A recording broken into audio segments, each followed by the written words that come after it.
Alright, we're back. Playing against an elf first round, it looks like. So that should be interesting.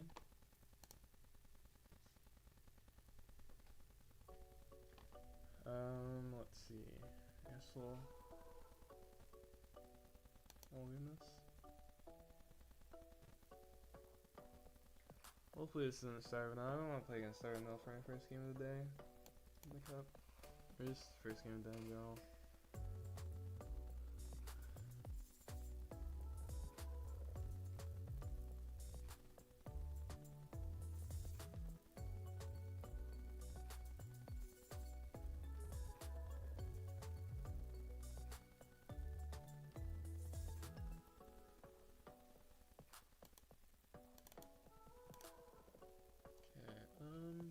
I guess we probably don't need this for a long time. Well, maybe. It could be aggressive enough. But we'll know in the turn. We're gonna swing. We're gonna assume they are aggro now until they don't attack. They attach to Dawn, so I think that means they're aggressive now.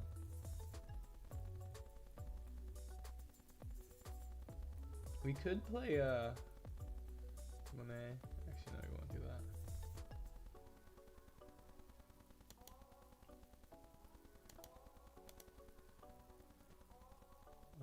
I should grab the Richie. Probably doesn't matter.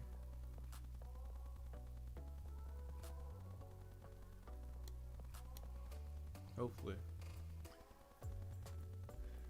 Curious if they have the Kuzan. If they're not on Starvinal, I'm not sure if we care if they Kuzan. If they're on Starvinal, then that'll be. It's like the optimal card they could draw. Okay, Zeus. This is still good actually. For them. I don't think it's the worst thing for us.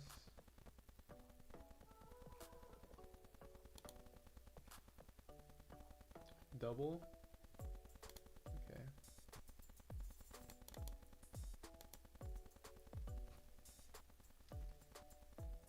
A little greedy, but like, I think this is fine. So just do it like this. We'll see. I think he's on the aggressive version though. That's fine. Oh, you got a counter? That's interesting.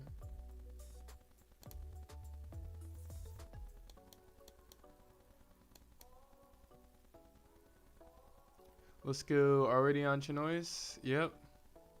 Yeah, Chinois starts at 1, or at this time every day, if I do play in it.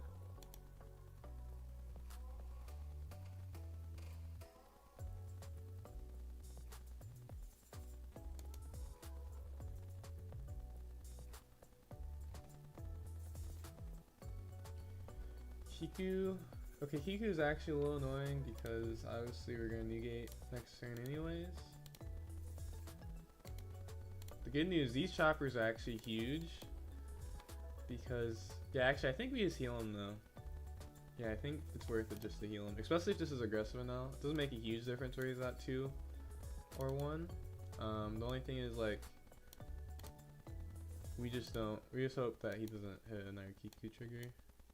Because then it kind of evens out actually, but I guess we'll swing first.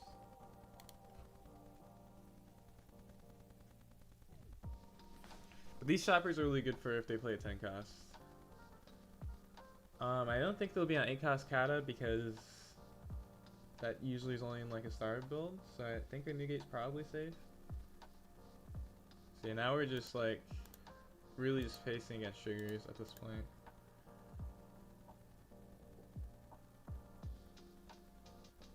We don't have that much count in hand, which is a little concerning maybe.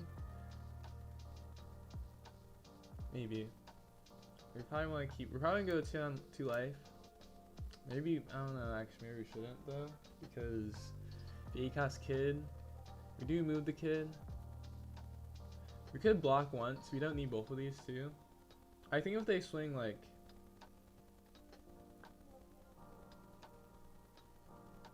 I think if they swing 5, we probably should counter every. If they swing 7, I think we should also, because we can establish second negate too, which is nice.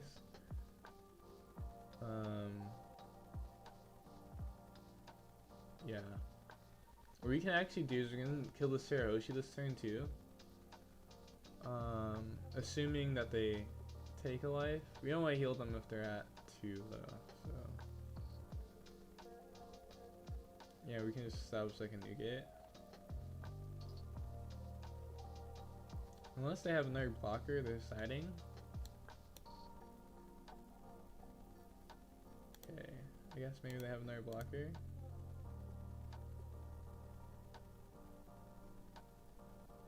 Oh, Zeus.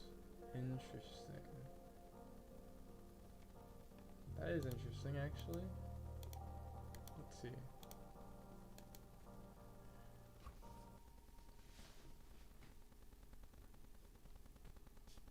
I imagine they do actually counter this. But the good news is if they counter, we just kill the Robin and Shirahoshi. Oh. And they're probably gonna play a 10 cost Rusher anyways. We should put this at top.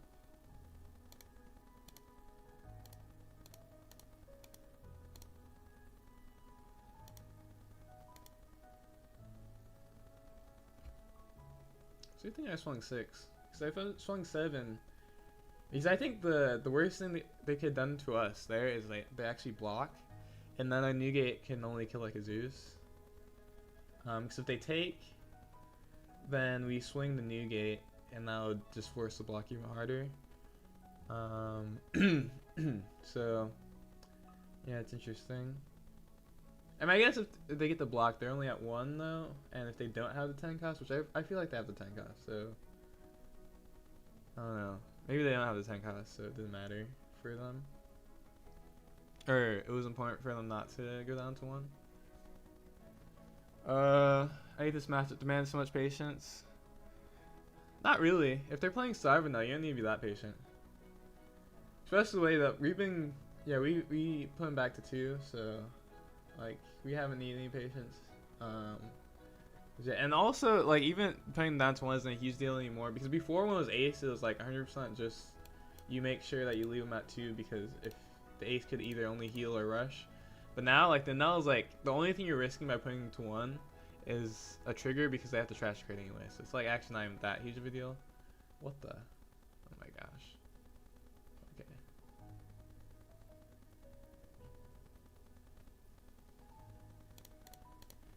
Okay, Nami is nice. We're low-key risking that he has no Zeus.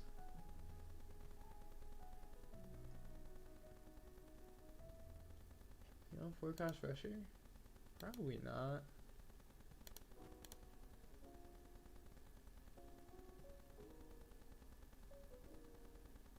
There isn't a 4 cost Rusher in yellow actually. Besides the one that you have to have less life. So we should be fine, and then we can just Nami to be safe. What the? What? What is happening? Okay. We don't need the second Newgate anymore.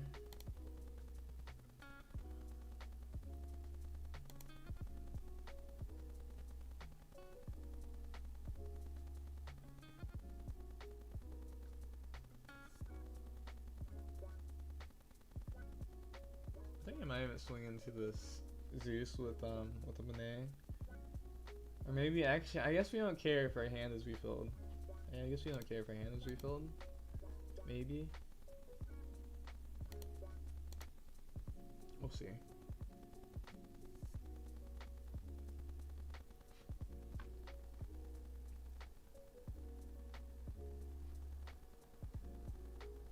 Zero counters?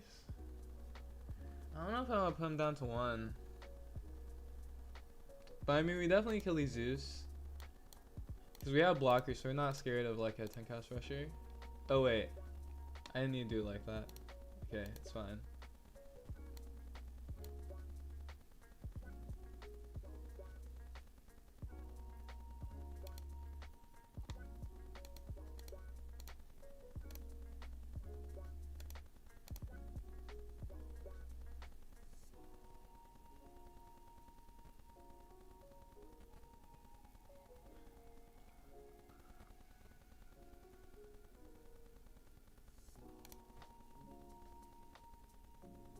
I should have blocked actually with the chopper.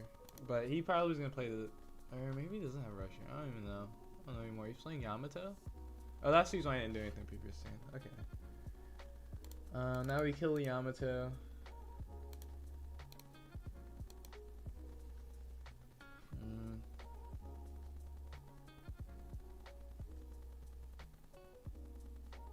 I still gonna swing everything too. So we can reactivate this first to play around trigger. If he kills our Nami, actually I guess the worst case scenario is that he kills our Nami and then hits a Kiku. Kiku trigger plus Nami trigger. But I don't think we want to swing our Nami though. Because I think if he hits a Kiku, what we'll do is just kill a Kiku to be safe. Because of the very little demise parrot too. If you counter this, I'll swing my Nami. I don't care. So we want to put him down. We want to make sure that we can try to kill him next turn. Yeah. Because we have two 2Ks. We don't lose the kid. Technically it is risky to swing the last Newgate, but we still can minus power with Rayleigh. Okay, so now, now we have to heal them.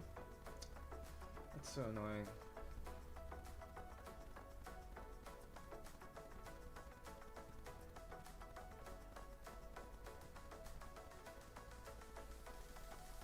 Are we dead to Kiku? If we don't heal them, yeah. Yeah, we are. Okay.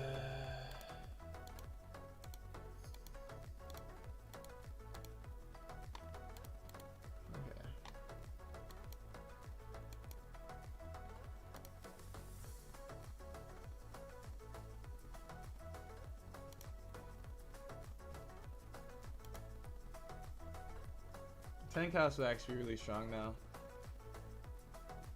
I guess he only kills one, but he kills Newgate guaranteed. We can also kill it back guaranteed though, so I'm curious if he swings the turn to Monet.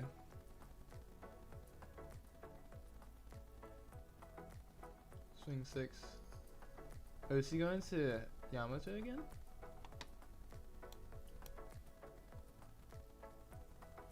The good news, if we don't lose our Nami, we're really not in that bad of a spot. Okay, Monet. What the? Kills Nami? Okay. Interesting. Oh, now we can't kill him. They come in with triggers. Oh, just kidding. Okay, we're good. Let's see. I guess we'll swing with our... I guess, yeah, we swing not Marco first. And Rayleigh, and we swing on Newgate's last.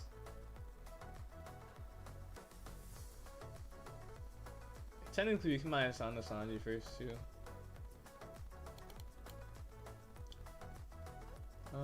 Yeah, I guess we'll swing 6 first. If we had some counter, it would be, like, really nice, actually. Okay.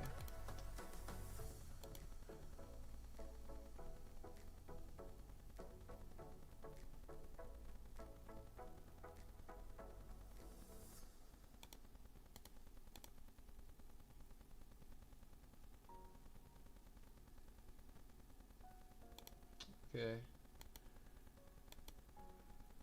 No, we have to hope. Okay, it doesn't kill anything anyways. Nami? I mean, technically we should still play her. Maybe actually just play the Ivankov.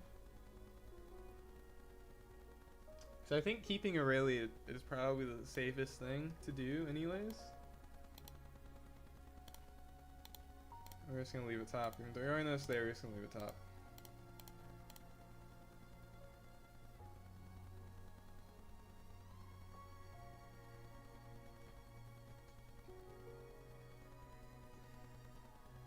I'm not sure what this game is anymore.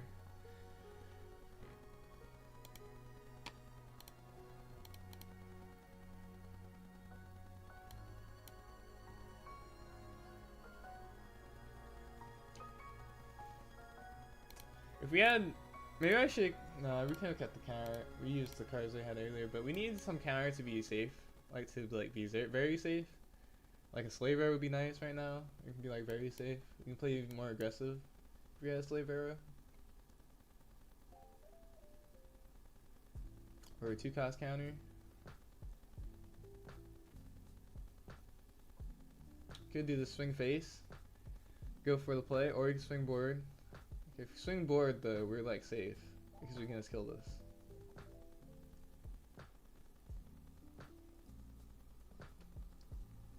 Because he had to toss the card to that.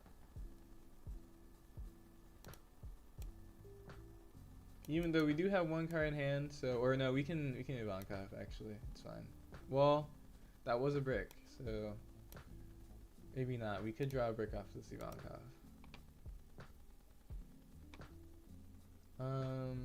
Let's see. Yeah, this is guaranteed.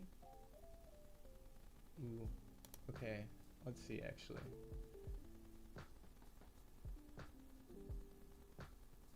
We wouldn't risk.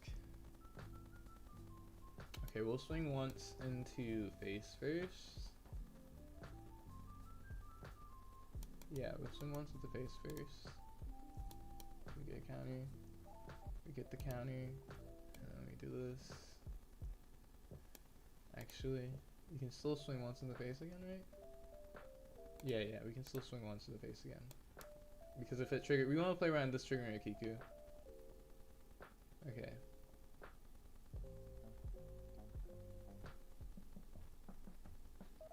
Yeah, and then anything else would be too risky at that point, so we're just going to do this.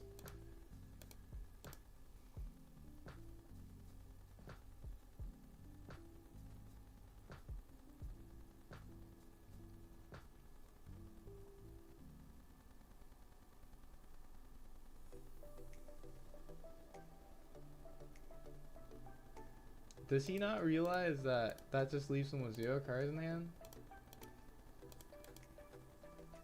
Okay, so now he has to top deck a heal or something godly. Actually, what build is this even? This is like, it's like a hybrid. This doesn't even feel like it's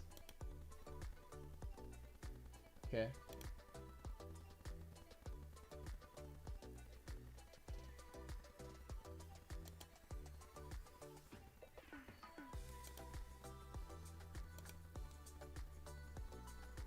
Actually, I can't do that first because if he hits a Kiku, we need to kill with Newgate. We could swing 7 first, or we could swing 5. I guess we probably should swing 7. Actually, we are gonna bomb deck that.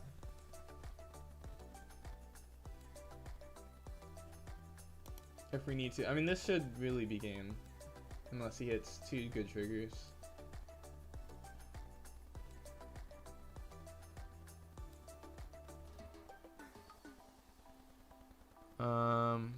Oh, also, what's up, Corona? I started really late and like I've been so invested in this NL game. Surprised that we're even against NL. That I've not been paying attention to the chat at all, really. But what's up, Corona? You're on the Twitch side too. That's pretty funny. Shoot and Corona. Wow.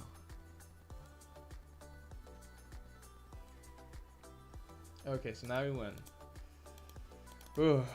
That tick. We were like safe the whole time, but like it's always scary that they could like hit back-to-back broken triggers and we just lose. I wonder if they kept that now. But yeah, this build is interesting because it's like kind of hybrid. I think the aggressive build is usually on more Kid, and then it's like more scary. But this, they're playing Yamato and Kid. That's like kind of weird because you usually only play Yamato in a star build, but they're not playing 4-cost Kuzan, it looks like. So yeah, it's like hybrid, which is, I mean, I guess. I don't know how you feel about that. I mean, I know I feel like it was fine to play against. Like, didn't feel bad compared to like normal Null, because like this type of Null I think is just as annoying as playing against like a category or something like that, because it's just that they're playing a lot of triggers. It's not the fact that they're playing a Null. And they heal a lot, but category literally does the same thing, so it's like just as annoying. Sometimes even more annoying actually. the way Katakuri has Kuma now, so.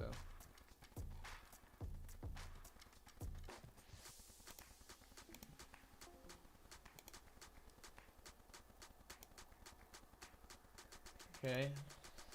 And that round took so long, but we made it. So yeah, how's everyone doing today? Watching some Marco gameplay in Choice Cup. Does my sound good? My mic sound?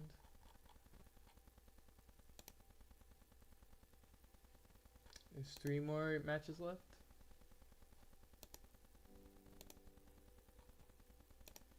3 more.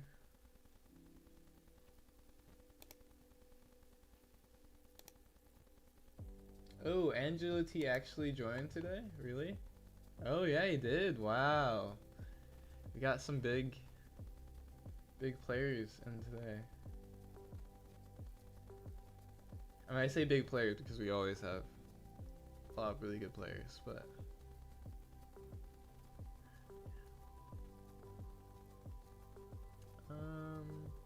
yeah.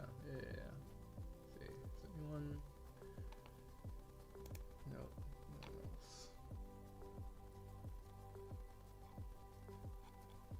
one else. Did you post the? I wonder if you posted the Lear breakdown. I always miss it. I'm always curious, but I always miss the Lear breakdown. I feel like. So yesterday was 10 UP. Kinda crazy.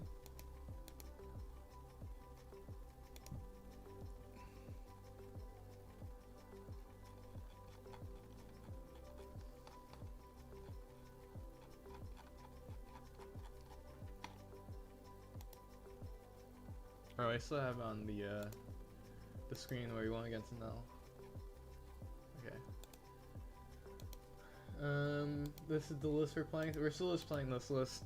I thought about changing it, but I realized actually that I need to like chill with the UP Luffy paranoia, because Monet is actually not like, because if Rayleigh and Zoro and GP are like 3 of the top 5, right? Monet is actually not that important at all in those matchups, and then like it's just one less Monet, and so I decided not to just add the 4th Monet for something else.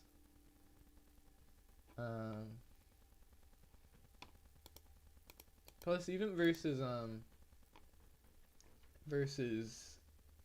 UP Luffy, where you really want to Zotama, Monet is like good, but a lot of times versus UP, it's like not actually as like what's good, but it's like I feel like in the last few times, if you play Max Deuce on 2, it's actually sometimes just better now than Monet on 2. But Monet is obviously good when you have like Chakra on board or like Ivankov.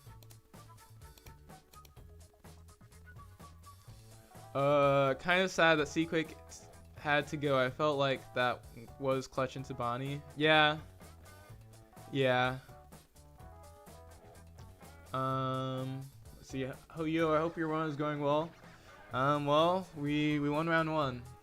We are running, at least. It just started. We ran the first mile, I guess, in a 10K. That's actually not. I guess that's kind of a decent analogy. Almost took out 2nd Igloo for 4th Monet. Yeah, I think that's. I just didn't want to take the 4th or 2nd Igloo out, and so I didn't want to take the 4th Nami out, and so it was like there's really actually nothing that it would have to be the Igloo, and like it could be the Igloo, but I think the consistency of like just seeing this. Because it's like that exact situation that can happen versus Ura and Nal, where it's like you just need like one of these counters and then you're safe because you already have board control. And like these counters are great when you already have board control, and like versus a lot of other decks besides buying UP, you can get board control pretty easily.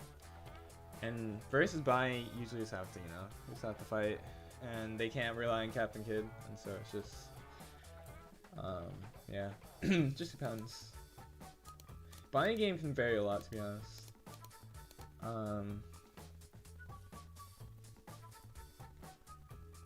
Buying a game is also interesting because a lot of times they expect you to play, or they can play around Seaquake, and they sometimes try to play around Seaquake, so having the Seaquake doesn't matter as much sometimes. But yeah, also versus Buy, like, Rayleigh's huge because they can play all the protection they want, but if the character's rested, still gets big minus powered by Rayleigh and weird effects. So. Good luck on the second gate. Got AFK for a bit. Thanks, shoot.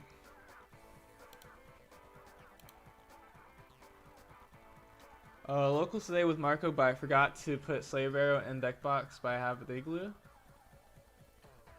Okay, good luck at locals. I mean, yeah, they're both good. Honestly, I do think Slave Arrow, in my opinion, Slave Arrow has improved since the start of OP12. Because I think the format did change a little bit where Slave Arrow is better, but I'm not sure if I like Igloo. Slave Arrow is more convenient most of the time because it costs 1, but sometimes Igloo does have like huge impact depending on the matchup. Especially since like usually to like secure a kill on like your new gate, they'll swing 12 into it, and then you just Igloo them, and they're just like, ooh, I just wasted the full swing on your new gate. Because that will happen actually a decent amount on like, because they get a situation where if they play a character they know will die, but they can swing bang into a new gate, and usually swing 4 over is like what you want to do, and then use Igloo, and then they can't kill it. Yeah, 8 down, 2 Ray, 1 Mark. Yeah, exactly. That's like when it feels really nice when Slave Arrow feels really nice. But Igloo feels really nice when you Nami. But I think that Slave Arrow being like more, well, Slave Arrow is kind of convenient for a few reasons. That you also get the option of using your 1 down for Shove and Come With Us if you have both of them. Or if you have 2 down, you Shove and Come With Us first, and then if you hit a duck, you can even bounce the duck if like your other card was like character that you might not want to bounce as much of the duck. So there's also that too. But yeah, Igloo is like usually like obviously versus Zoro, but the time that comes up versus like that's like massive value versus random decks when they swing 12 into new gate, which happens like surprisingly decent amount. Or if it's just like end of the game you have control of board and you're low on hand size, Igloo's really nice because it's just really nice with Slave Arrow and Igloo is that it can stop 2 attacks if they still wide attack you, which is basically like you have 2 cards in hand. Okay, second round just started. Where are we? Oh, we're against Vortex. Okay. Let's see. I wonder if he's still on Kuzan.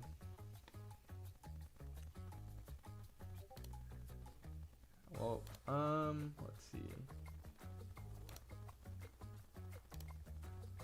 And we're share screen again. I feel like I shared screen in the past like 7 times in the Chinese Cup. For last 7 rounds almost. I feel like I just keep being on the left.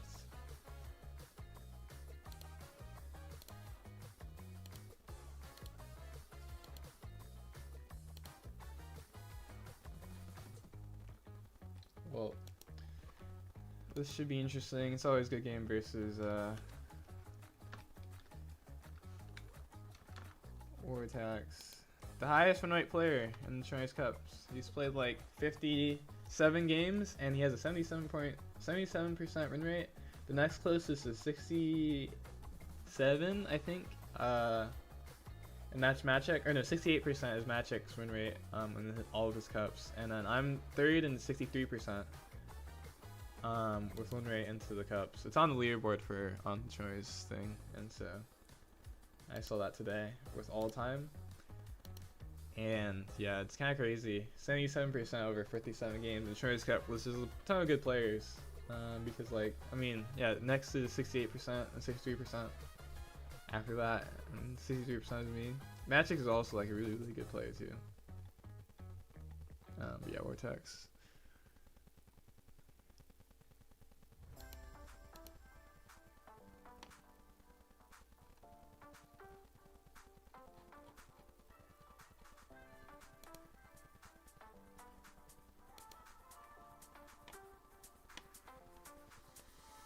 Wait, did I ping him? I did. Yo, my gosh, he's on Yamato? Gosh dang it. He's back to Yamato, okay.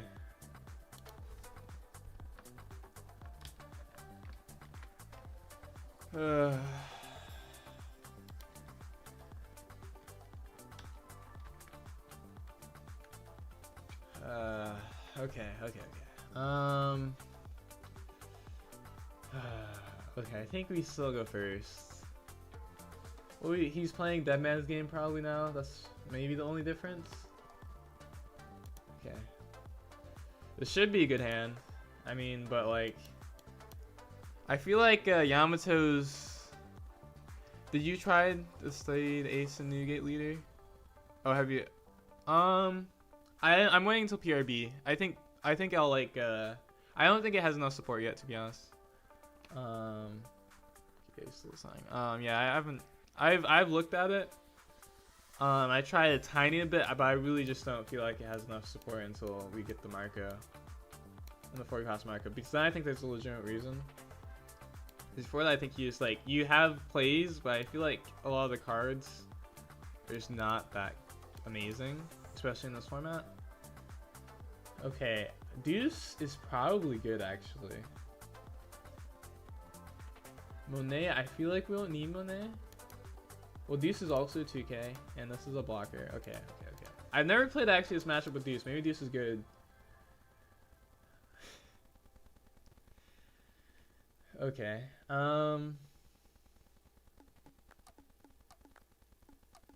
I think we need Chopper.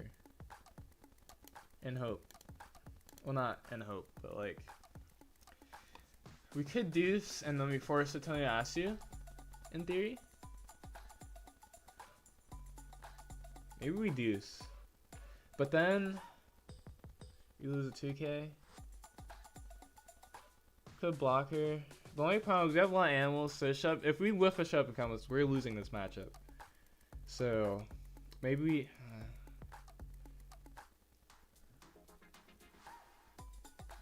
okay, I think we swing 5 first anyways. We're always gonna do that. Okay, takes. I think playing a Deuce now is too risky. Yeah, okay. Okay, we get a good chopper, that's good. We would hit that if we shove and come with us. Since it wasn't summon chopper, I think it's not. I mean, obviously this is very hindsight, but I think it's fine that we didn't, because it's only been this chopper which we hit anyways, and which really strongly encourages them swinging this chopper and not life. Zeus is. This is really aggressive from him. That's interesting. Kills our chopper. Okay. Nami, I really want Nami to be honest, but I think we need Tanami. We actually need Tanami after we're below 3 life though, because if we Nami now, it'll just die for sure. He actually searched this kill card too. So what we could do is play double 2 cost, or no, we can't. We could swing 7, put pressure because he's at 2 life, and then put a chopper at top. I think I like that. Just kidding. We put this to top. This is the reason why we didn't swing 7 first. Von Cup is great in this matchup too because they're gonna try to attack our hand size, and so Von Cup will help a lot with that. The other good thing is that we put 2 value buys on board. The only way that Deuce isn't a value buy is if he uses the Toyoyasu this turn, which he could. It almost forces him to do it. Okay, actually it still works for him anyways. Okay, we only get Richie, which is alright, I guess. Do we? Oh, we can't counter this actually. Okay, what do we lose? Slave Arrow, no! Okay, okay. Slave Bears. Oh wait, we're playing a counter. Wait, isn't this matchup better? Since we're scared of Zora? This matchup has to be better than we used to be, right? I didn't even think about that. Probably this chopper. Okay, then we want Nami. Probably want to swing into his. We don't need to swing into his Yamato. It's a bunch of 3/3s. We kind of just like, and there's also only one better than the Zeus, so they're kind of equal. So I think we can ignore them, unless we want to kill free with Deuce, which I think we want Deuce to be Slave Arrow target. Yeah, I think we just want to race him now. Rayleigh might be good. Let's see if he... Yeah, Rayleigh might be good. We can put the top. We can actually bomb a Richie too, though. That might be too risky, bomb Richie, though. Okay, maybe... Yeah, I think we'll put the Rayleigh top.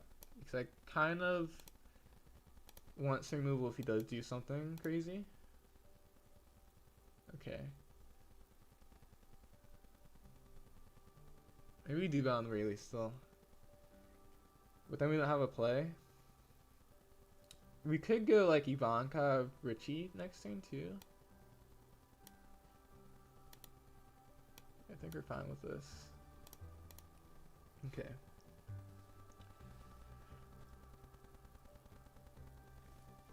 This should be interesting. I think he heals, right? Probably heals. Think about 5-cost Marco, but not today. Yeah, 5-cost Marco is definitely, if you want to play enough events, which I guess we did add more events, but I think it's inconsistent without enough events. It also depends on your format too, or your local meta, because yeah, it depends on local meta too. Because like if you have a bunch of green 0 and you just play a ton of events, then that win rate goes up by so much. And you can even toss in. You play a ton of events, and then you can even toss in the Marco. They can't kill the Marco too.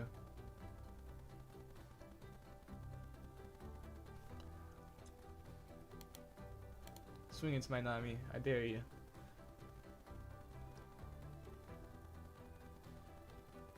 Oh, we want to swing 5 a bunch of times? I mean, we can go down to 1 though, right? We probably can toss this Deuce though.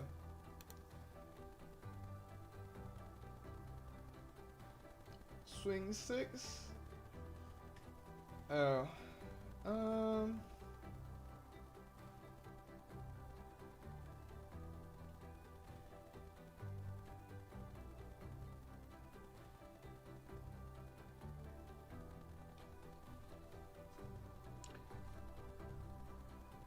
Do we need to log out next turn? That's the question.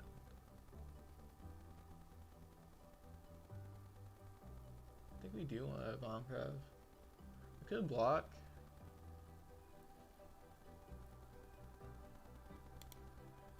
Block. We're gonna play another blocker next turn anyways. Newgate?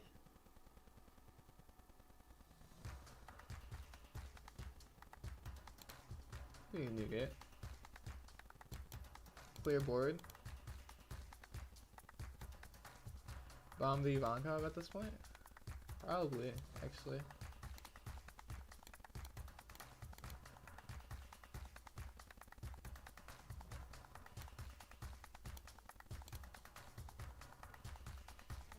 We could clear both of these bodies and clear his whole board.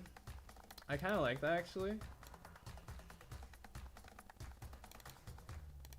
Because then that gets rid of the problem.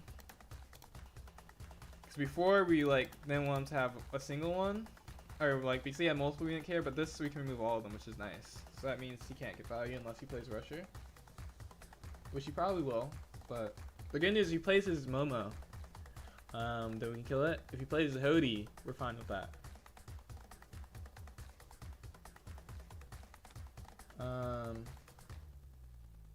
He kills our Newgate, but I think we're fine with that. Or are we fine with that? We could also go for game next turn. Is that too risky? because we need to see 1k counter to survive.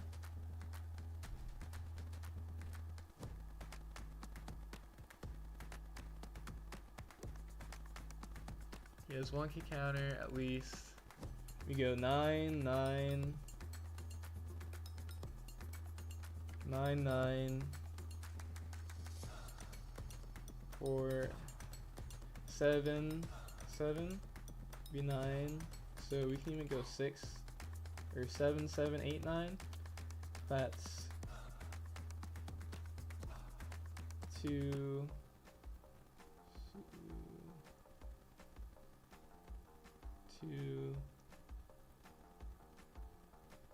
I mean 6, potentially 7 cards, depending on which one he counters out of.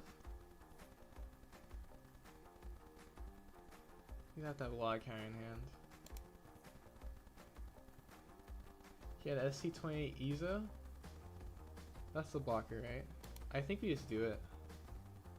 Because the problem is if we counter, we're at 1 card, and then he kills our new gate.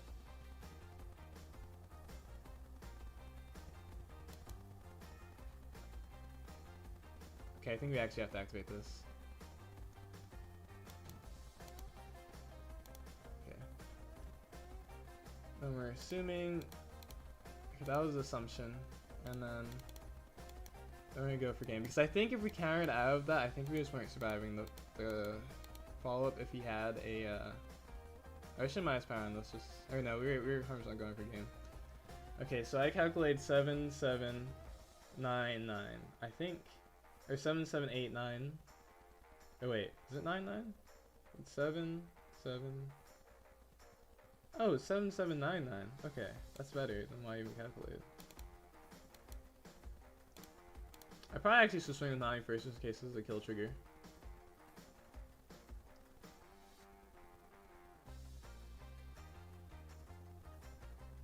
Yeah, it's 7, 7, 9, 9. So that's at least,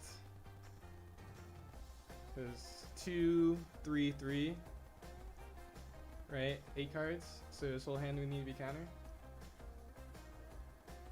Or he gets a trigger. But we know he has 2 1Ks in hand. So I think if he doesn't have a trigger or like 0 cost counters, which he could also have 0 cost counters.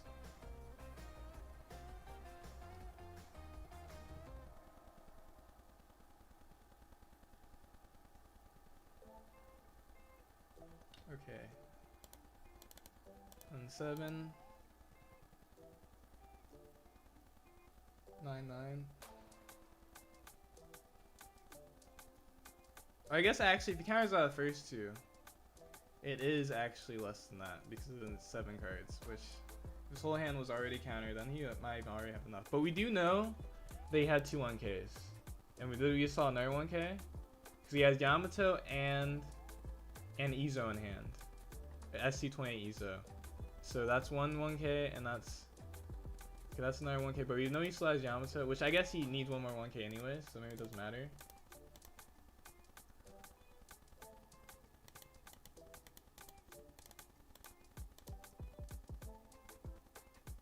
No way. Oh my gosh.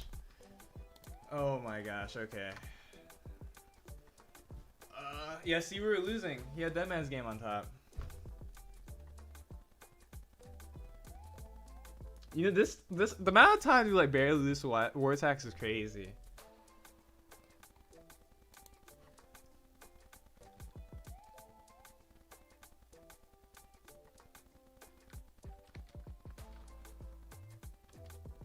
Wait, what was my hand?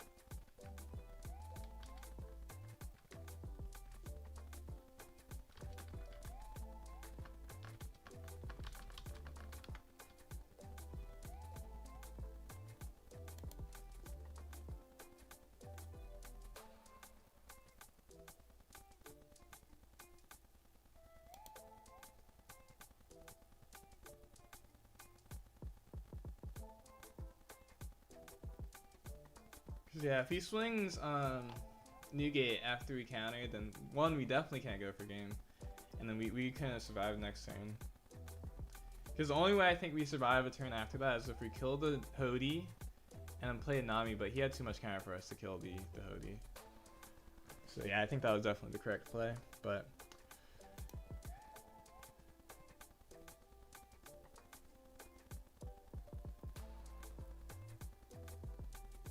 could we have swung better? Let's see.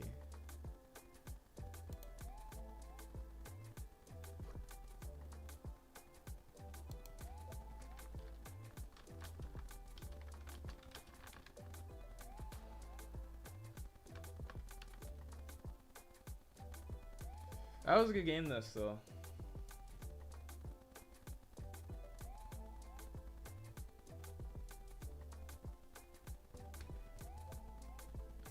I feel bad for always playing good matchup into you.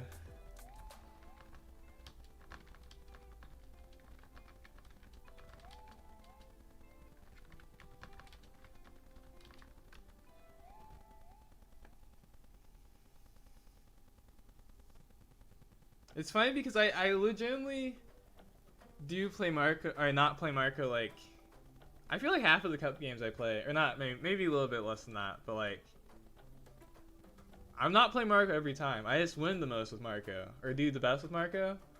But when I'm out playing Marco, I never see War Tax. Oh, that's true.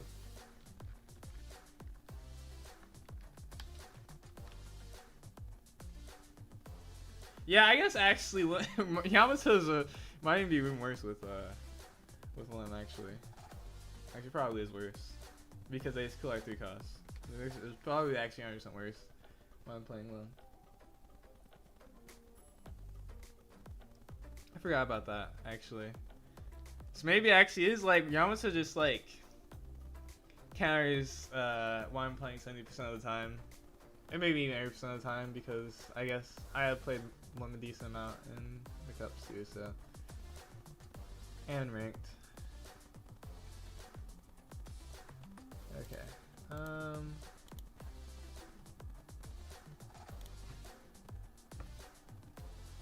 Isn't it better to, let's see. Wait, isn't it better to 9 first? To go 7 or 9, 7, 7, 9, because then 7, or wait, so 9. Actually, do we already close out? We didn't. Okay. Let's see. Let's do some math. I think I'm pretty sure it's not, but let me check. So they go 2K, 1K. Actually, wait. No, this is simple math. Okay, so if we swing 9, right? If they take, then we go 7 and then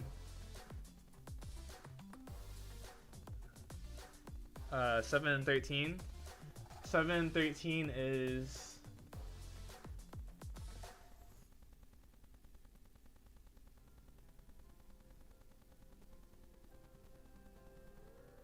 7 and 13 is 2K, 1K. 2 cards. And then 4. No. No, it's not. Because that's still 7 cards, right? Yeah, it's still 7 cards.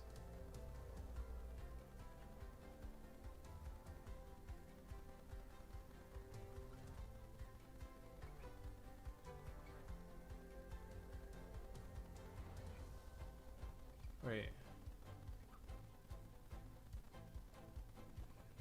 Yeah, because the thing is, like, right, it is better if they take the first. If they go, if you swing 9 and they I'm not if they take. If they counter the first, if you swing 9 they counter, that's better. But if they do the calculation, there's no reason to counter the first one. So they just take, and then you can swing 7, 7, 9, which is the same thing, but they see the life first, or you swing 7, 13, and then 7, 13 is still the same amount of counter, and so it's better to get the counter first before the life, and that's the reason why you do it like that. Because 7, 7, 9, 9, the 7, 7, 9 is 2K, 1K, 2K, 1K, and then 2K, 2K, 1K, which is Um, 7 cards. And the 713 is also still 7 cards. Wait, that's true, right? Yeah. Yeah, because I guess actually the difference is that maybe it isn't true because it's 7 cards, but it's more 2Ks.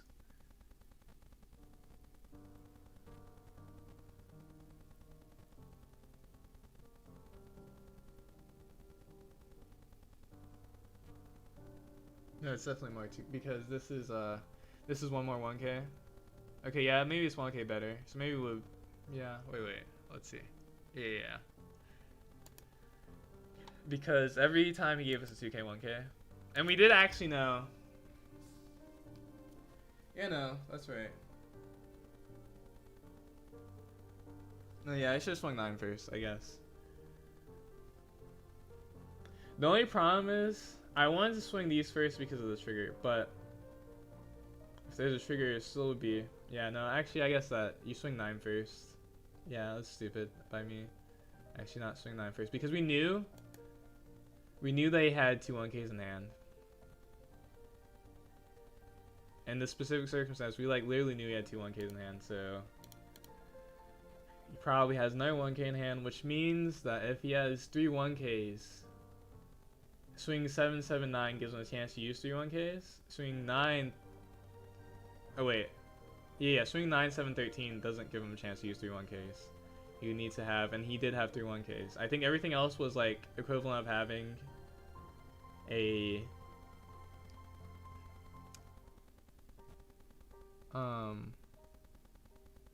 yeah.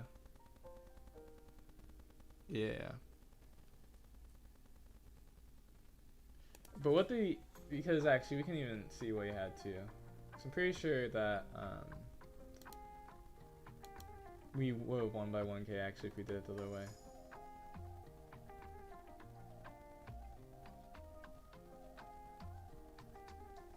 The only thing is that we do lose the trigger if we swing that way, but that is the correct way to swing. Like if this Nami was trigger, which we don't know if it was, then we would have lost if we do it the other way. But that being said, we should have swung the 9 on 7 second because if he takes, well, I guess actually, do you always just counter? No, I think you'd actually have to. You'd have to take and hope you get another 0K counter, I think. Yeah, I'm pretty sure you'd have to take and hope you get another 0 cost counter, which I guess would heal you anyways. Or you have to take and hope you get either 0 cost counter or Nami. Because if you do it the other way, you just like always lose, I think. Yeah. Because you swing 9 if they counter, you swing 7. And then if they trigger the last life at that point, you don't care. And then, yeah. Okay.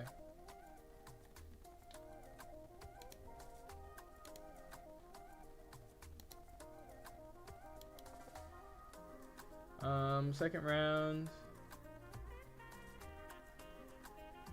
Oh yeah, also the matchup should have been better. Even though we're not playing bear, we're playing more counter, which is good. We just didn't see any. We're playing 4 counter, which we didn't see any, so but that should help a lot versus Yamato. Oh well, we did. One was in life.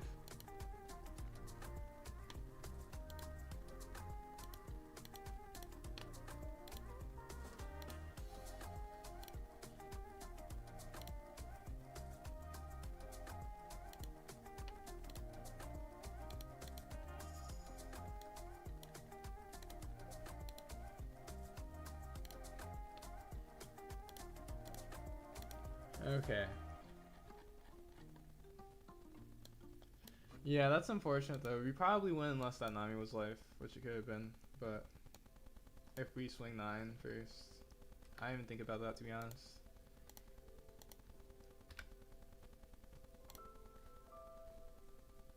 Another NL, really?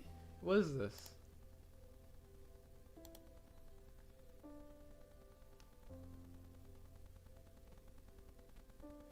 It sucks knowing that even if you pivot to board damage, DMG was on top. Yeah, I mean, I think, well, he actually had a lot of tools. Like, if we don't pressure him or like go for game, he had a lot of tools that he tossed too. So like, we have been too on hand side, I think, to survive a turn versus Yamato after that turn.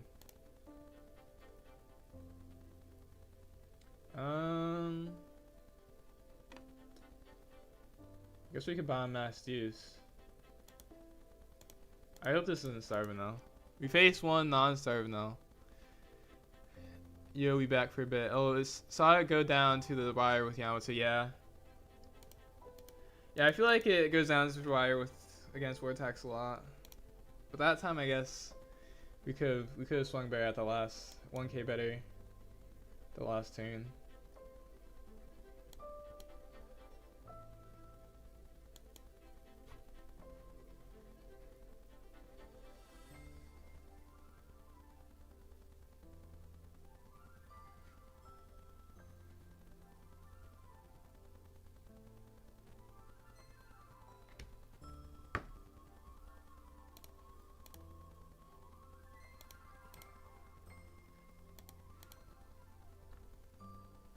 Okay, let's see if Yasuku's on.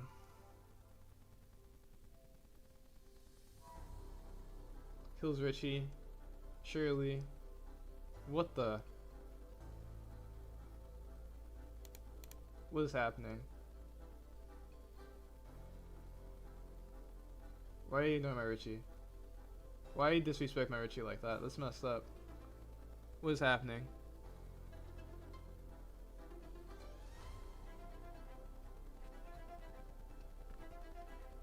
The disrespect towards my Richie.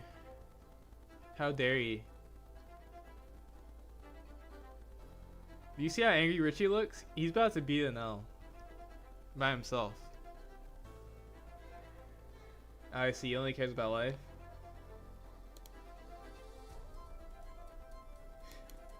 See, the counter will be clutch in this matchup. Really? It's messed up.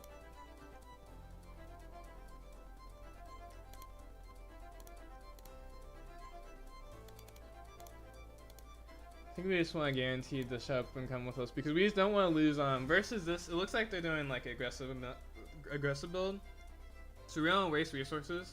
So we don't want to whiff shop and come with us. They're going at 0. That's pretty aggressive. I guess we could have Ivankov in hindsight.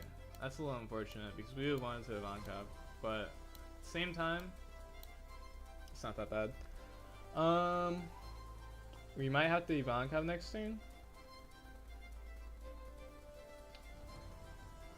Maybe toss a shop and come with us. Because Rayleigh's usually good, especially versus like this when they're playing probably mostly KO cards. Or on KO cards, and so sometimes we don't even want to kill them. Oh, now he swings into the deck but ignores the Richie. What is this? Like, disrespect towards Richie. That's messed up.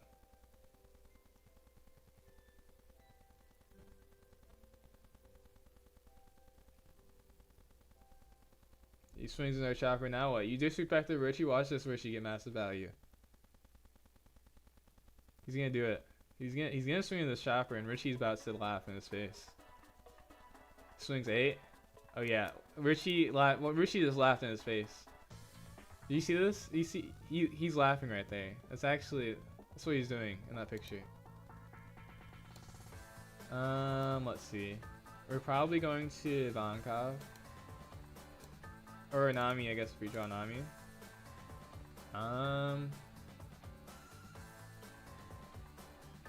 To be honest, actually, we don't even need to do that. What we could do is we just swing really high. 3 times. Kill this for free, and then we swing like 7, 7, 7. And hope this chopper hits 2, and then we have a wide board versus nothing.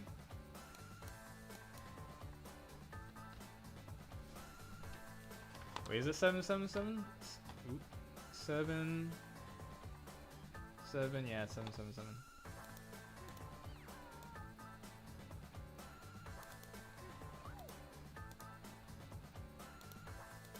The Rishi disrespect is crazy though.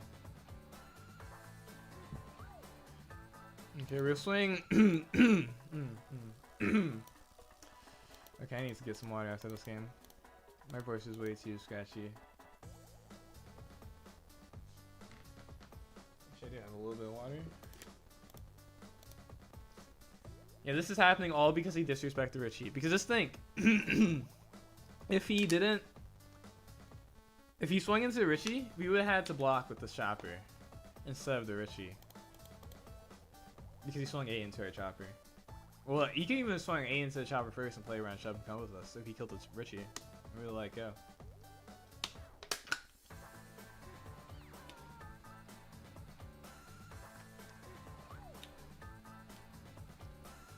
Now he now he swings. Oh, we don't care about that actually. I thought he was gonna swing face. Honestly, we could even heal him. I don't think we care at this point. Maybe. It depends.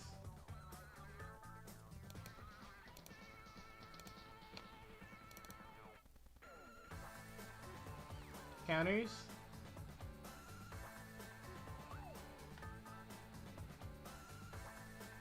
Nice. We're just gonna kill this anyway, so he's gonna be at 2, which is nice. Or he's gonna be at 3, just kidding. I guess we probably don't need Eva anymore.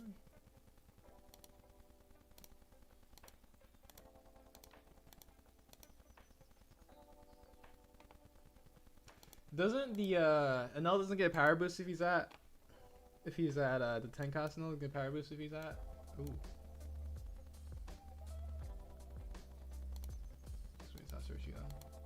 He's gonna swing at 10 cost now, right? Or he can still swing it, but it's like 11k power instead of 12, which doesn't make a big difference in this circumstance. If he plays a 10 cost and swings with it, we obviously just kill it. So.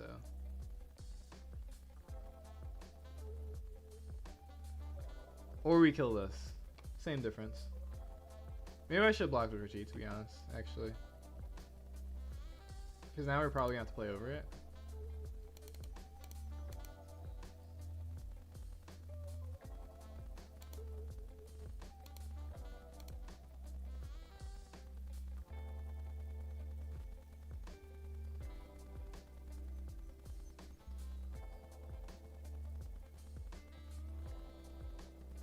I think we save our really. And then this is gonna be a okay, we can swing 6 face, I guess.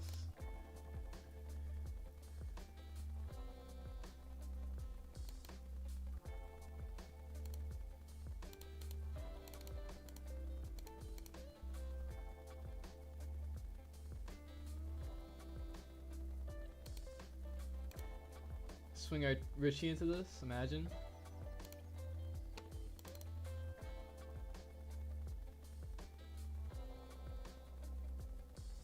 I kind of want to save Dawn up just in case this trigger could potentially kill our Richie, so I think we're going to leave Dawn just in case.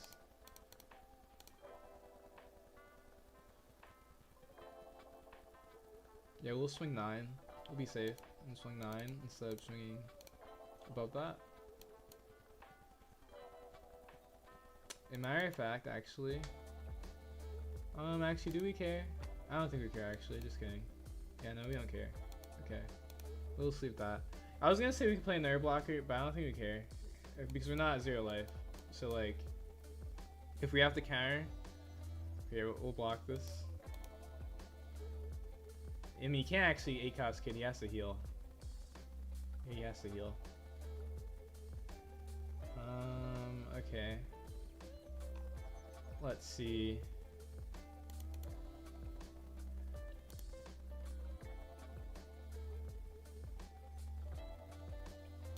Swing 5 first, I guess. 5, 5, 6. Kill the.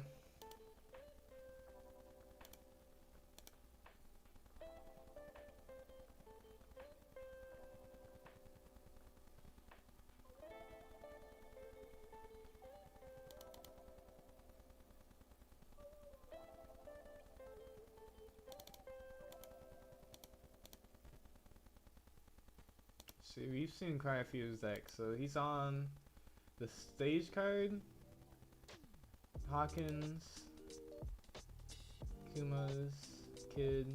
We could get Kidded again next turn. So we need to keep the pressure up.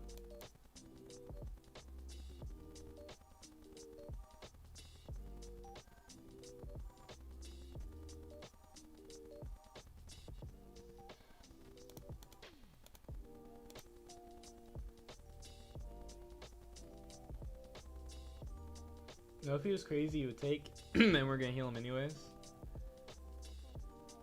But that would be risky, so he didn't do it.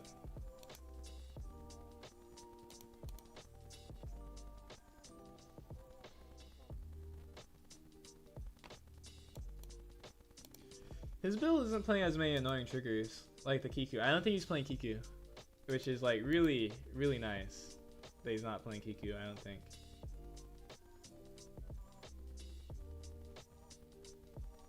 I'm gonna counter this one just because I think at this point surely he plays the 10 cost, right? And then we can block with the other one. Yeah, because we want to keep one of these because this can help us kill the NL. Like that's how we're gonna kill the NL, is with this chopper.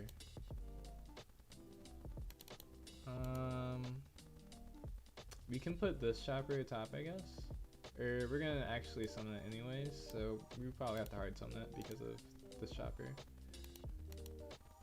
And then we can swing 6 into Styx.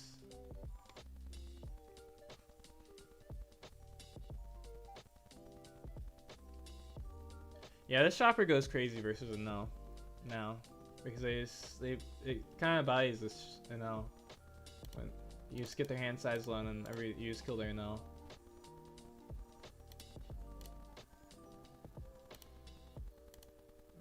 We only need 9 down in theory. We need to play another. We probably play over this chopper now. Oh, I guess we can't swing. No. Because we just give him a free cycle. Well, free cycle and potentially trigger if we swing again. So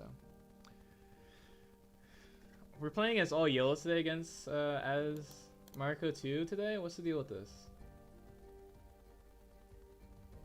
Like Enel, Yamato, Enel. We've seen this Kuma card way too many times today. Kind of tired of it.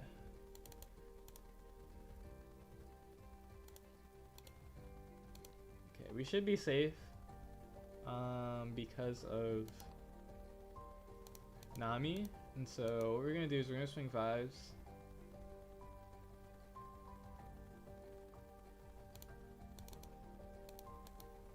Five, 5, 7, and then we have enough Dom for Nami plus 7 come plus still. Man, you playing this Enel in the spin cycle? Oh wait, you took? Oh, we wish win now. Oh no, he triggered. Okay, we don't care about the Kiku because we have 2 blockers because Nami plus Richie. So, and we also win now.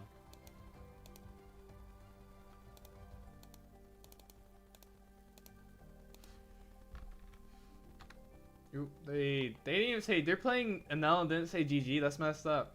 That's messed up. That's really messed up.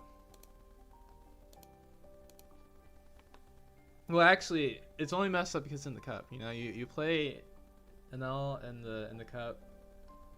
You have to be nice because you're playing Enel because you know Skepis is like already biased against you. So if you're playing Enel.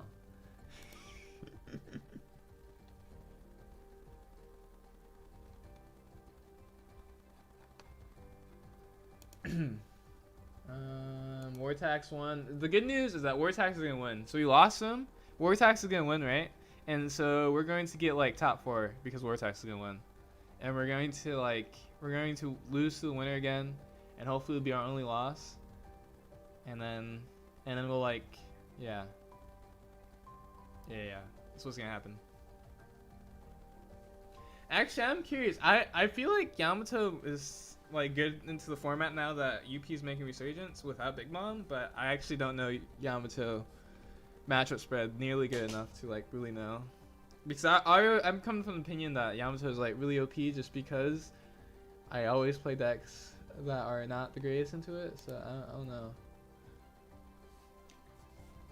Oh, he bolted. Yeah, he was so mad. He was like, these stupid animals. I hate these animals so much.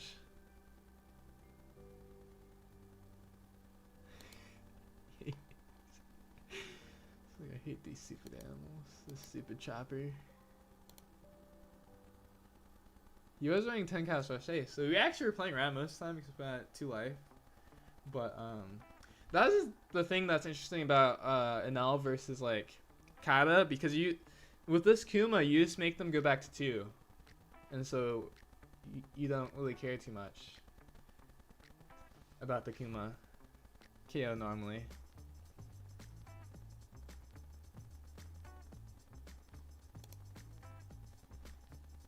But versus Katakuri, that 6 cost Kuma is so annoying.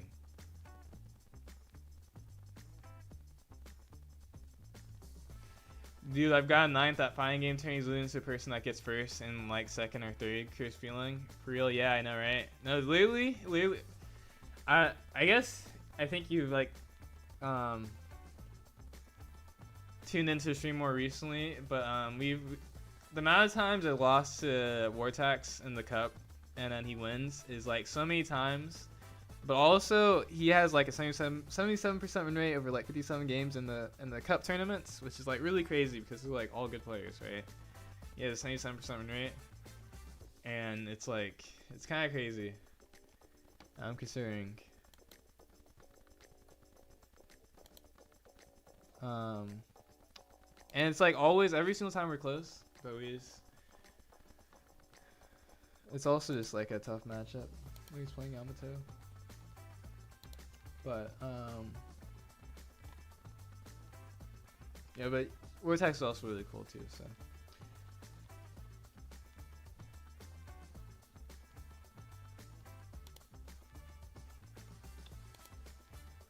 there's 7 rounds left. Okay, I'll grab some water, so my voice doesn't die.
Okay, I'm back.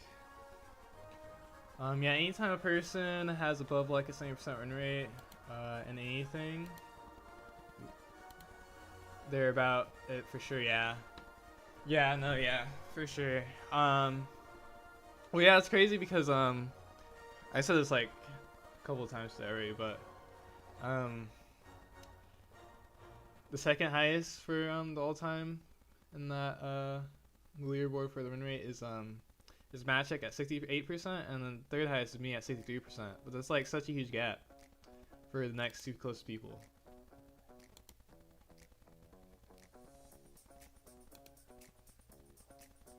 And what's crazy, there's like a ton of different people that win still, like every week in the cups, because like a lot of good people and like pretty balanced, right? But it's like it's not like he's winning every time, but he still has 70% win rate.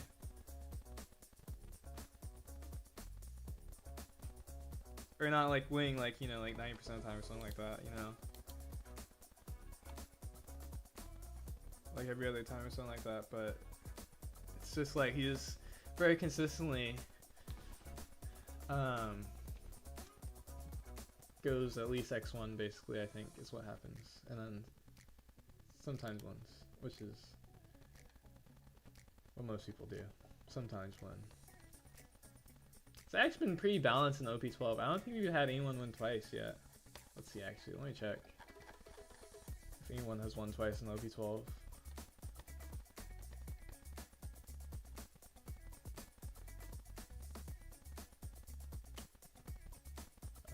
It doesn't look like. At post-ban list, no one has won twice so far 12, but I think Abe won once right before banlist and once after.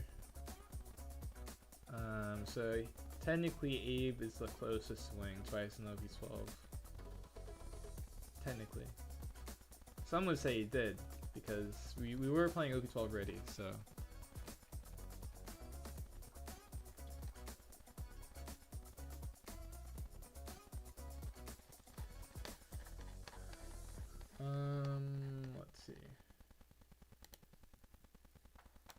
Let's see. To be fair, that statistic is not like the full time, like full time of Shinoi's Cup. It's just since Tyrix started taking stats, and so it is a little bit what's it called, skewed, because it's mostly OP10 or OP11 data, and Yamato was really good in OP11. But that being said, it still obviously has some OP12 data. I don't know if it has any OP10 data, but it should be interesting to see like over OP12 and OP13 if like how that leaderboard changes, because it still is relatively like only like 2 months, so it's pretty young stats. But I'm curious to see like over months like how that develops.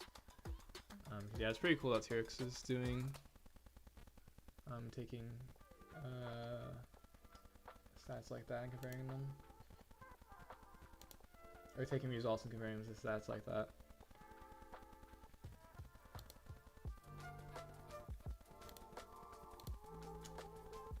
Okay, I guess we can look at our deck list while show deck list while we're waiting for next round. There's only one more game. Not one more game. There's only one more match that we're waiting for. 28 minutes have passed in the round. Cruzul versus Felipe. That's what we're waiting on.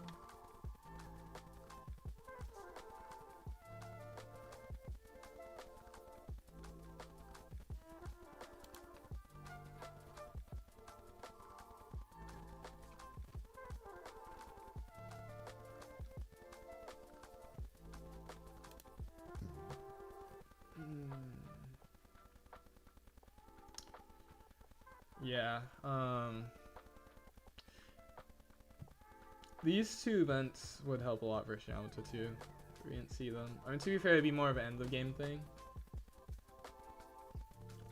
Which in this case, usually it's the reverse, but this case we took the initiative and went for game, where a lot of times it's a Yamato going for game. Which technically, I guess, it kind of is both, but we like knew that we had a high chance of surviving if we like let him semi go for game.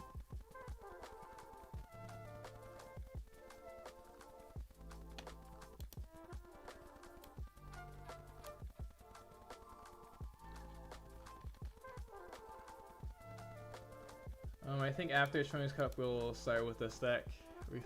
We're playing this a little bit at the end of the stream, and then we'll probably just do like playing decks by request again.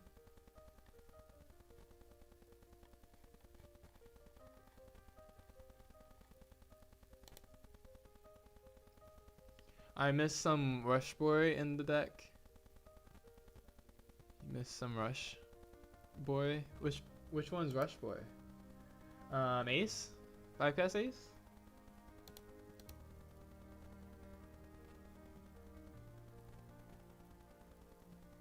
I like 5-cast Ace too. If that's what you're talking about. Oh, next round started. It looks like. Oh wait, no, just kidding. Oh yeah, it did. Okay, or it didn't. Now it started. Okay. Are we facing Kazul next round, or this round? Interesting. I wonder what he's playing actually.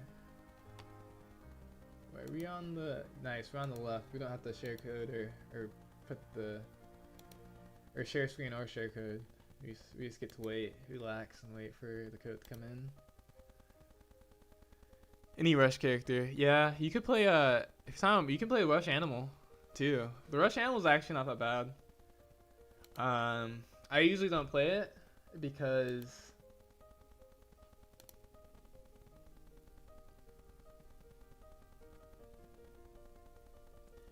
I don't think I don't really like Rush that much, to be honest. Like sometimes it can be clutch, but a lot of times it's like you just need another character, and then most of the time, unless you're like a leader that like does things to make Rush better for going for game, then usually it's not even that much more efficient. And like in the mid game, Rush really isn't that efficient, so I'm not a huge fan of Rush naturally. But cards like Ace are a little bit different because they have another good part of their effect. Oh, Sanji.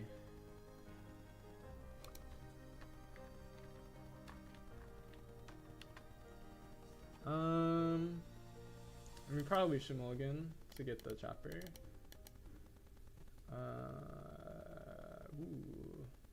Do you want bomb deck Slave Arrow? Yeah, I think we bomb deck Slave Arrow. We won't need it until like very late in this game. Or we might not need it at all, actually, so. If our Nami for some reason isn't bomb decked, because he didn't find the event, we might Nami, but otherwise we're gonna lock off. But we might Nami, if he doesn't, like, if he doesn't bomb deck this first chopper. Blow? Okay, we have to be careful for our Newgate. If we might not even play, like, we'll probably play Newgate for forced to. Because Rayleigh's like really good in this matchup. Newgate's like alright. Take duck because he has this pudding. But Newgate's like alright. Because a lot of times they just play Sanjis and Newgate can't really do anything to the Sanji besides make the Mind Stun. Which occasionally is alright, but we kinda don't really want to even do that necessarily versus this matchup, so we'll see though. Caster. Okay, so he doesn't remove my chopper free. I think we're going to Nami then. Yeah, I think we're going to Nami because then we can have a higher chance of finding a play anyways. Okay, we find a Newgate. Okay, we probably will just minus it on with Newgate and then hopefully keep our Nami, and then Nami can protect the Newgate if we need to. Let's see, we can put a Richie. Or I guess, or we can put a Duck and Eva to the top. Yeah, we can put Duck and Eva. Because Richie is just a free attack into. But we see how like this turn they had to use all the Dawn, so Duck couldn't be attacked into with Pudding, which was kind of nice. So they had to use the actual attack.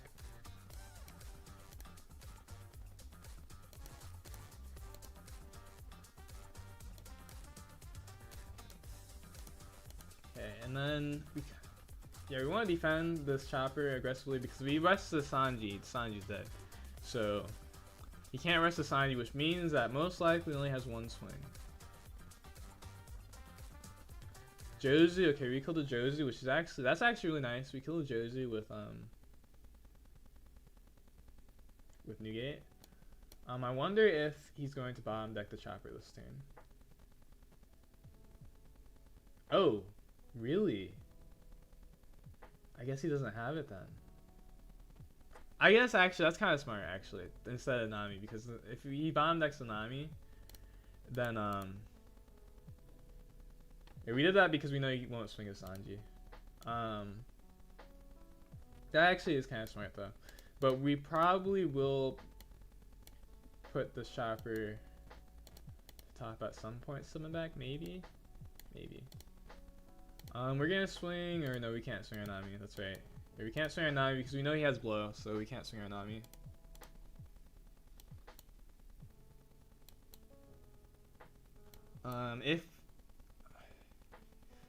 To be honest, if I didn't know he had blow, I might actually have swung the Nami. But in that, some Sanjis are not playing that many of blow, so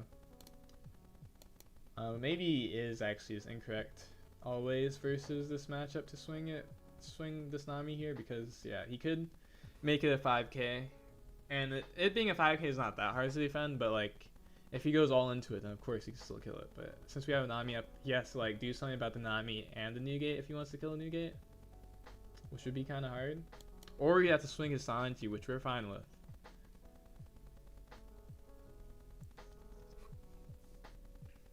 Cruzul do is good. Cruzul is good. I mean, Cruzul is cool. Cruzul is good. As far as fear factor, Vortex definitely chills me more. No offense to any. I mean,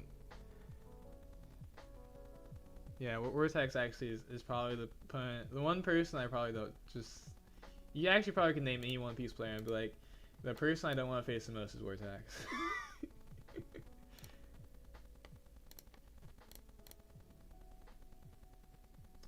We did that again aggressively because we know he's not swinging his Sanjis again. We could Slave Arrow. If he Giants, we might even proc a Sanji kill here. We really want Rayleigh, to be honest, but Nami isn't that bad to beat. Yeah, Nami isn't that bad. Another Newgate.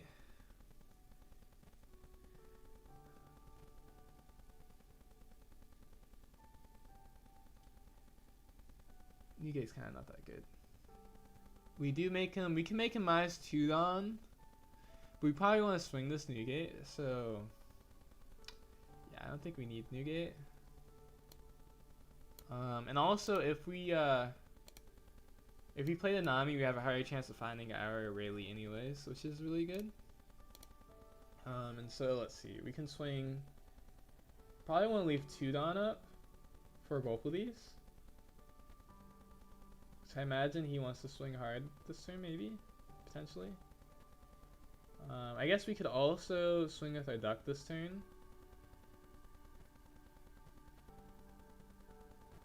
And leave 1 Don up still. I don't really like that actually. I don't think we need to swing with the duck.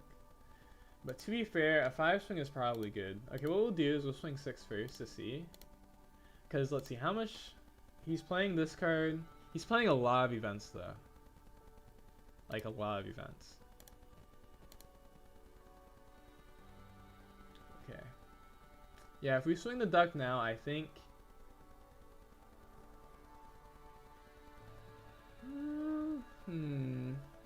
Probably just better to swing 9 too with our Newgate, actually.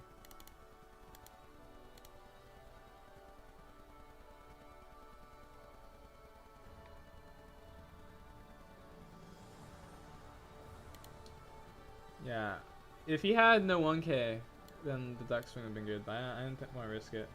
We see another Newgate. Here, we'll top the Newgate and the switch or chopper and the chopper. Oh, okay.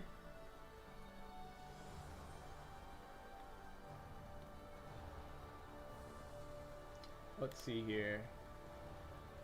This is actually kind of good because he's resting his Sanji. Yeah, Sanji. So we could go for this. Potentially.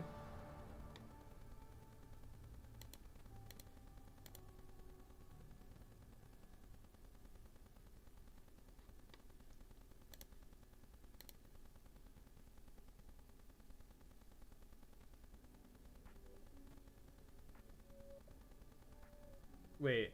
Slave arrow bounces? Oh fuck, I forgot. It bounces first, right?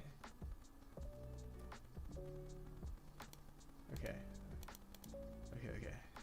We're good.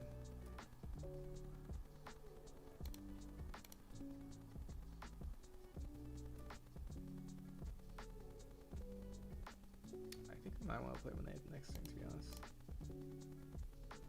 Okay. Now we only care about killing his Sanjis. That's all we care about. We're in the killing Sanji business now.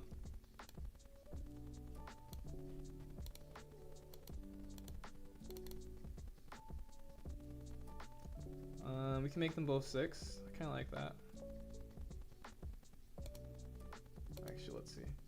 1, 2, 3, 4, 5, 6, 7, 8, 9, 10. Oh, he's exact. There's no way it's going. Yeah, we'll do that.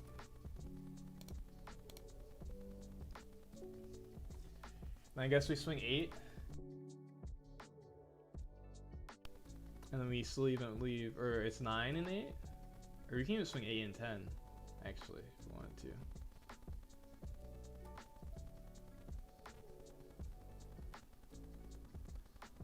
Yeah, slave arrow plus duck broken, yeah.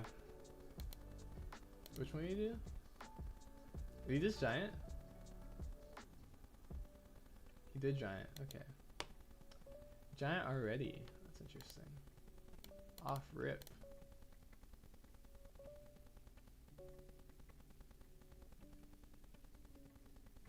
Yeah, we'll swing 8. Okay, and then we'll swing 9. Maybe it should be 10. 9 might be a little risky. It's a little greedy, actually. 9 is a little greedy. For sure. But I think I would rather protect this turn.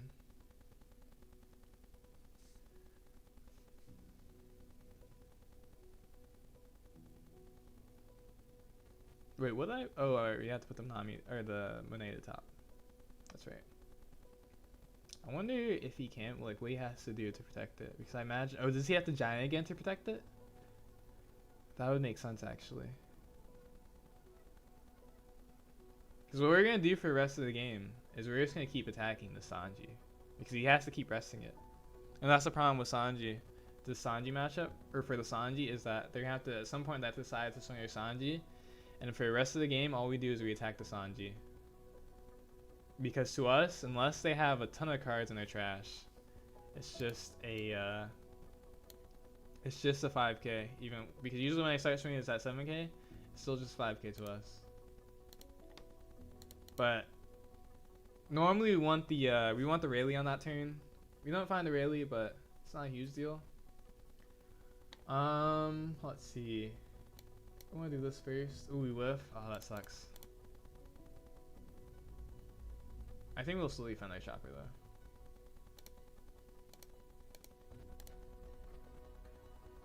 Especially since Ivanka's gonna draw us a card. We still have 4 life. If we kill this Sanji, the game is like in our favor.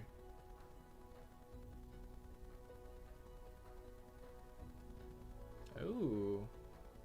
Okay, I'm actually happy that we defended it now, because now at least we have a board. But I'm curious which one of these shuffles actually. Because Ivanka's kind of almost more important to us.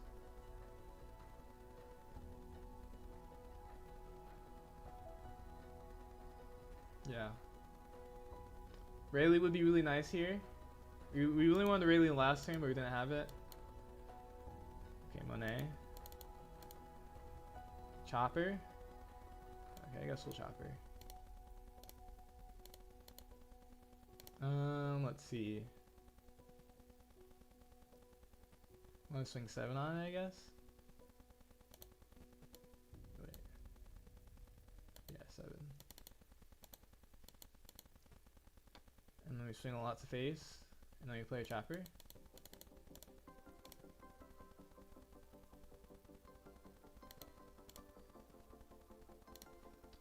No, Rayleigh. Rayleigh would have been so good on that last turn. Double minus power on 2 Sanjis, and we proc a minus, and then if he did the same thing, he'd be at 5, or he'd be at 7 down the next turn, because he double gianted. But we haven't been able to find Rayleigh this game. Yeah. Usually like 1 negate's fine in this match because usually they'll play a Jozu or a Reiju at some point, but Rayleigh is the star of the show in this matchup because once they start rushing their Sanjis, you start reeling them.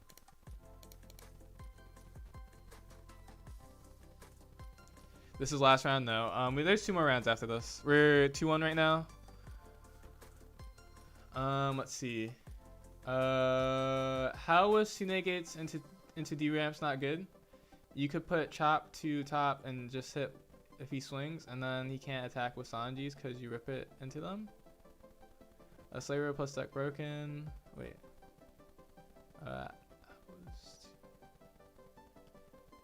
Two negates into D ramps not. I mean, I wanted the negate to swing. I don't think we care that much about D ramping 1 like in Sanji. Like it's just 1. Like it's 1 or 2, right? And they ramp. Like they don't need that much Dawn to play the game. I don't really care too much about. Like it's just deramping them 1. If it's like a minus power plus deramp, like Rayleigh, I think it's still strong. But like I would rather just take the negate swing. I would always rather take the negate swing. And so since I want the negate swing, right? That means that because that 100% swing 9 with negate, I think is just better than because we get him down to lower life, which is because Hanji's still a 4 life leader. And the good news is we get to pressure life and board at the same time, and so we don't care that they're taking life to protect their board because their board is gonna be lower than life most of the time, and so that's the reason why we pressure life. But at that point it becomes like, do we want the negate to establish a negate minus power once on one of their Sanjis, or do we want to establish a Nami? I wanted the Nami just to try to find a Rayleigh's. Because Rayleigh's more like that's the reason why I Nami twice is because we really want to find Nami's, or we want to find a Rayleigh's and Nami's to cycle a hand. So that's the reason why we did that for sure. Also, welcome to the chat, Barricade HS. I see that was your first time chat. I felt negate was better than Nami. 1 negate swing would make sense. Yeah. I just wanted to find because Rayleigh, like if we find Rayleigh, you see how that 1 turn we literally win if we play the Rayleigh. Now we're still in a favorable position, but like we'd be so much more ahead if we found the Rayleigh, and that's the reason why we Nami'd. Because like also I think on that turn like the Nami made a difference maybe because then we defend that turn. We definitely put this to top, and then we play another chopper after that too. So I guess I should have minus first, or minus after the swing, after they blocked the first time. Oops. We should have swung with leader first, and then because now technically they could block and counter and save 1. But let's see. We swing.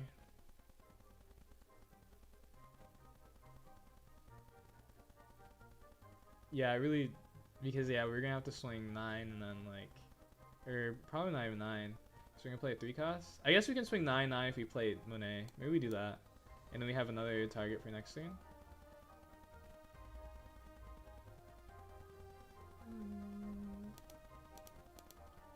Yeah, I think we really need to swing since we play like this. We like really need to swing 9/9. So we will just swing. We'll swing 9/9 at this point. Because I should have. I have this bad habit sometimes when there's 2 blockers like this, you're supposed to swing first for sure. Because now, technically, if you had... I don't actually know if you want to do that anyways, so maybe it doesn't matter anymore.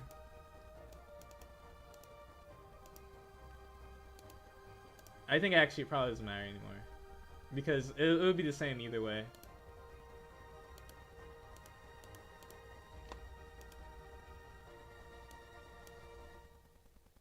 The other thing with Reiju is that, and the other thing with swinging board of Sanji's, I know he has these concussors in hand because they play a decent amount of them. They save them. This can only protect life and not board, which is pretty huge. So they can't like block and then use this card. They have to protect their life.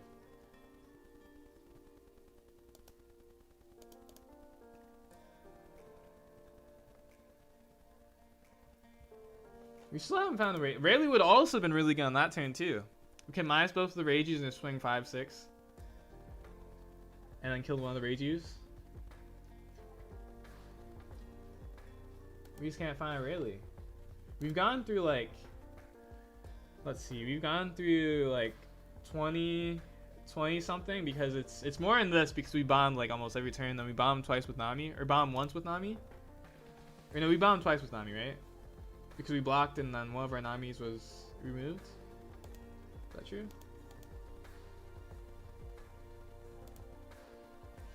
Actually,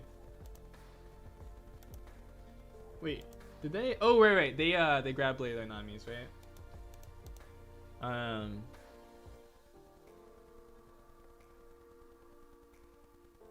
So yeah, we did Nami twice, I think. Is that true though? Did we Nami twice or did we Nami once? I don't remember. Let's see. Do we defend this? I think we do.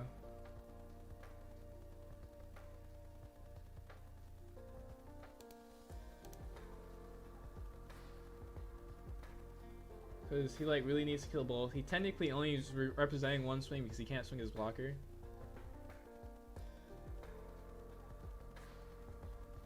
And so now this forces assigned you to at least swing 7 to kill this chopper.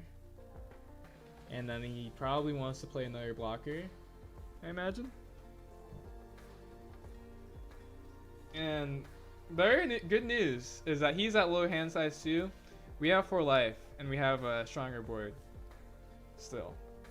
Before he plays a card, of course. After he plays a card, I'm assuming his board will still be bigger, but like, you know, there's gonna be blockers most likely.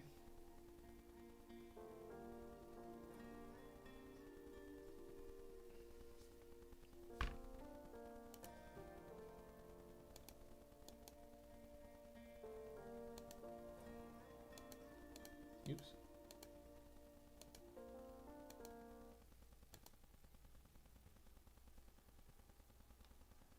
Sure. What's he gonna do? Test onto his Kaya? Oh, he needs to red rock and then leave. Wait, doesn't he die anyways though? He red rocks a chopper and then kills this. We swing. Wait, it's 3 and 5.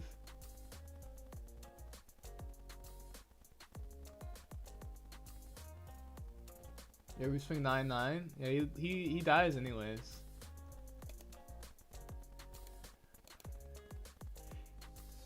He said GG's because he's cool, but he didn't leave. He left. I can't say GG's too. It's unfortunate. Feels bad.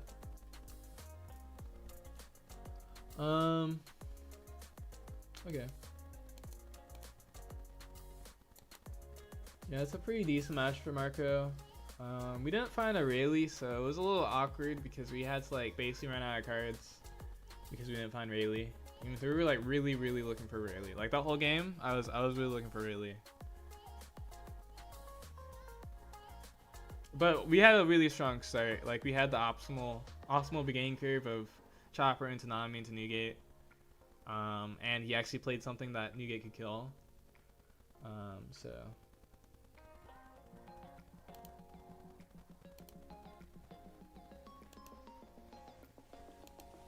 there's 4 more matches to go. They have to rate on. We did Wartax. No Wartax loss. Dang, unlucky. Well, good news, we can't get repaired into him. I wonder what Jackal's playing. He lost to Jackal. I've never heard of Jackal. I wonder if there might be another Yamato player. Cause I know Ninja 1K also plays Yamato sometimes. And then the other undefeated game is still going. So there's an important game still going. And there's actually 2-2-1 games still going.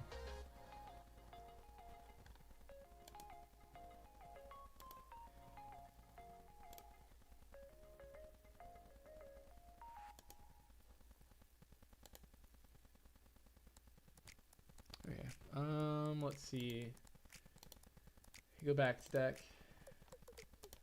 Yeah, I think this list is actually really consistent. I do kind of like it because I think there's a lot of decks or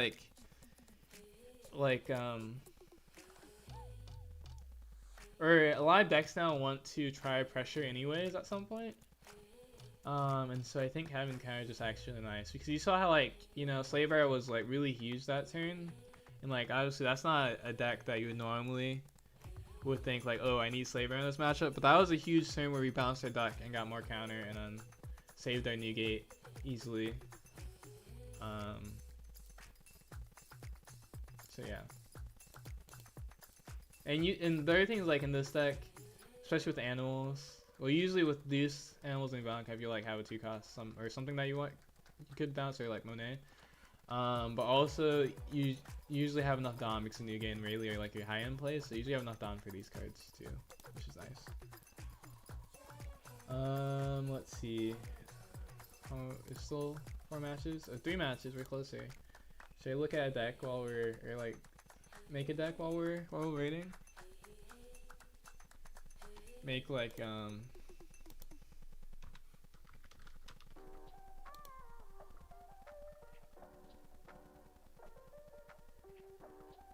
I have Kobe built? I don't have Kobe built. I'm not sure. Oh wait, I do have Kobe technically built, but it's PRB. Because I do think PRB Kobe is gonna be nice. So I guess we do wait for that.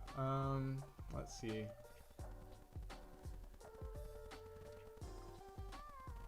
Is there any decks that you guys want me to build? The round is probably starting any second now, but well, there's still 3 matches actually. I haven't built Yamato. Zoro Sanji.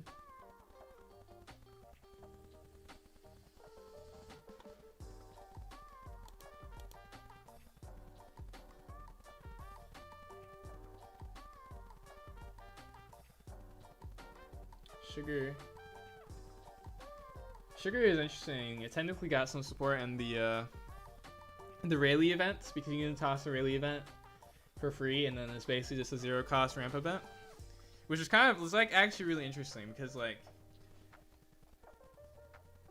you think about Luffy plays cards that just like Garachu just is a 1 cost you pay 3 to ramp, but Sugar has like 12 0 cost ramp events if you think about it, right?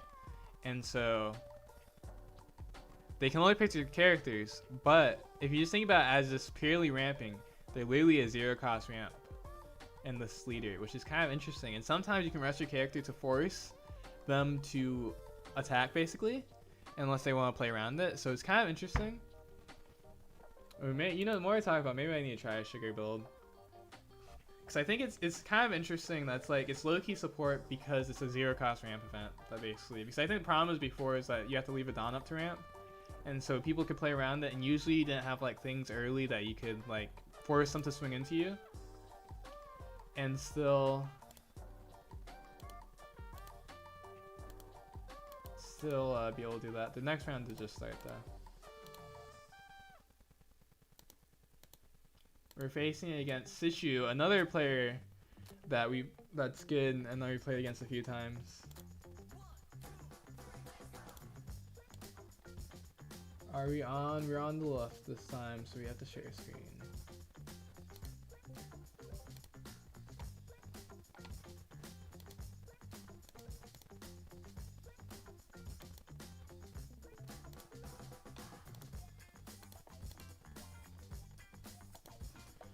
I wonder, I feel like Shichu might be on Yuki Luffy, to be honest. I hope not.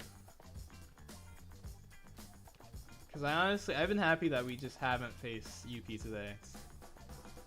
Like, I honestly might even, no, I'm not going to say that. I was going to say maybe even want to see Yamato more than Yuki, but that's not true. Cause I feel like UP just like, it feels like they always have the stuff. Yep, it's UP. Kinda figured. He made us go first. Kinda makes sense.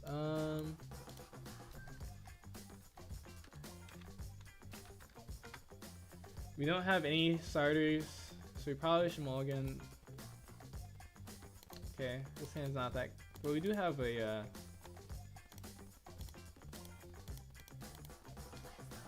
do have Rayleigh. Okay, that's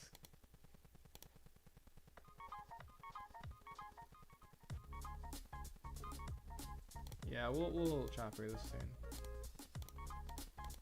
We chopper this turn because he won't kill the chopper because he can't, and then we can swing with chopper and Marco this turn.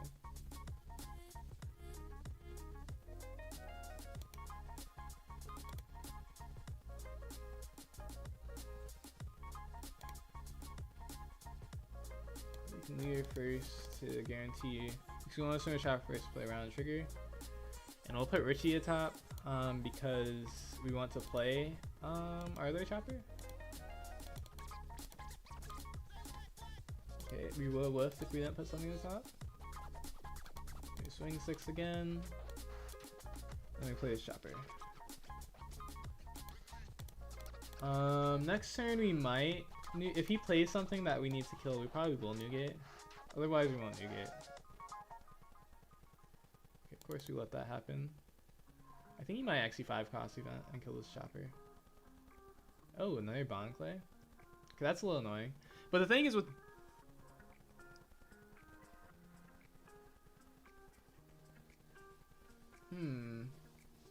it's actually interesting.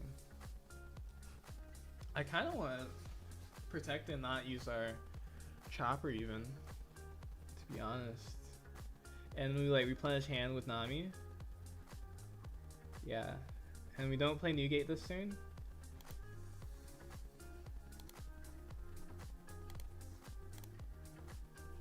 Okay, and then yeah, and we don't play Newgate this turn, so we don't like have a 8k power on board anyways. So then we can take the free swing into, or maybe we want to guarantee an animal actually. We kind of do want to guarantee an animal. That does tell him that we're not playing Newgate this turn though. Actually, I guess if we play Newgate though, we do, or actually no, we definitely play Newgate because we Newgate and then Chopper kills this anyways. And we don't care about event because he's at 8 anyways too. So yeah, I guess we can Newgate this turn, and then we force the Mihawk, and so you have to have Sanji into Mihawk on top for it to be like really strong. Yeah, okay, and we'll guarantee the animal. We'll put the duct. Do we put duct to top? We did almost whiff on the last one, so there was no animals through the last 10, right? Or we drew a duck, didn't we? We did draw a duck. Okay. I think duck actually wouldn't do that much though if we played it to the board, to be honest, so we won't do that. Dang it. I didn't want to lose a 2k anyways. But I think duck wouldn't accomplish that much in this position because he's not going to play another Bond Clay probably. Yeah, we don't care about that because he's already at 8. If we hit a Richie and or a Chopper, we'd be so good there. Kinda sucks. Cause like if it's any of the other animals, like even his hiking bear or duck, it really doesn't do that much until like unless we find like a slave arrow at this point. Because UP Luffy, so we aren't gonna swing with them with that character for a long time. They can ignore it pretty safely, and so yeah. And in this specific situation, like put the top, we would lose a 2k too. But even if we hit the duck like randomly, it wouldn't be that good, to be honest, unless we find a slave arrow later. But still is like a lot later than now. But now we like also if he Mihawks, we like really needed that too. 8, 9, 7. I'm guessing he wants to. Yeah, I'm guessing he wants to Red Rock the Newgate because he doesn't have it. So we block.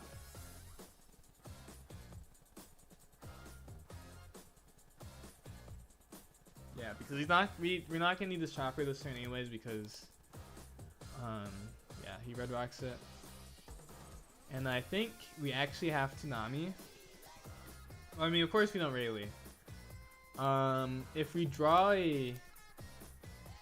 put this to top. If we draw a Newgate, there's a chance we could Newgate, I guess.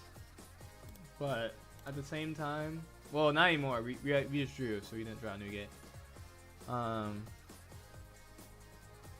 Let's see, we swing 6.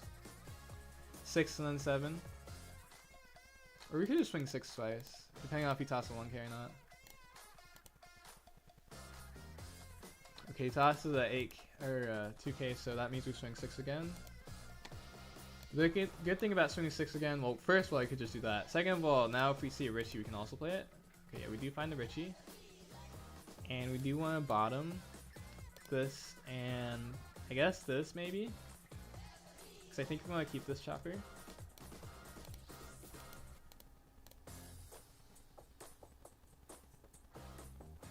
You think this match is worse now because they can Mihawk? No. There's no think. It's 100% worse now that they can. Now that they can Newgate, or now that they're playing like 3 or 4 Mihawk and they can just. Ooh. Interesting. Do we block with our Nami? Probably. And then we can swing back into it. We can also kill the Sanji with this chopper if we want to. But also, what we would make it, 4K.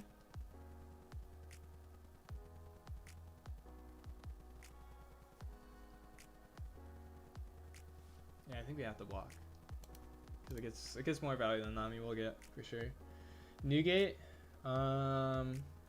we can kill this actually by default with Newgate. And we can get the swing onto it too. It's definitely better than playing Rayleigh actually, because we get both procs, and then we can put this to top. Yeah, okay.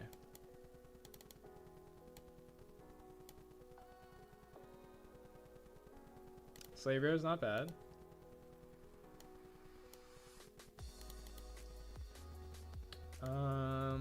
Yeah, we swing this. Swing this to face because this is a guaranteed kill anyways. Now the thing that we can do is we can swing the 5 into this Luffy. The only thing with that is that we don't actually want to... Well, we can leave the Slave Arrow just to protect our Newgate potentially, but if he Mihawks then it doesn't matter anyways.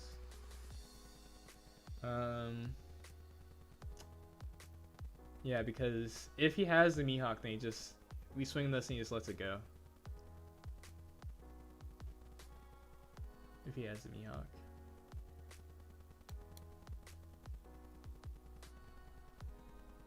Yeah, I think we just swing swing face twice.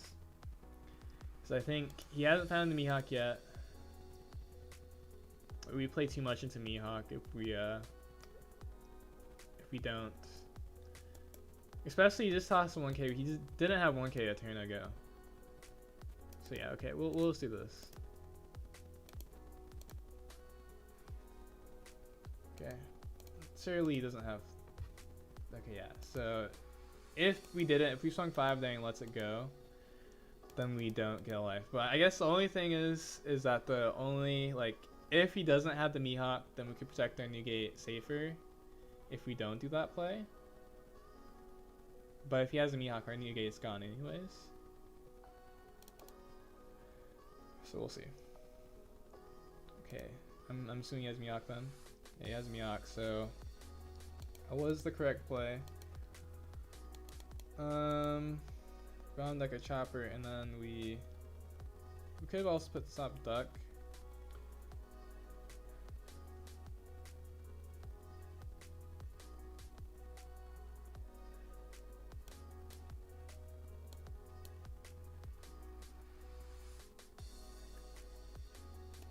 Go like this.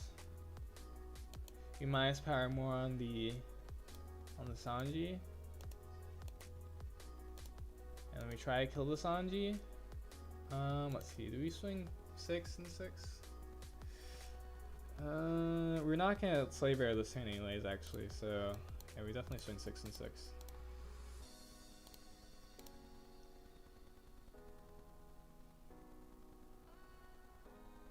Giants. So he's trying to find 2k, 1k. Let's see if he gets it.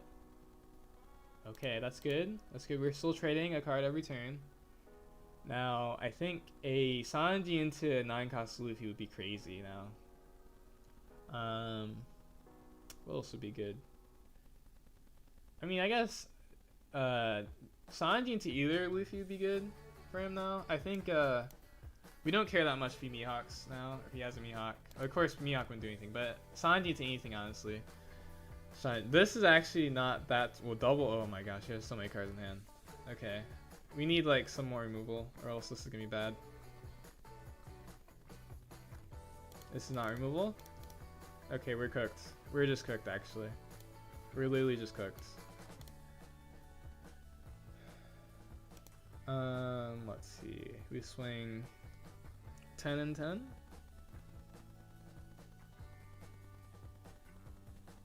Yeah, this is the reason why also this match is so hard is because they do this and then it's like they have so much counter. They've guaranteed like almost certainly solved a good counter.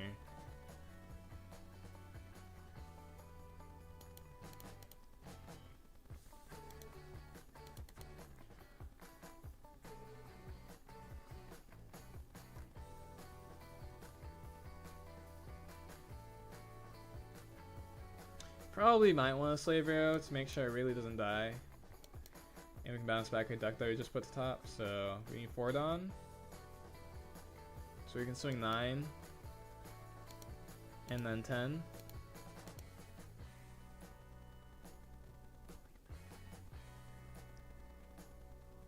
Okay, gear 2. Value. And I guess he blocks this then.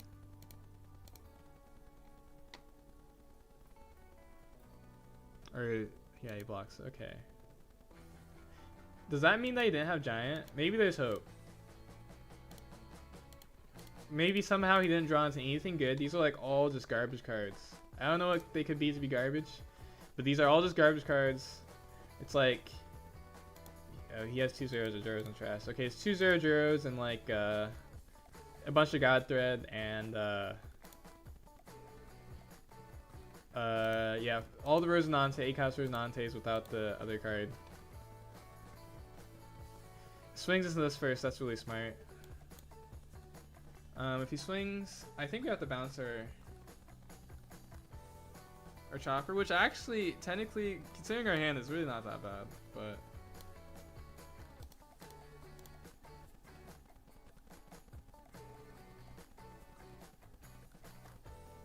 Will be tough to make a deck that counters our Ray and this UP. Yeah, exactly. That's the reason why UP was like insane in OP12 and like in general and like in the East and like was kind of dominating.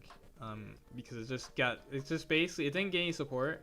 They basically just got better because of, man, this Rose 9 still be on board is crazy because now he gets 2 Dawn for free. Still. Okay, maybe we can do a play on, yeah, maybe we can do a play on, try to kill the Mihawk.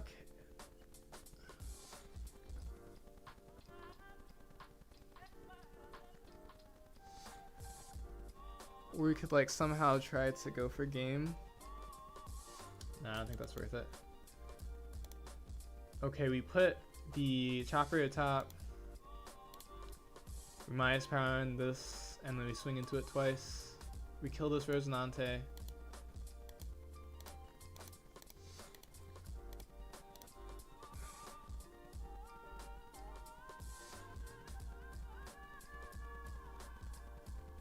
Now the good thing about not swinging into face is that you can't guarantee this. The bad thing is that we might not be in a better situation next turn. But yeah, he didn't even have to use a counter, so if we went for game, we were just not being able to kill him. So good news, I guess we still have 3 life, and like I guess somehow maybe he did toss a bunch of 2k, so you know maybe there's some like some hope that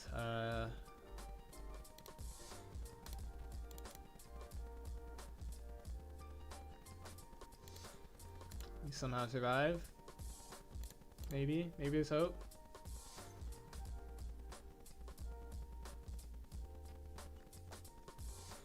Yep, no chance, no shot. Well, now we have to go for game 2. But we have to go for game, not game 2, because there isn't a game 2, but we just have to go for game. Well, maybe if we like, yeah, if we found, technically maybe we could survive, but we would leave more down. It would just be worse because we'd be in a worse situation next turn. So, we have to hope somehow he doesn't have this counter, which is very low chance.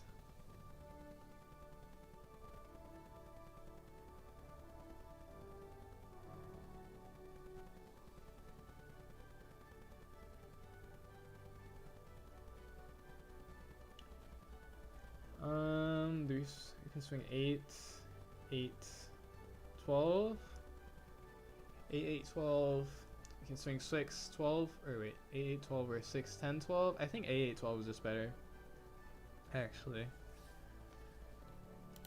could do 8, 8, 10, 10, but I think that's also, I guess the only problem with going like, he drew so many cards too. I think we have to go 8 because going 6 is just way too risky, considering. Or maybe it is. No, I think it has to be 8. Play Richie for funsies. Gear 2, yeah. Now we have to swing 10-10 because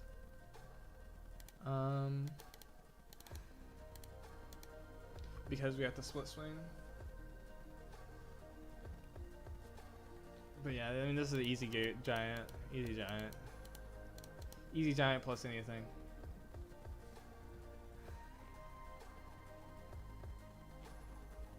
He's playing 10 cost Kaido. Crazy. Yeah, no, he had way too much counter. Yeah, I mean, that game did go like we had more time, so like if we were playing Sanji, it would have helped for sure in that game. But I think we actually still lose. Because yeah, the Mihawk, the tempo of this Mihawk, just being able to remove the new gate for free is just, it's too good. But we did have more of a chance than sometimes we would have because they didn't immediately Mihawk us. But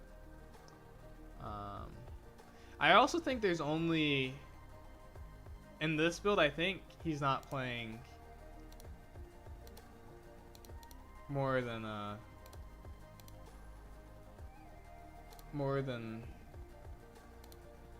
2 Mihawk because he went through most of his deck, it looks like. Yeah, 34 cards, 5, 6, 7, 8, 38 cards. We don't see another Mihawk. He might be on one Mihawk. I hope he's not on one Mihawk and he saw his only Mihawk because that would be kind of annoying. But it looks like he's on probably 2 Mihawk. Oh yeah, he's on 2 Mihawk. Okay, yeah, he's on 2 Mihawk, which makes sense. So yeah. So I think if they're playing 2 Mihawk, it's because like if he doesn't find Mihawk, then we're definitely still in the game. Well, actually, no, we're just winning if he doesn't see Mihawk because they never kills our new gate, and we're just in a good position. But if they see the Mihawk, then it gets infinitely tougher.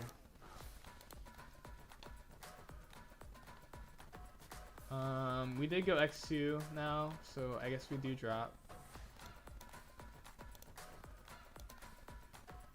Because there's no reason to play for X2.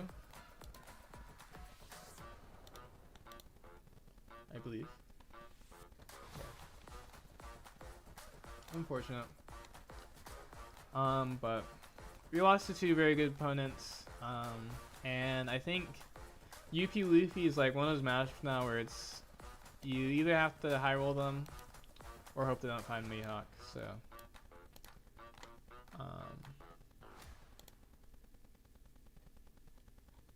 because they just have too much counter now. It's so hard to kill them. Well, they have too much counter now, and they also have Mihawk.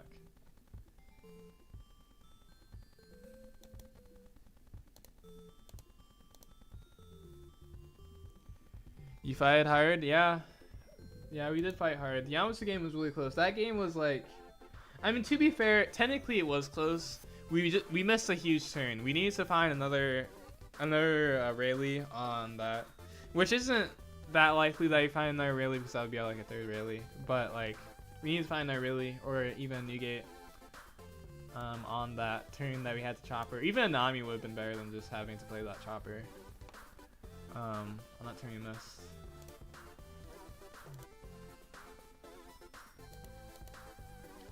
But I think the other games felt comfortable. We also didn't face a single Rayleigh or Zoro, which is a little unfortunate because that's like kind of what this build, it wants to focus on Rayleigh and Zoro, and then we just like hope that we either don't face UP or we because obviously like Marco's is like really getting to UP naturally, right? And then this build wants to begin to like really get into Rayleigh and Zoro, and so we just want to. And we're fine into Bonnie. I think it's kind of hard. I feel like we're favoring Bonnie, but it's hard to tell versus like, cause it's hard because like playing a good Bonnie versus a bad Bonnie is like a huge difference. And like I mean like a really good Bonnie versus like your average Bonnie is like a huge difference. So it's especially if they know the matchup. So it's kind of hard to tell if it's favored or not because it definitely doesn't feel like we're ever like bad into Bonnie, but like it's kind of hard to tell, to be honest. And it's also just hard to tell because like. If they see multiple 10-cost Dophies, but they can't search 10-cost Dophies, so it's like maybe it's more the Bonnie has to high roll us. So I don't know, but yeah. So those are like the 5 decks, right? That we won't worry about. And to Rogue, we're actually pretty decent usually, anyways. And but UP Luffy is like one of those matchups where it's like, okay, we have to high roll them, hope they don't draw Mihawk or dodge them. We just have to accept that at this point because there's nothing that we can do to make us be able to play better into that Mihawk. Because the moment they Mihawk, we're just like so unfavored by default. Well, there's technically things we can do. What we can do is we can play like 4 Sanji and 4 Dragon, 8-cost Dragon, then that makes our matchup into Luffy better. And then we also play Gorons, but that would obviously be not that great into the rest of the meta. I actually never played this matchup before. Oh, I should change my stream title first. So we're taking deck requests again today for ranked. We're also playing ranked now. And so let's see. I guess we can play this first. Oh, we can do this play.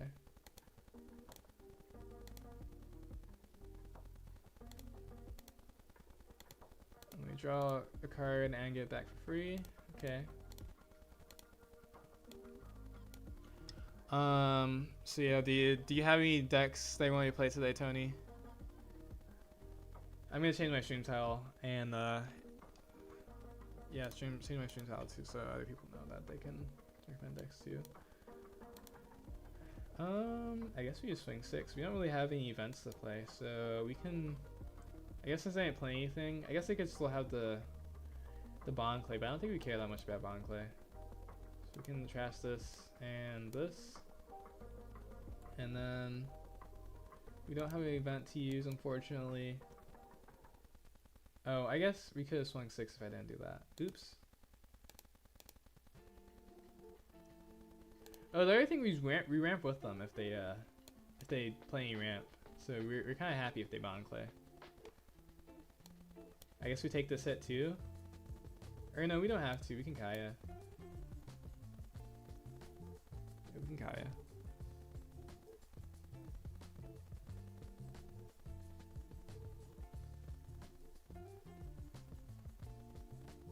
Joke's on them. I get to ramp for free with this card.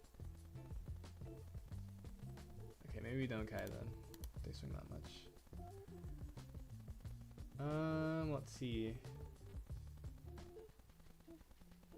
Can establish this next turn. Oh, they did ramp. Oh yeah, we just don't play. We ramp twice this turn. And we just don't play this card. And we can even swing our Sanji actually at this point because we have counter to protect it.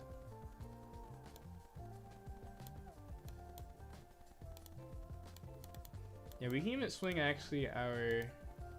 We can play a Nami and we can swing our Sanji and then we can protect it with Snake Dance. Or no. I guess technically we can't protect with Snake Dance. Maybe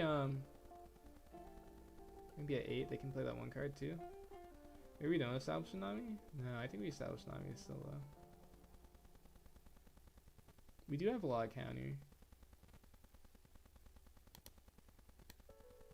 I think we still swing the Sanji. Like, what's he gonna do? Swing all of his Dawn into it? Maybe. Actually, they might actually play some removal anyways. So maybe we don't play Tsunami because right now there's nothing that they have that they want to remove. And then if we have Snake Dance up, there's no way he ever kills our Sanji. We probably want to Snake Dance this turn anyways because we don't want to go down to 2 life. What he could do is playing us and then swing into our Sanji. That would suck if we don't find counter. Make have Rush Leafy, that's fine. It's also fine.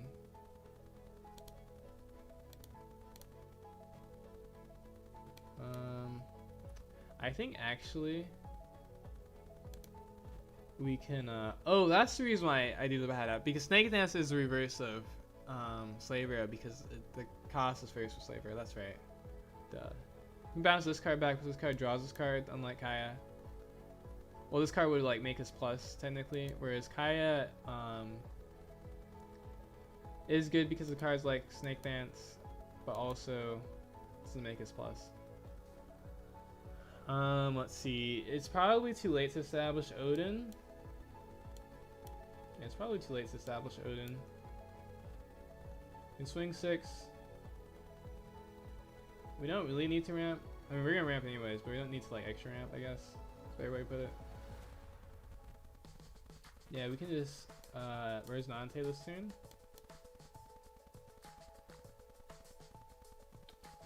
I guess we could Odin this turn.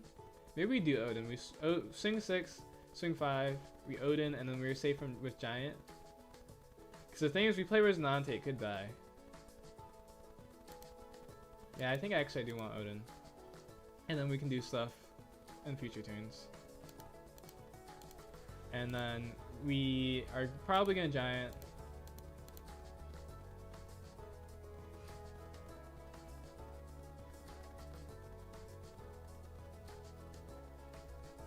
How was the qual test? I mean, qual test was alright. But I don't really like qual that much anymore. I tried it yesterday in the cup, and like the idea was fine, but the problem is this has so many bad matchups if you don't face the other decks, and like Zoro and Rayleigh is not really that great of a, like, even with like trying to play better into it, because like naturally not, or the Zoro matchup is naturally not that great, which is another problem. And then like you try to play better into Rayleigh and it's still not that great of a matchup. And the UP Luffy is great, but everything else, literally like almost, there's a ton of rogue decks that are also really not that great as qual. I guess Enel would have been good for qual too. Swings 9. I think we can actually take this one, to be honest. Because if we don't need to Giant, I don't want a Giant. I think we have to take Giant here.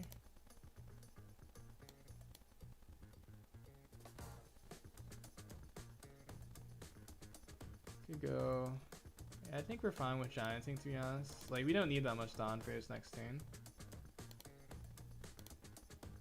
And then we can toss another Nami because we're not gonna ever use it. Let's see. We have multiple Giants. We want to establish one. Rosnate for sure. We want to swing 6. Probably 6. Or actually, maybe we can't establish Rosnate because we need to Odin. Or we can exactly establish Rosnate. We swing like 6. 8, 8. Maybe actually we just don't use... Yeah, I guess we just don't use Odin this turn. But we do get to bounce back. Alright, sure. No, we can just use it. We can just use it next turn, I guess. Yeah, I guess we can use it next turn. We don't need to use it this turn.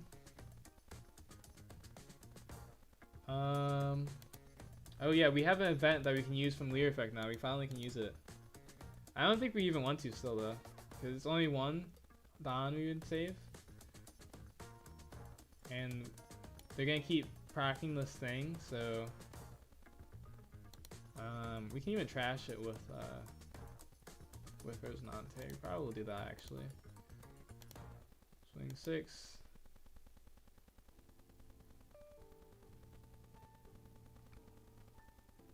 But I think is bad matchup into UP2. Koala? No, Koala's oh, we can try Lucci, but I think it's bad matchup into. Yeah, we can try Lucci. But yeah, I agree. I think now, especially since they're on Mihawk, I think it's probably not the greatest for Lucci. But it's probably better than it is for Sokka because Lucci at least is a 5 life leader, so they can't really pressure Lucci as hard as they could pressure because UP Luffy now is like half pressure, half removal. Kind of similar to Marco. I mean, that's the thing with UP Luffy. It's like you're doing a similar thing as like what Marco wants to do, is like half pressure, half removal. Except for UP Luffy, like Marco has more strengths in the early game, and then First and Mostek is stronger in the late game. But UP Luffy just is the king of the late game. I guess we swing 8. Probably might even just take it, to be honest. I guess we do have Oda on board now, so you might be a little scared to go on too low of life.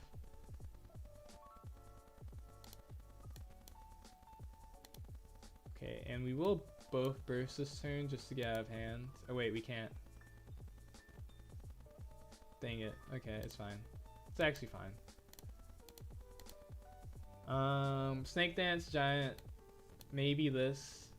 Yeah, we don't want Giant twice if we don't have to, so probably Giant and Snake Dance. Pudding would be crazy here. But I think the way this game went, I think we like, they're probably at like on like what, 1 pudding at most. So I think we're fine if we like have to lose the pudding. So our hand's gonna be a lot lower after this turn. Well, maybe it won't be that much lower because we don't need anything in our hand besides. Probably want to keep this card, but like this card can go, this card can go, and then yeah, we can also Giant twice. Oh, I guess we just lost Rosinante. Maybe we want to establish no Rosinante then. Swings 9.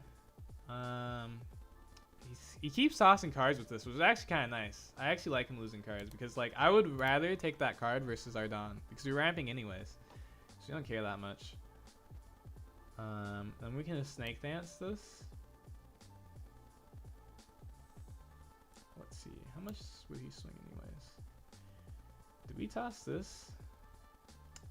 Maybe we don't even establish no Rosinante because if we establish no Rosinante, it probably just get removed again. Rosinante is kind of good play. Okay, maybe we'll Giant first. We go down to 8 again if we Giant. Well, I guess actually if we Giant, then we're not going to Odin. So maybe we just do more Odin plays instead of just keep trying to establish Rosinante. Because like we have really nice Odin potential plays because we have these. We have the Kaya, we have the Sora, so we can like keep abusing these 2 cards if we want to. Yeah, we actually don't even have to Giant, so I don't think we are going to Giant actually.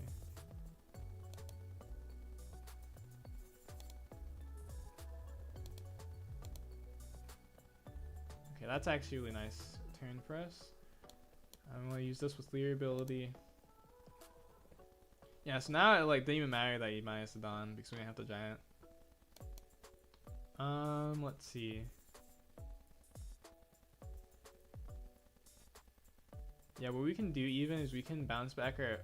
Actually, I guess we can even save Arkai and Sora in hand, and then we can just replay it next turn if we want to use it. Let's see. So we can also potentially swing into this. So I guess we'll play this first then.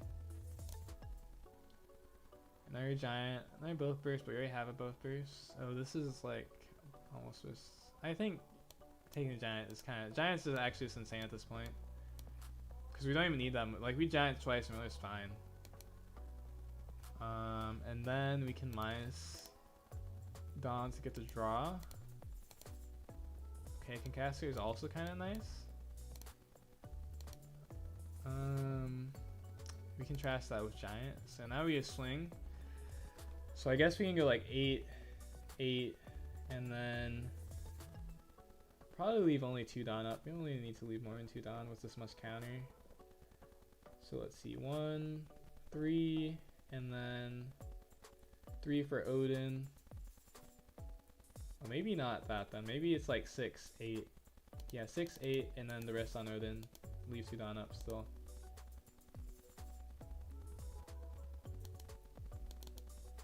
And then we can even swing on the Luffy if we want to. Yeah, because we can swing 10 twice.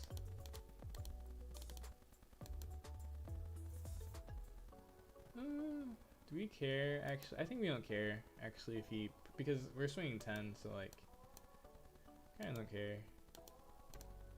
Yeah, this is kind of crazy. Odin's kind of crazy because like, I wonder if he has the Mihawk in hand, because Mihawk wouldn't do anything if he has it. Oh yeah, he did have the Mihawk in hand. You know, I think I actually love this version of Sanji just because Mihawk has been so annoying for me recently. They can't Mihawk our Sanji or our Odin. That's so funny.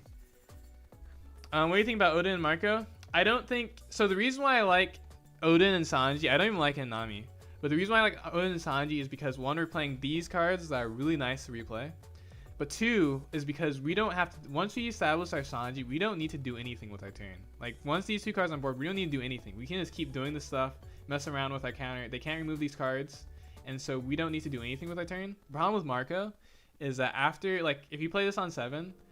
On your next turns, you want to either do Rayleigh, Newgate, like maybe if you're playing Sanji still, you want Sanji. Like you would never have 3 extra Dawn, and so it's like you only use at the end of the game, which is like fine in some matchups, but it's extremely slow on 7, and even sometimes they're like fine with just making you trash 2 cards because you don't like Sanji is also fine with like having a bunch of cards in hand, or like they're fine with losing cards at hand because they have a ton of cards.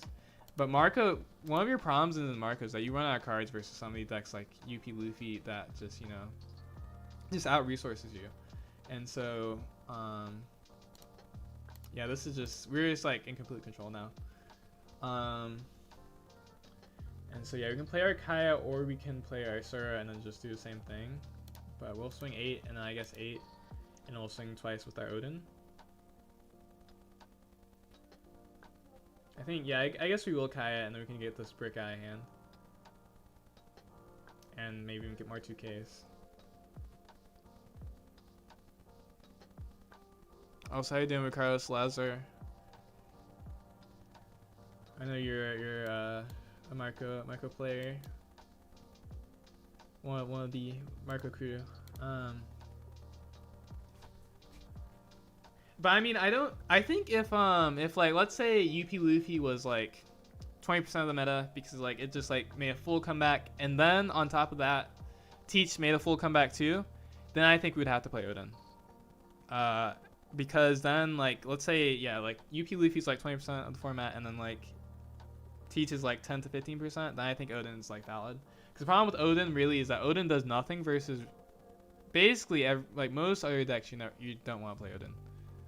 Because yeah, versus green, he's terrible because he's a 7 cost, and he doesn't do that much anyways. But he's terrible because he's a 7 cost. And then I shouldn't even trust Sanji at this point.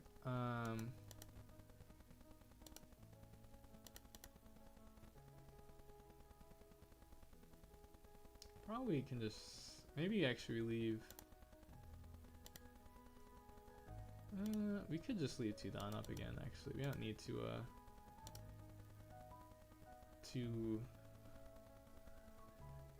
yeah, we should be safe with just double giant. We don't need a snake dance anyways.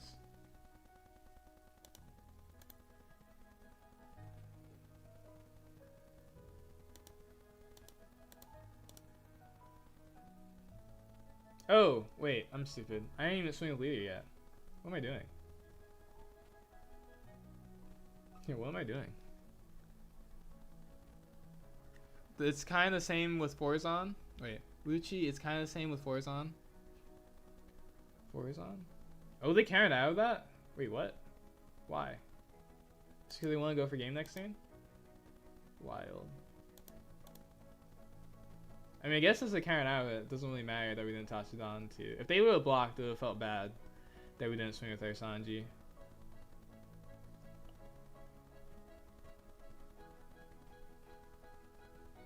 And I guess we giant toss Resonante and then giant toss Snake Dance.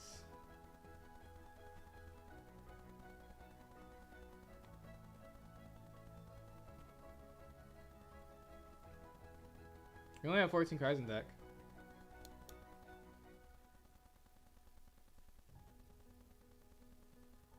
Are you saying like the same, it's kind of same with Forzon, like they can shuffle your Forzon a lot more, or can't they have done that anyways actually? With like the 5 cost card? But they're like almost all on all like 5 or 4 of that card, which I guess they probably like on 4 of that card before too. Well, actually no, I think some were playing 2 bricks. We're playing not 4 of it before. Below is actually decent. We can even pressure his Luffy if we wanted to. Probably don't need to though. I guess we just toss this on. What the? Well, that was never dying, buddy. Sorry.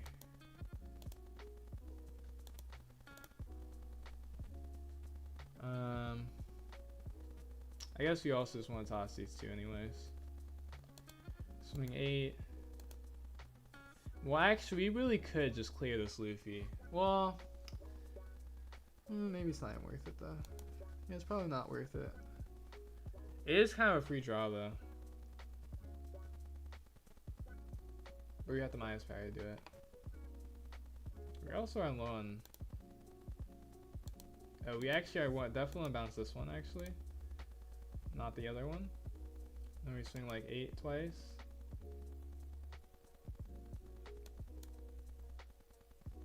Oops.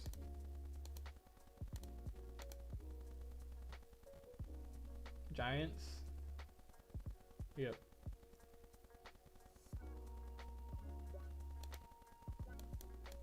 We can even ramp twice with this if we want to get back to full.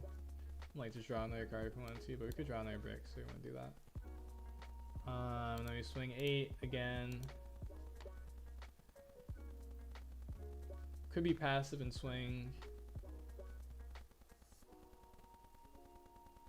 Actually, no, we're gonna blow. Oops. Just because. What's the guarantee kill on this?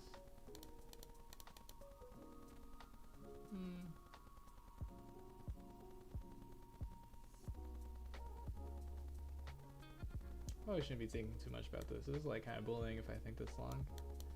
Oh, I could. What I should have done actually, I should have just blowed twice and then we could have left 1 down up and this will be guaranteed.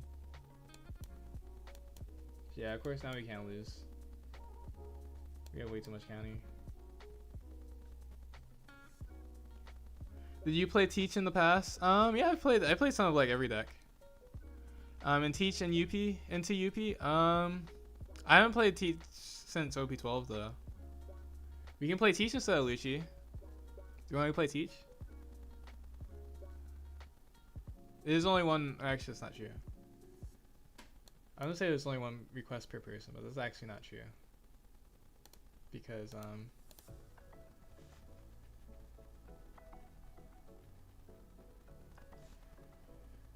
he wants to extend his misery. Okay, I guess you can win by deck out in theory.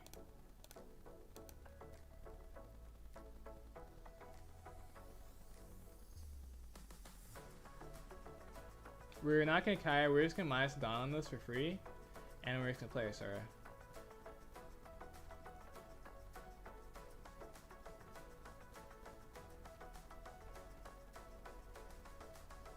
Six cards in deck. You can deck us out if he somehow survives for another turn or 2. I guess this time we can swing 6 with the Sanji too. And swing like.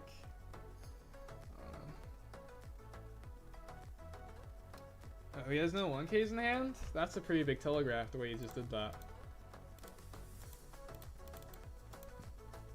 Oh wait, I can't do it like that. Oops.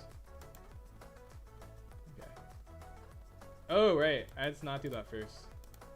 Okay, I guess that's just, it is the same as playing Nami at this point. And then I guess this was guaranteed because we just swing 10 at this point. Can't even swing 12. It's more than guaranteed, actually. Okay, Odin was last life. Interesting.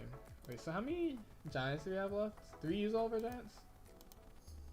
We did use all of our giants, right?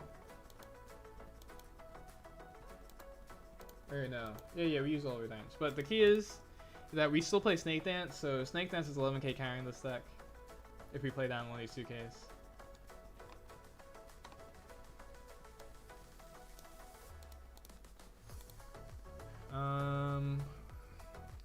Wait, so are you playing Teacher Lucci, Tony? I would have to build either one because I don't have it in this sim, on the sim, or even if I did, it wouldn't be updated. So, like the list wouldn't be updated on my old laptop that has the old lists.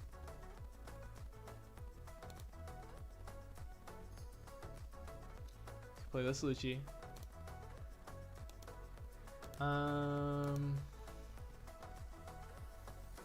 Why didn't you swing 9 at him?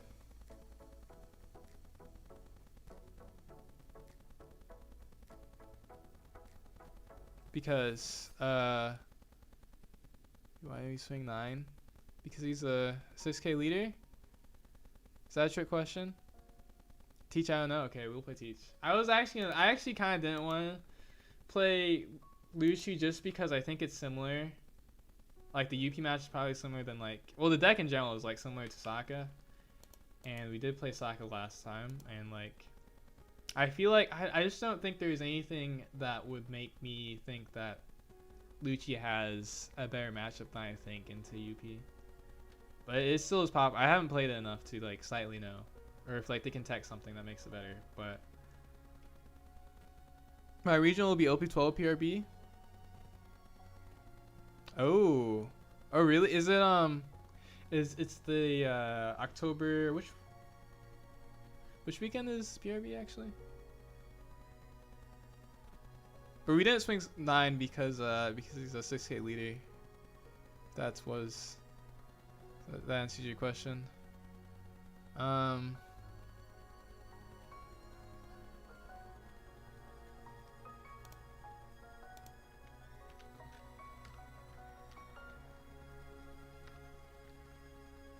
right, okay. Blackbeard Pirates. Oh, so are you considering playing I clicked the stream at this. That's funny. Oh, that's right. That reminds me. I need to change the stream title.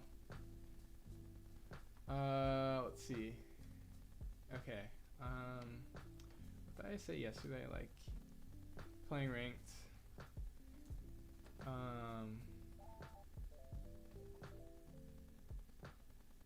Taking deck requests. Wait.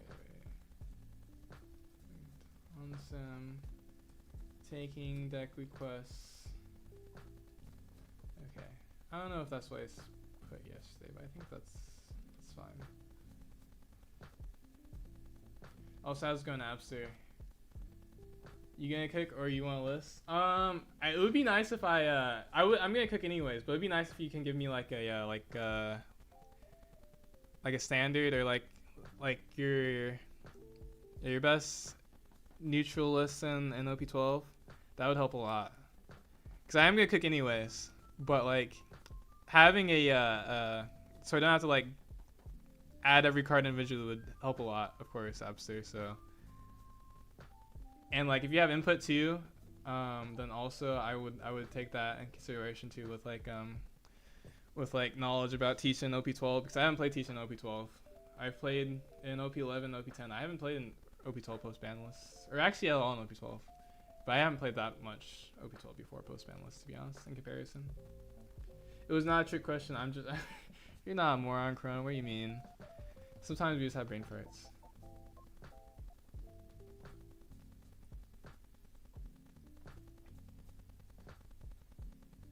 Oh, got added. Didn't hear if you said anything. Okay. Oh, I said I'm gonna a standard list, or like a list that I like to go off of would help a lot. Like any like for OP12 or something like that, because I'm gonna cook anyways. But like Like, it would be good not to, like, just have, like, something to go off of. So that would help a lot if you had that. And if you had, like, any input for, like, teaching OP12, too, that would help. If you're willing. Let's see. I'm also just trying to change stream tell at the moment.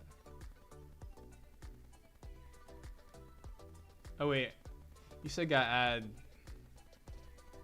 Were you still in the ad? I just said that. Okay. I think both stream titles should be changed now.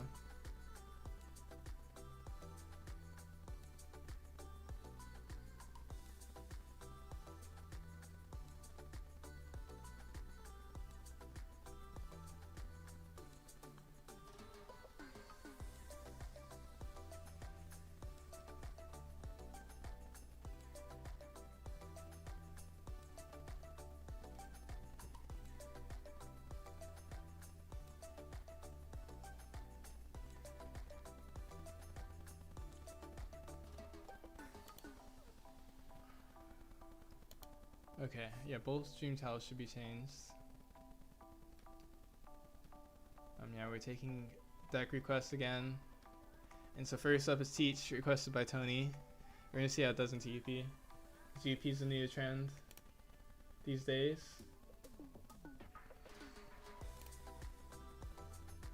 Are you still in ad apps, sir?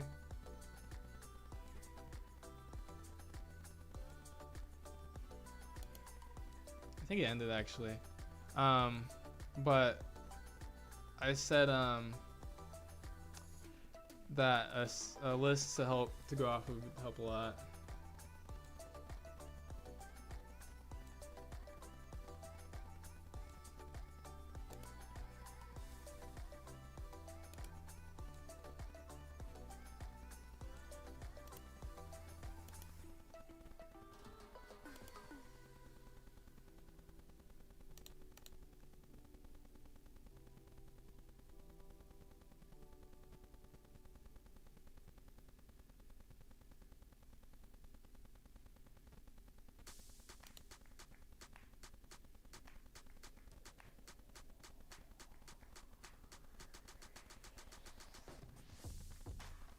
Okay, I'm just gonna start adding cards.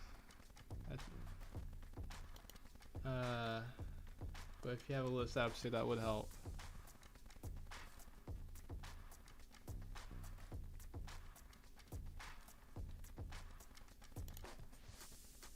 I actually should also probably just be looking at what I would play too. So we have to play Black Spiral, and then I want to play Tempest Kick.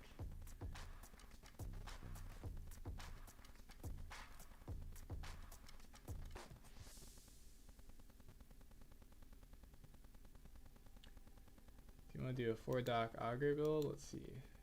I think those builds are pretty annoying. This card team's kind of crazy. Of course, not out yet. One cost blocker, I think, is also pretty crazy. That's not the one cost blocker. Add down accident.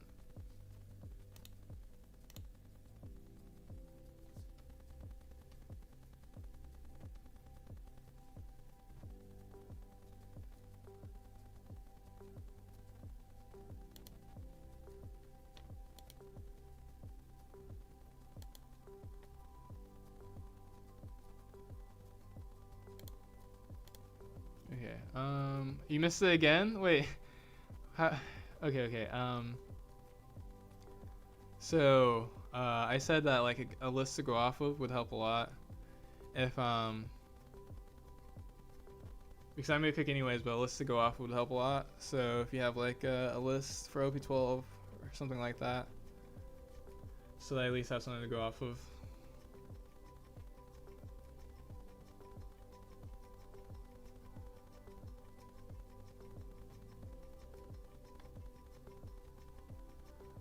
When did we get this promo? This promo seems interesting. Like a 10-12 teach just negates everything, but like how much would that even come up? It's also only this turn.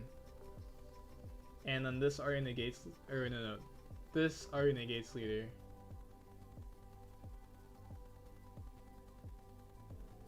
So it just stops blockers.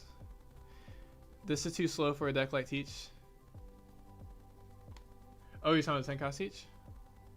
Yeah, that makes sense. Oh, nice. Okay, let's see. Let's see what we got here. Also, Absol, I got Mike. What do you think?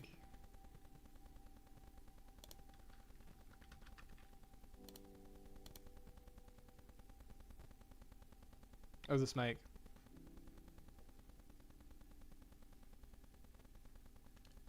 Let's see. One liberation or one black hole like that. 2 spiral. 3 Tempest Kick. I'm greedy, so sure looks too broken into Rayleigh, yeah. Yeah, Shuri, I mean, Shuri just looks crazy in general. 4 cost PRB. I mean, it's also has a power, what they're giving to like all the Teach cards, where its original cost is higher, or not original cost, but it's an 8 cost basically, which is kind of crazy. So it's good into removal that isn't based off original costs. It's kind of also crazy. It's glapping a little bit. Glapping. What does that mean? Was that like when the friction like's making like a little noise in the background? Yeah, I think I still need to like fix it, because I think I heard that when I was like testing it, and like if I turn it down, then you can't hear it at all, but it's like really hard to hear me, and so I don't know what. It's a small hack in the background. Yeah, small like noise in the background. Yeah. Is it a real mic? What does that mean? It's a mic.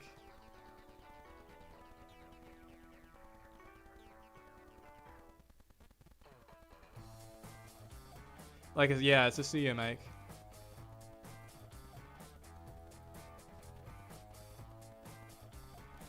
I mean, I think it might be the connection, but like, I don't know why it's doing that.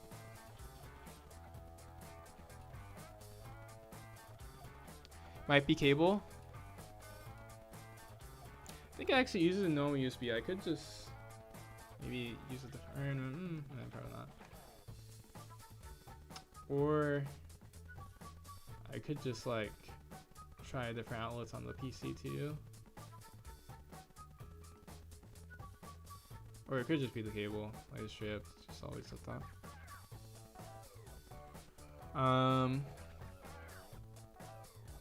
Okay, let's see. One San Juan. 3 feet. Ooh, Laboon. 2 Shiryu. I really like Tempest Kick. Am I greedy that I want to play more Tempest Kick?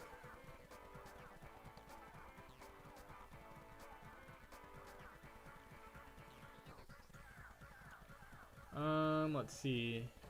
What was I gonna do besides? I like that it's playing 4 Kiryu. I see some builds playing like or not Bonnie, but like what's her name? The other 1 cost Suke. It's like this card's kind of broken. 4 Dock, 4 Augur.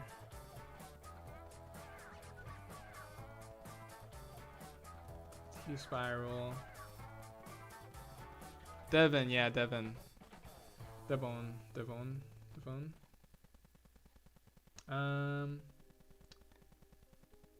Okay, let's see. That's right, we don't play pistol anymore.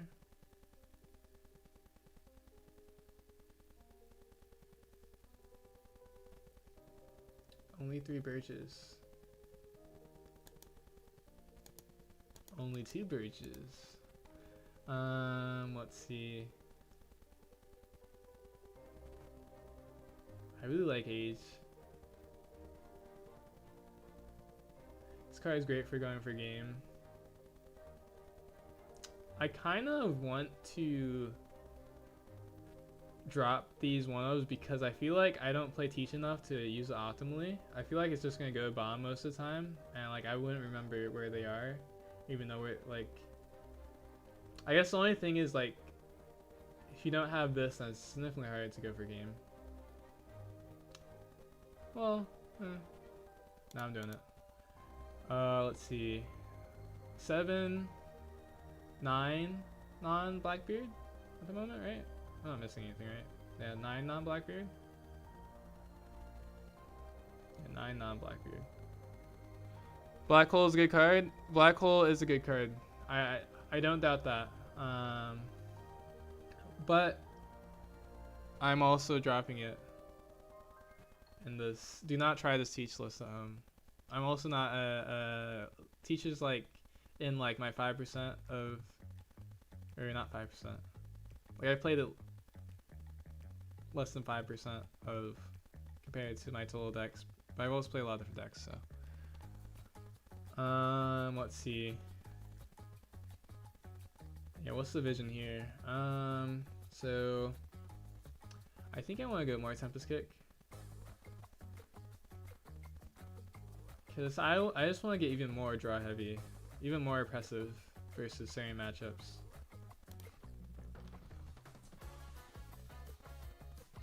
Hey, it's your deck. I'm just here. Well, thank you for giving, like, saying that Black Hole was good, because you know, I respect, because Black Hole is good.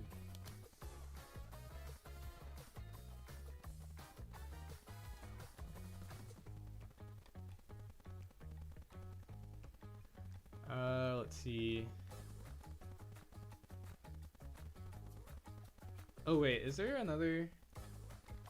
I guess Black Spiral is literally a Blackbeard card, so it's probably just better to just play black at this card as a counter. Yeah, it doesn't make sense to play anything else, because it's literally a Blackbeard card.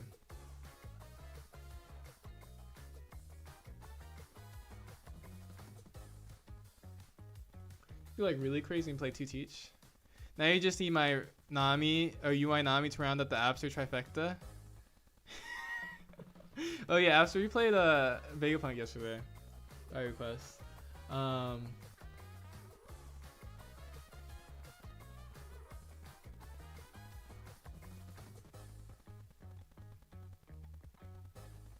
Wait, that's not the Abster trifecta. What do you mean? He plays Marco now too, or like he played Marco, Diesman, and OP11 too. So and he has VV and EBO3 and yeah, exactly. So it's like Abster. Wait, what's 5? Is that quintuplet? Does that work? Okay, you know it'd be crazy we heal. Okay, I won't do it. Let's see. What feet? Low-key almost want to force defeat, but I feel like that's probably not a good idea. It's my age.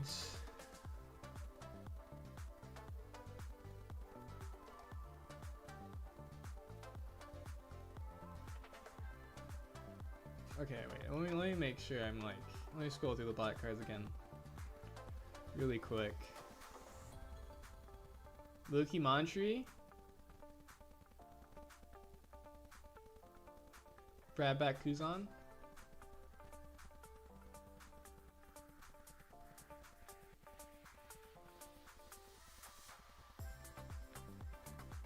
I think we add some of these cards. This would have to not be Caribou at 4. Which I think I'm fine with playing this like at 2. Because I think it's really just like, it's not actually necessarily true. It's always just a 1-cost blocker that can be good. Yeah, the more we can't play too much non-Blackbeard because the stage, you don't want to make it too low of a whiff chance.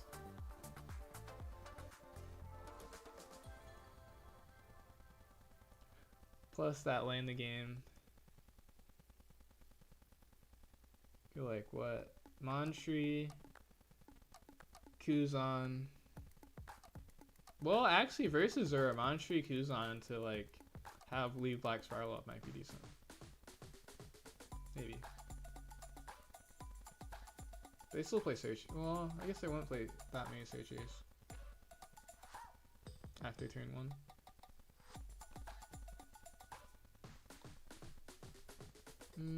Yeah, I think we're gonna do it.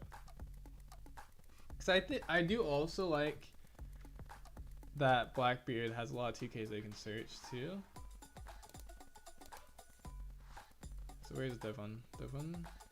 Devon. Okay. And then let's see.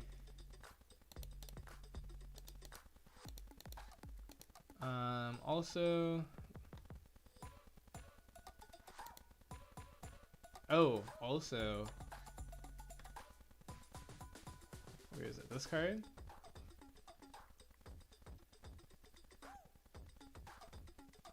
What do you think about 5-cost Devon?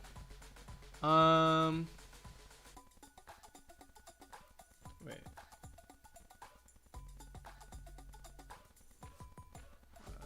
There's multiple chats. Oh wait, okay. Okay, it's just 2 actually. I think 5-cost Devon is interesting. I think at one point when it was like 4-cost heavy abuse. Well, I think the thing is that this card is for the most, or not, wait, I have to press it. This card for the most part does what Devon wants to do better, but better. Because it just becomes a higher than 5-cost. And I think the main reason that Devon was nice was because if they wanted to, if they had like a lot of stuff that removes 4-cost, I thought that was like the main reason like Devon was like really nice. Then you could just avoid it. At least from my perspective. But also Devon has a blocker and double attack, but it's mostly I think, or banish and double attack, but I think the banish and double attack doesn't come up that much, usually.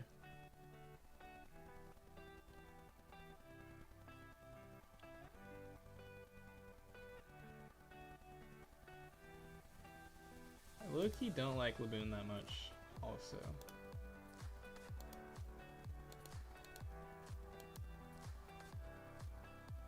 Wait, did I add? Oh, I had this on accident. Okay. I kind of do want to play this card.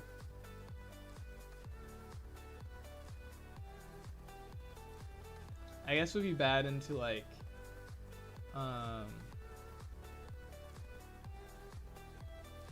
Rayleigh and Zoro, so maybe not.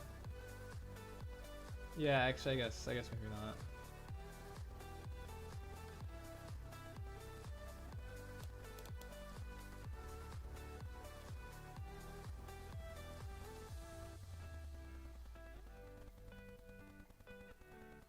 This card is interesting.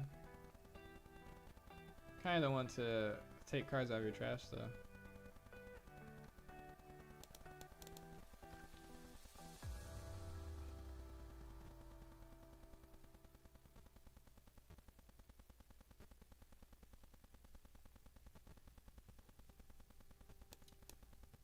Every time pistol is good and I used to always trigger finger pistol from life. Crazy times.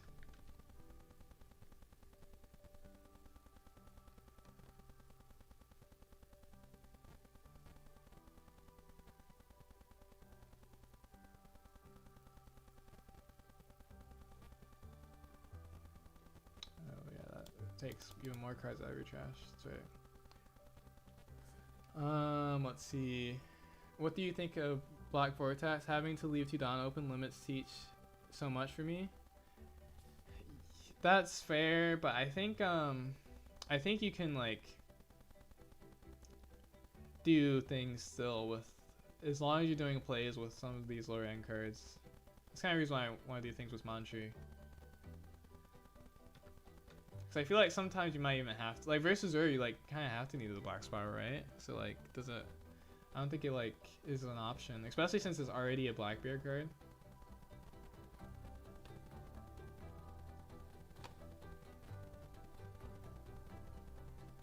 low key.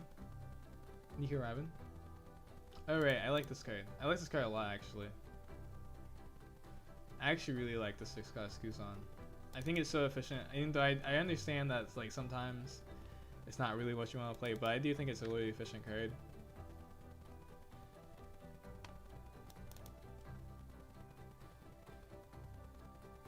And it helps me get back my Kuzan. That draws me cards. Yeah, see, also, the reason why you probably do not want to play this Blackbeard list is because the main reason is I like to draw cards. And so I just want to get this Kuzan over and over again. That's the reason why we're playing like this, basically. Low-key, also, this Kaido. Tempest Kick. You just, you play the mirror. Kaido there, Tempest Kick, Kaido, Killer Teach. Imagine. I actually don't hate Kaido though. His what other decks? Oops. If only Kaido was an ACOS, so there's no ACOS so you can play like the turn that we do this, right? Technically this card. Make our leader 6k power.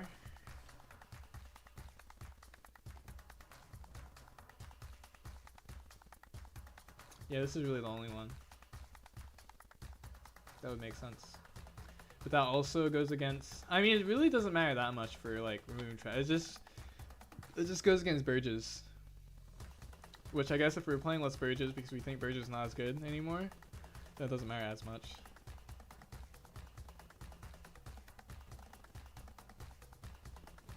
This was, I bet you no one expected though. Cause yeah, like you establish this card, and then for the rest of the game you're a 6k leader because if you don't have your on plays, not many decks are moving this card.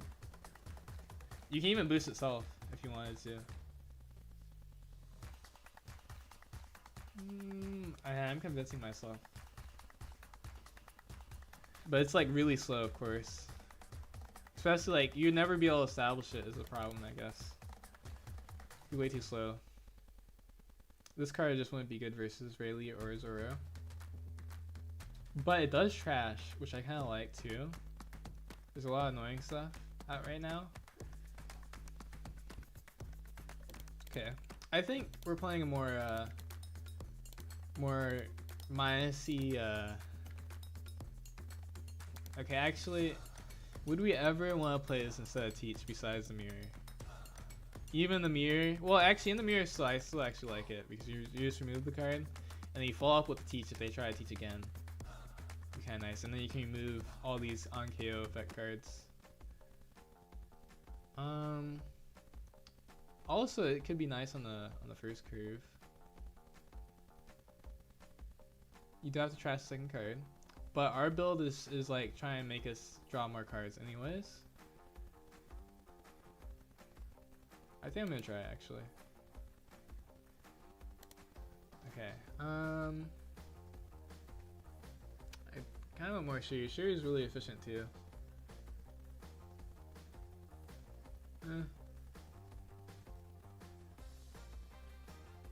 I also low-key want less. I like.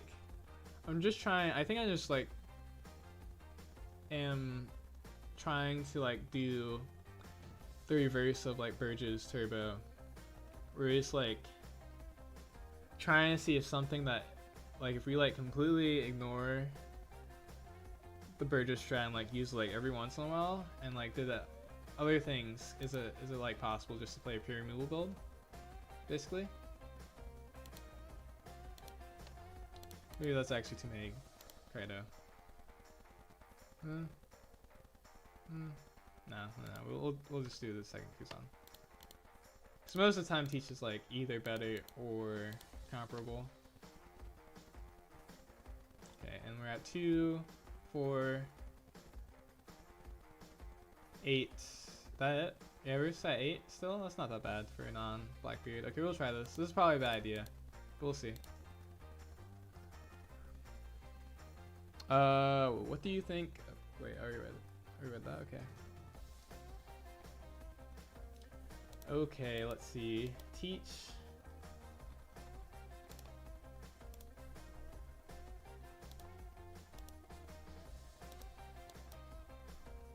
Three belly teach is not too much. I think everyone has an uncle that looks like this belly teach. It's pretty funny. Well, we're trying to do removal build anyway, so like a more focused on removal build. So I think we need belly teach. So maybe it is too much, but we're I wonder how this would go with this build I'm trying. We mulligan for stage, right? I think we mulligan for stage. Okay. Well, we're cooked. We can find stage. Let's see. We played Doc. And this is the reason why I should not have taken out Ages.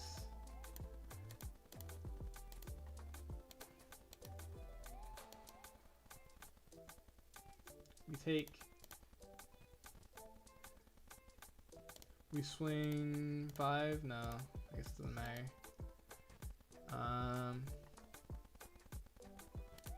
Guess we just play this and pass.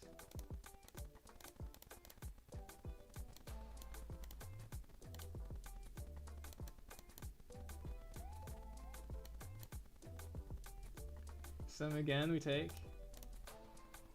Mantri. Oh, there it is. Our buddy. Okay, let's see. Oh,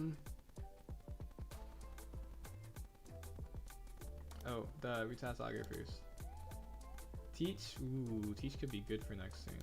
Okay, we take Teach. We can crack the Kuzan first, to be honest. Well, not first. Definitely not first. Swing 5 twice.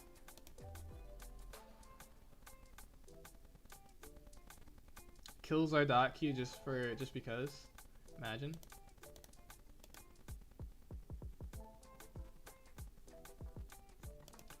Now we crack the Kuzan. And we play this. We play around Beck. And Rayleigh, I guess, actually. Oh, we don't need this card in this matchup. If they swing, we block. We're gonna kill this. Wait, that's not true. Wait, can we kill it? Tempest Kick isn't live yet. Oh, we can with Stronger. Okay, nice.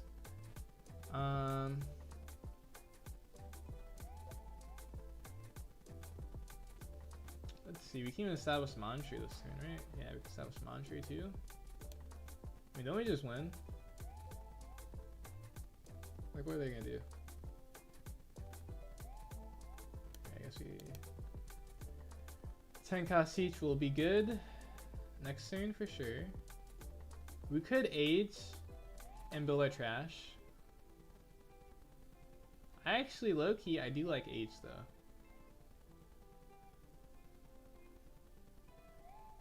Because we have extra Dawn to use anyways. Yeah, I kind of want to build trash and get us there faster. We could grab the teach though, of course. But I think if we don't teach next turn, we're also fine anyways. Let's see. And then next turn, we will be set up to Tempest Kick. And we can Stronger. Yeah, Stronger. I guess we don't swing anyways. I'll keep the Mantri. Toss a Devin, I guess.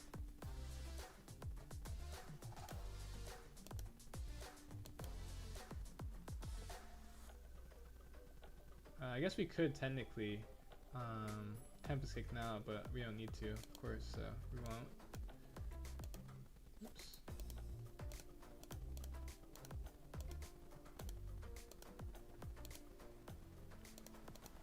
Okay. And now we have like all cards that replace themselves, so we can't run out of cards anyways. So we just win.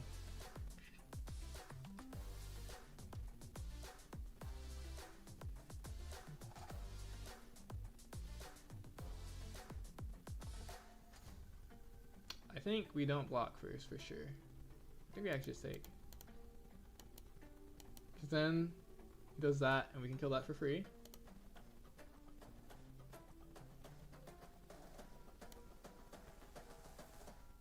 We're at 10, right? Okay. Oh, we can also... Oh, we can 10 cost Teach next turn. We can establish second belly.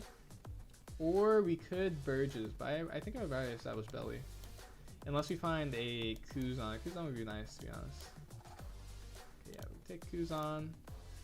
And then, let's see. I guess we can Augur.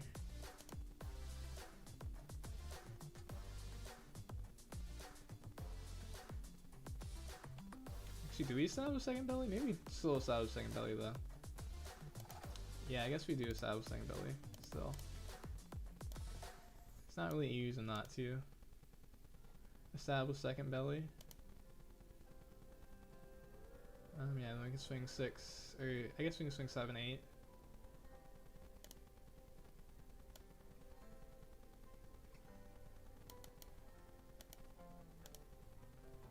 Yeah, actually, I don't know why I added Kuzan. We were actually just gonna toss it with leader effect. Gave us a free draw. I mean, thanks. Actually, we're never gonna use that card at this point, unless they like played into it. But we have all the removal in the world, so it doesn't matter. It's actually really funny, to be honest.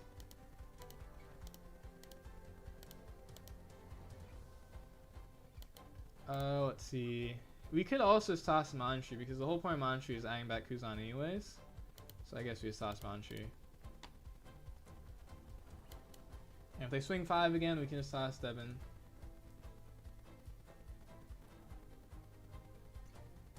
Or actually, we can block. Or no, we don't block because they can swing face. If we block, so we don't do that. Plays that again. Let's see. What do we want to do this time? We could kill this again. We could like go double Augur if we wanted to. We don't need the dock. Oops, that's the wrong thing. Okay, maybe we just go Tenka's Teach Chain now. Because I accidentally did that. Or, I mean, we really don't have to though. I could just go for the Kuzan. Yeah, I kind of just want to go for Kuzan at this point.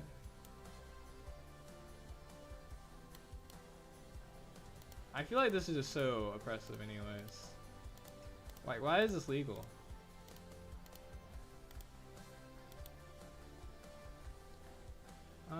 Take a defeat. Doesn't matter. We swing like 8 and 8 or 8, 9 maybe. Or no, we swing 8, 8 because we're gonna bluff their Black Vortex. And the key is they have to keep swinging 5 because if they don't swing 5, then they can't 10 cost rush. Oh, they even have it. They just lose. See, this is the reason why I don't play Shanks.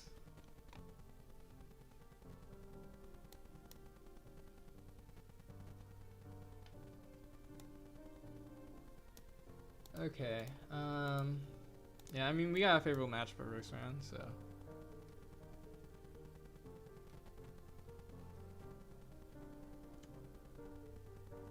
Even though that, I should have played faster because we were in such favorable position, like, there's no reason for you to take that long on turns.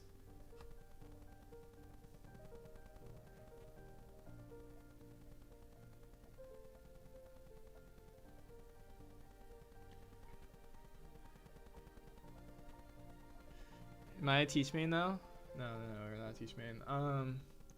So we'll play this for like until someone gives another deck request, and we'll at least play this like 2 more games, at least. Actually, no, that's not true.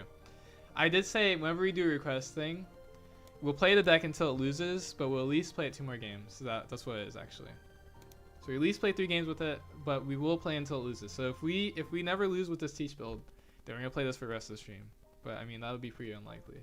So, but is open if anyone has a deck request after these 2 games or until we lose. Then that would be next deck replace. First come, first serve. Let's see. This is an interesting matchup. I've never played Kagura to teach. I don't really know Kagura that well either, so it's probably not that great for me. I imagine we keep Lafitte. Or keep because of Lafitte. We have Lafitte and Kuzan, which is kind of nice. We have Tenka Teach, which is also kind of nice, maybe. But we don't have Sage, which is always annoying. We could also, I guess, actually Lafitte. Maybe we could find Shiryu potentially too. Burgess, we can also salvage Burgess, I guess.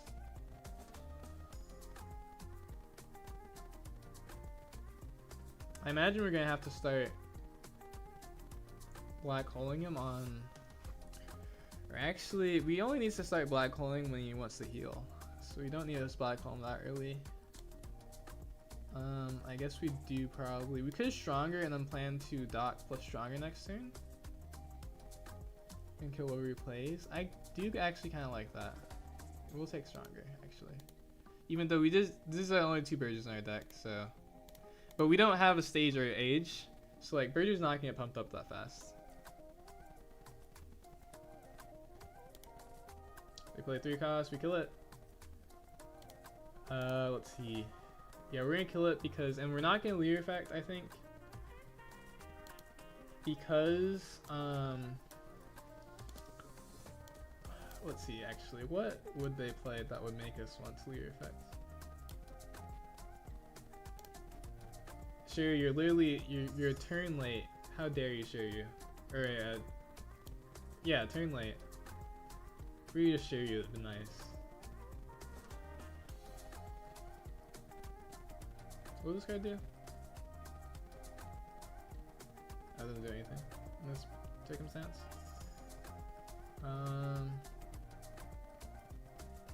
We could also establish Monastery. I don't hate that. Okay. Oh. Dang.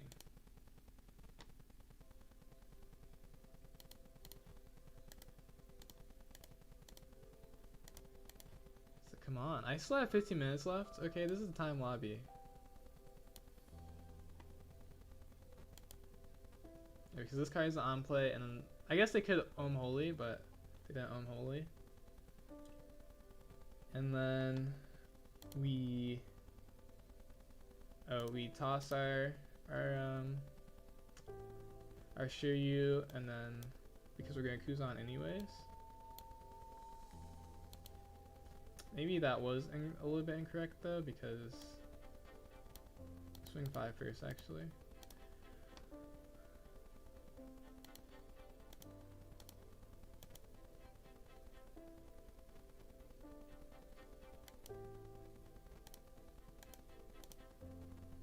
Activate this, grab another Kuzan because we love Kuzan.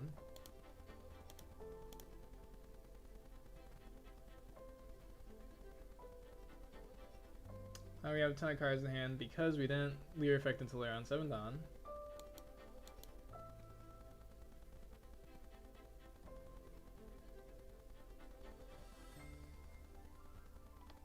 Black hole probably won't be needing this matchup either, but it could come up. Ooh, we're in Tempest range actually now. This is also supposed to be a bad matchup for Teach, right? Low key? Should I just do it? I kind of want to do it. Surely he wants to use leer effect, right?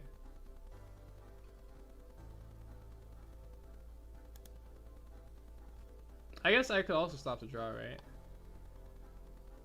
Oh, I have to.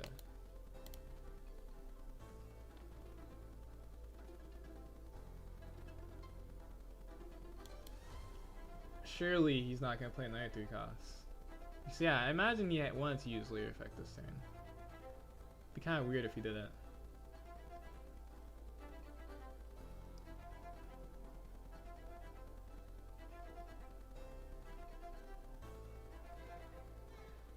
Swing 6 only.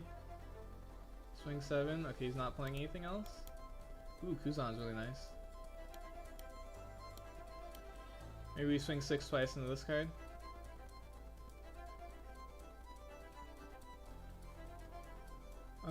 Let's see.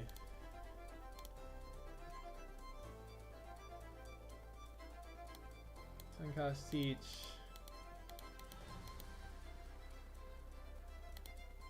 Could also swing 5 twice, establish Monastery. I actually do like that too. Or I guess maybe if we're gonna 10 cost teach, doesn't matter next turn. We don't have a way to kill. Well, we have to kill this first, anyways. And so I think we want to pivot away from trying to kill things in the first place. So we just ignore this.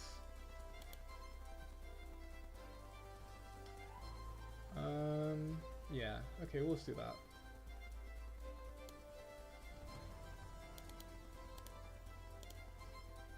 Swing 6 twice. Oh wait, that's a lie. We'll swing 6 and then 5. Because we still want to establish Monastery. Oh wait, no. I guess I also said I didn't want to establish Monastery too. Okay, that's right. Because we're going to 10 cost teach twice. Back-to-back turns next.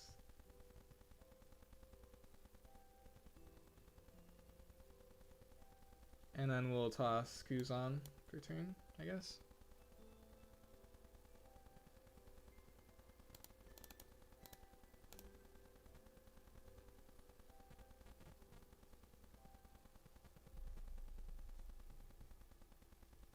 Ooh, we got a 1-cost counter out. Nice.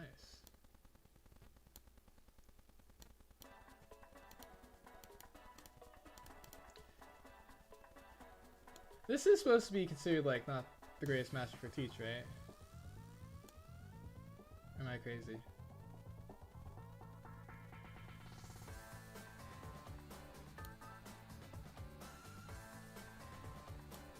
We also missed stage, which is a little unfortunate, but I guess we're fine. Maybe. Maybe we're fine. Who knows?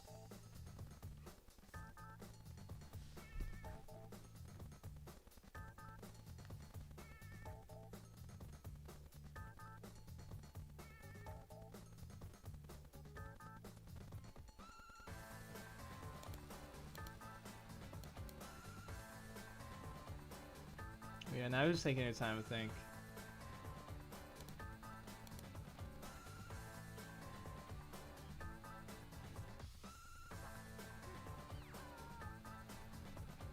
Seven swing, Calgara, makes sense.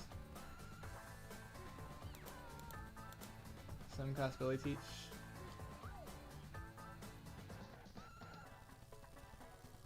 And then we block second, no matter what he swings. And then we grab our Kuzan.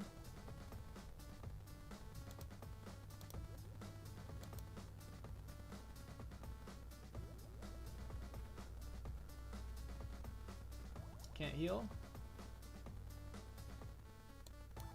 Oh, let's see, we could augur, but we don't have a, let's see, we could like augur.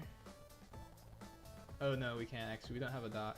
Or no, yeah, we could swing, augur, belly teach, 1 cost, and kill 1. I guess it's probably just better than. Okay, we'll swing first though, because regardless, we would always swing first with these.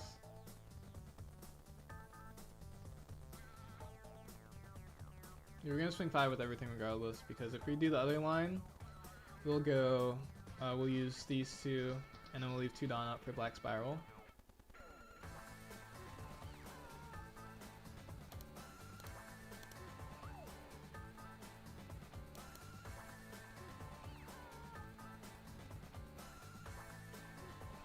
But the only problem is we don't really have that much counter. Well, I guess we leave this up though. Maybe we're fine. So what are we grabbing with this Kuzan? We're grabbing augur regardless with Kuzan. I guess that's the only problem with playing less Burges, is that like we don't have as many to grab off of this play. And we're not playing the other blocker either. So I think that almost forces us to do this other line. Which I think is fine. Oh wait, no, that's right, we can't do that line. Because he has the Sarahoshi, we actually can't do that line. That's right. Oh yeah, this Rare Hoshi does come up now. That's a little unfortunate. So yeah, if we... Yeah, because we'd have to kill this first, and we can't kill both for sure.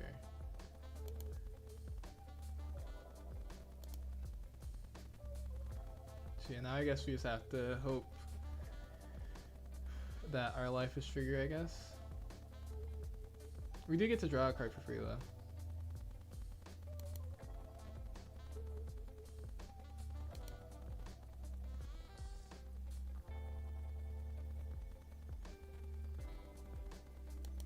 Okay, we can take this first also anyways. That's a 1k counter, that's not bad.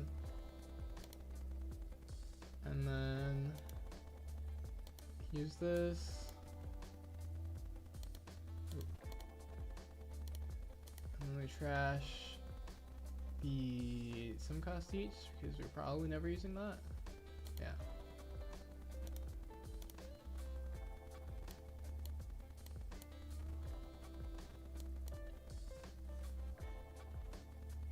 At least we have one 2k. I think we just counter this first one.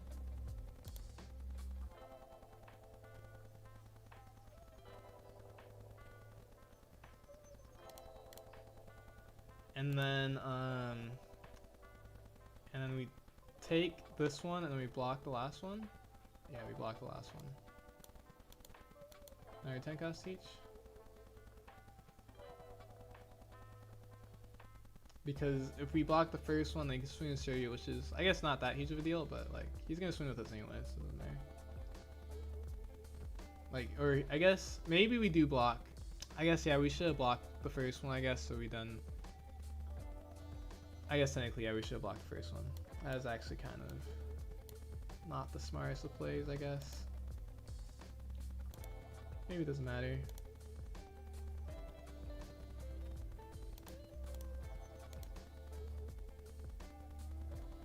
Takes? That's a crazy take.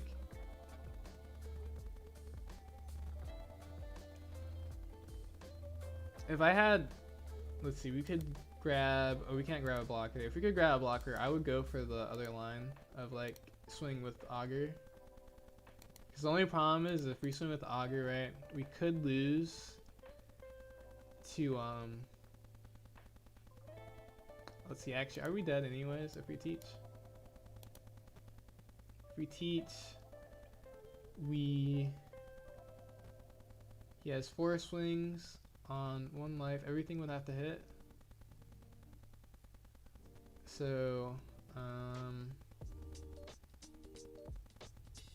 we have 8k counter. So he have to swing 8 4 times. Can he do that?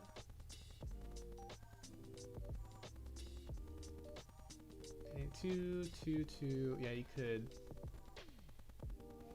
Maybe we do go for game then.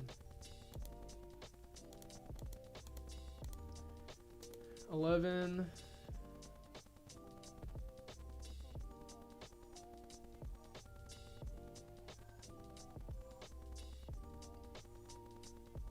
That's too low actually. That's way too low actually. Let's see. We'll go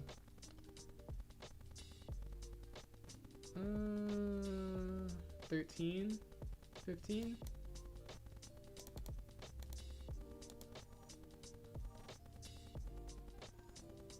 There's no way he has this, right? That'd be crazy.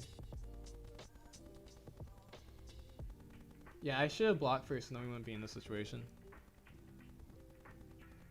It's actually a pretty big misplay because then either he swings into face and doesn't establish another body, then we can't lose. Or did he get the heal? What's this? Oh! He did get the heal! No way. Okay. I deserved that.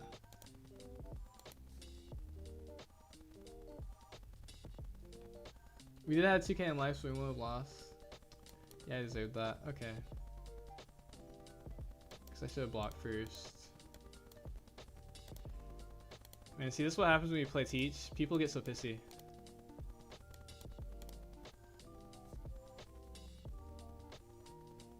I have 2 regionals coming and I have no idea what to play. I've been maining Marco for a long time. I've been trying your list, but UP and Zero are just too much. My other options are Ace Gate, Shanks, and Rayleigh, but the other only decks I have experience are Shanks and Marco. What would you recommend?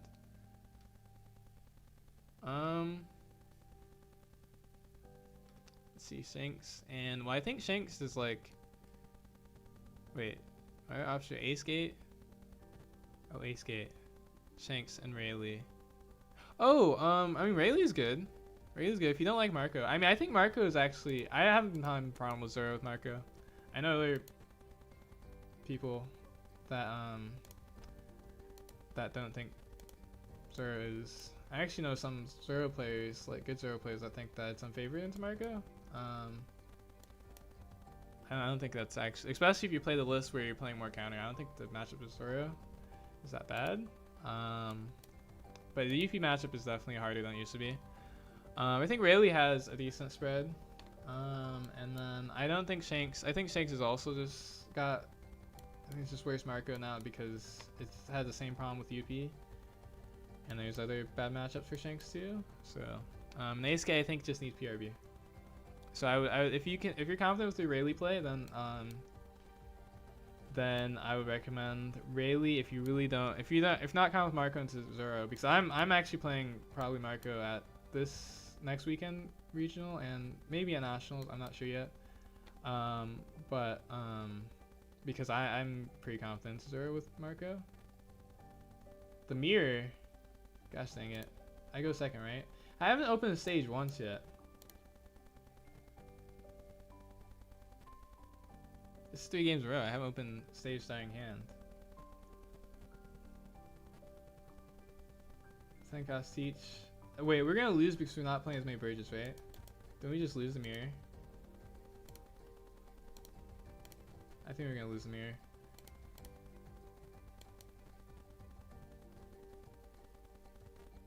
This guy is also the 3,000 or 3 billion like top 10 rated teach. And I have like significantly less playtime in Teach than him.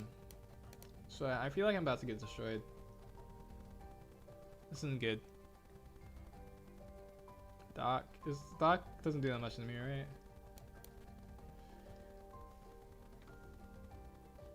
Okay, we have to swing at that. That's annoying. We also have nothing to play. Oh no, we're gonna dock it. Okay. It's good. It's fine. We swing 6, and then we play Montree. Now, how are we gonna build traps for Montree? I don't know, but we're gonna play the Montree. I don't care.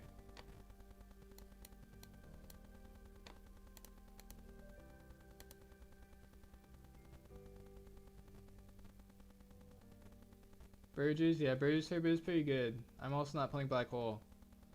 We're very cooked.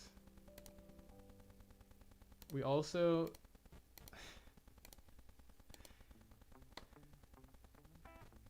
don't even have a card for this Kuzan because we haven't seen the stage.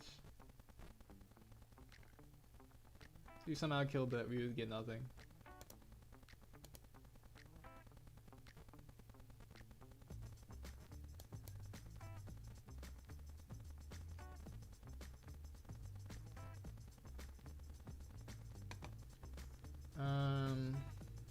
If only we could take the free block here, but we can't. Also, what's the deal with this triple stronger? Some cost each.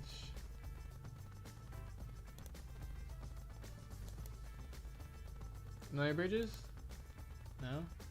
Oh no. Yeah, he doesn't have bridges. Yeah, this is really bad. Can I just lose by default? Let's see. We don't even have anything to play off of this Kuzan. Okay, we'll swing 5, and we'll play the 7 cost each, I guess. Cool, thank you. Will you play a list similar to Marco you played yesterday? Yes. I think if I'm going to play Marco, I will be playing that. So because the reason why I really like that Marco list is because it makes your Rayleigh and Zoro matchup extremely comfortable, and it just really makes that matchup like a higher win rate. for sure. And then I think the UP matchup, it's like you either were going to beat them or not going to beat them anyways, because either they're going to low roll or you're going to hide them early. But the key is you can't beat them in the late game anymore. So you either have to like rush them very aggressively with your early game cards like Monet, Chopper, even Deuce, and Ivankov. Well, it's either that also, or they just like don't open Mihawk, or you're not playing that many Mihawk. So yeah, we're cooked. We still don't have a card to play off of this Guzan or a stage. We're playing 4 stage still, but we're not playing as many age, so it's probably my fault.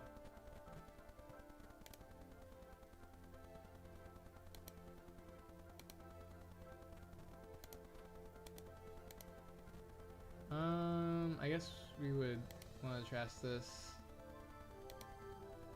and then we would swing 5. Oh, we don't have enough to like leave up Dawn for this, bro.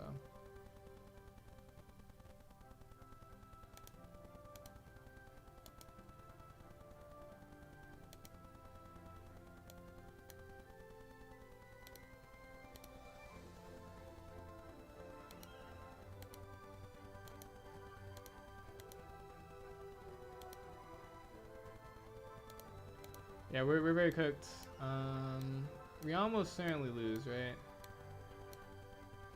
You can stun this with 10 cost each. You can use Black Hole. Like, very cooked.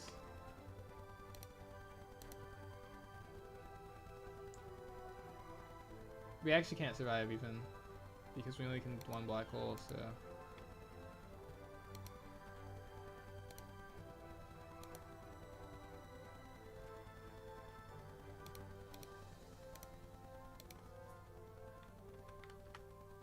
This guy is probably thinking, what garbage is this guy playing on Teach? I would be thinking the same thing. Yeah, if I was like, if like someone was playing like a deck that I played a lot, and it was like, you know, and you just made the deck significantly worse in the mirror, I would be like, man, what is this guy playing?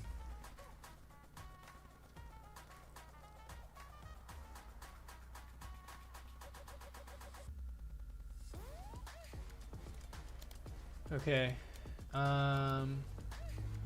Teach had a good one. We should beat the Calgara, but I made a huge misplay there by not using my block. Which I should have thought about more, but I think I already felt pressured because he like was like, I guess was in a hurry to play the game for some reason, so. Okay, so this is a matchup that I want to know about for Teach. Also, we want to know about the UP matchup too. Let's see, we probably go second still, or maybe you go first. Go seconds still. Keep.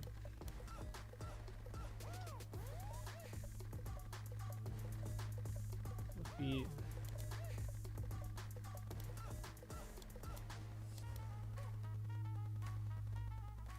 I shouldn't dock it, right? I really want to. Let's see. I think we want to cruise on 6 for sure. Actually, maybe we do dock it. Maybe we probably actually should stage first turn, and then we can potentially dock it next turn. Who's on? Love that. And then we play this. You can play his 3-cost card that kills it.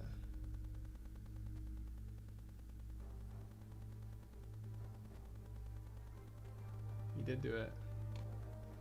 We are going to counter though. Are we gonna counter? Do we care? Probably should counter.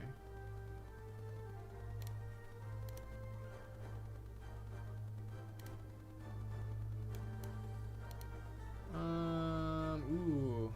Burgess. It's too. Well, actually, we could salvage Burgess. He's not gonna rest it, right?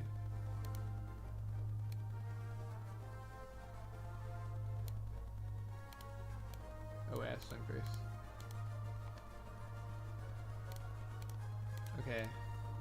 If we were gonna get Burgess, I probably shouldn't have not taken the first life. But we're gonna get the next card, and then We're gonna play the Kuzan. Kuzan will get a hand back. Oh, that's right. They can do that. Okay. I forgot. Yeah, obviously they can just queen it. Duh.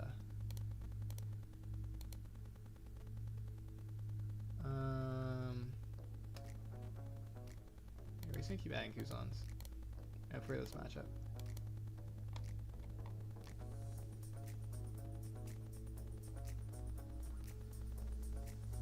I'm tempted actually just to let him on play us this turn. But we don't have a Kuzan or trash anyways, so we kind of need to do this. Maybe I should toss Kuzan in the first place if I want to do that other play.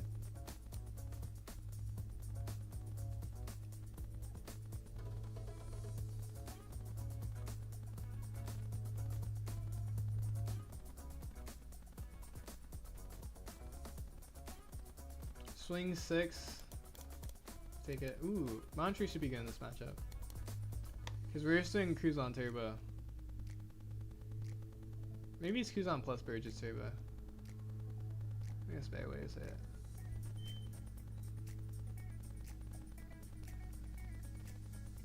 What the?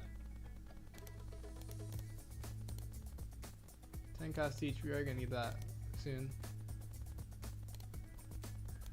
We swing 5.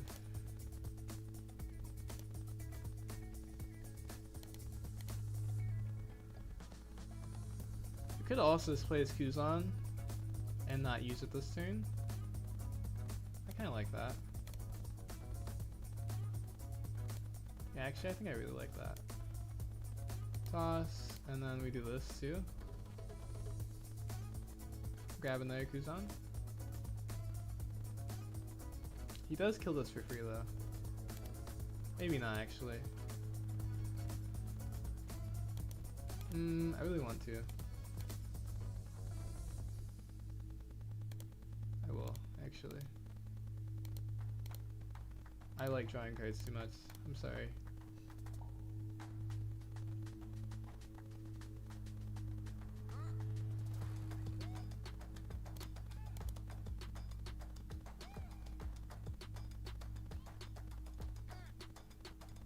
What we'll do actually is if he rolls block wherever the swing this is. Oh wait, we don't have another Kuzan trash. Maybe I shouldn't have done that because now we lose our Kuzan trash. So I actually can't block this turn too. Oops. Swing 6, what is this?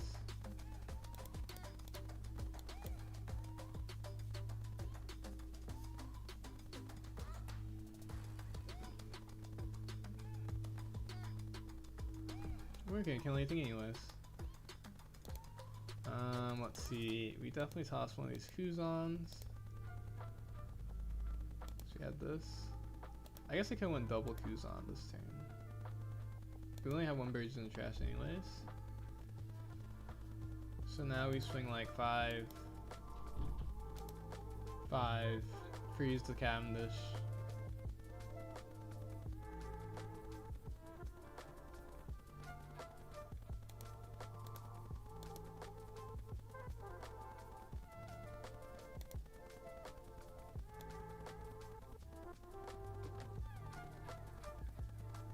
I guess technically I should activate this first.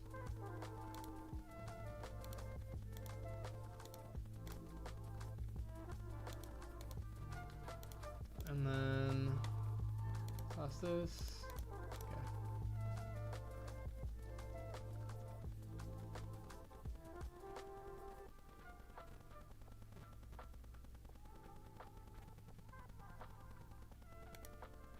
I think I really like this Kuzan though.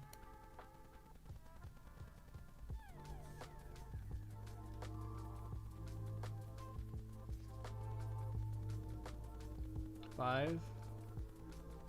That is a little annoying actually. 5. Oh, I see why I did it now. Let's see. I guess we probably should block. So what's he gonna do? Swing 13 this way, so we just block with the Kuzan.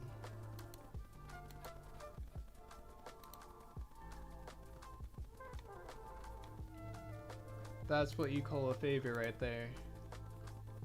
This is favor. This is a mass favor actually.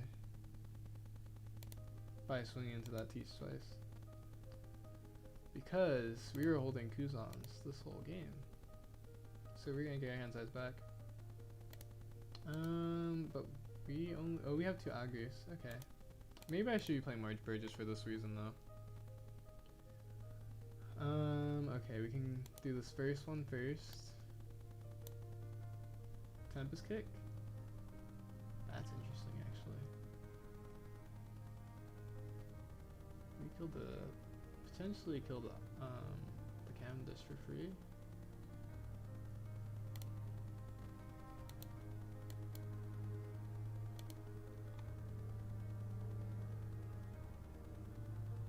We might actually. Unironically, seems kind of decent.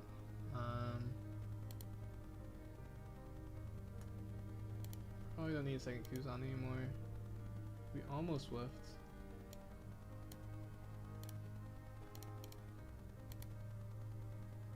Okay, there's the dock, which I think we do want to go like dock plus auger.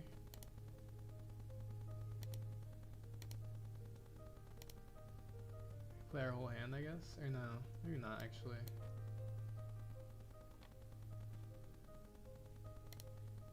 What else can we... Okay, yeah. Do second Kuzan, see what we draw again. Okay. And then yeah, let's play this.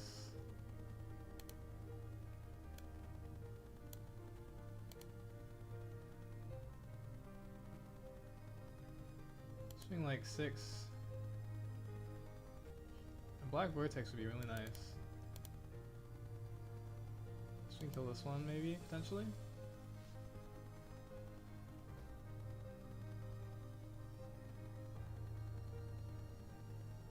Actually, how dead are we? Ooh, they protected it. Interesting. And we can still kill the Cavendish. I think we swing 9 face.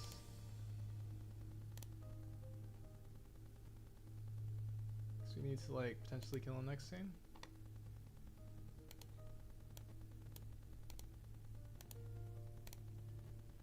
Okay, let's see. We don't swing our teach, right? Or do we? Because it can't actually block. We can block one of these swings though.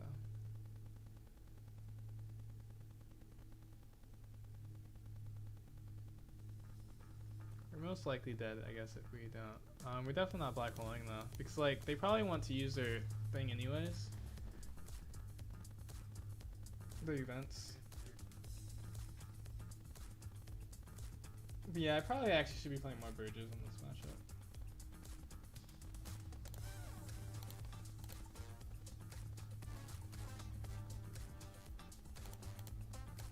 Oh wait, that's stupid.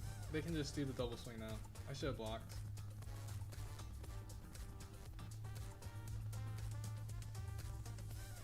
Yeah, I just lose. I don't know why I just did that.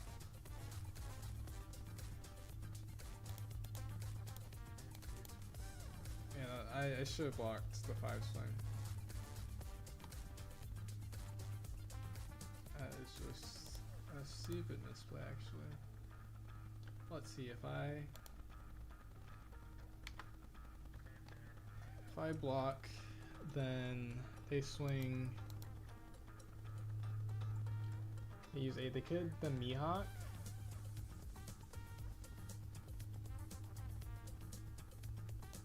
Yeah, I think ideally we want a second teach here. Let's see. But yeah, do we have another deck recommendation? Let's play 4 games.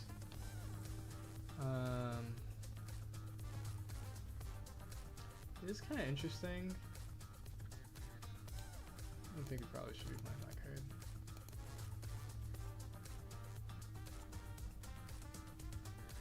I do really like this card. If anything came from this, I do really like this card. I really like this card.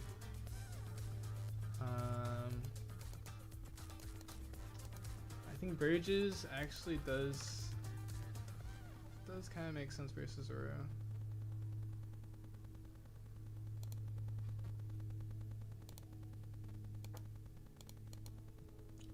Sure, you also kind of like.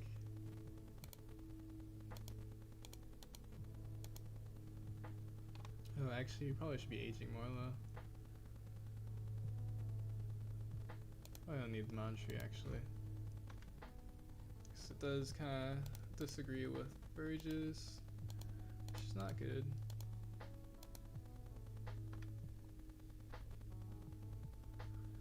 Maybe we should be playing Devon because we're playing like a Kuzan turbo build where you just want to draw a bunch of cards, and Devon's probably the next best target after Burgess, and they can't rest. Oh, actually, can Queen do original cost?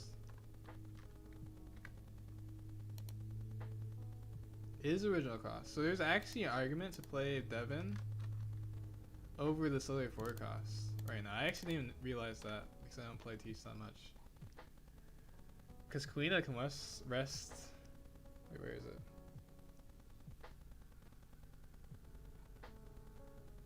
They can rest this card, but they can't rest Devon. It's actually pretty relevant. Because this is not original cost. Okay, you know what? Actually, Devon is actually an interesting thing. Thanks for a follow, Vulgar Zero. How you doing? Do you have a deck that you want me to play? A deck request?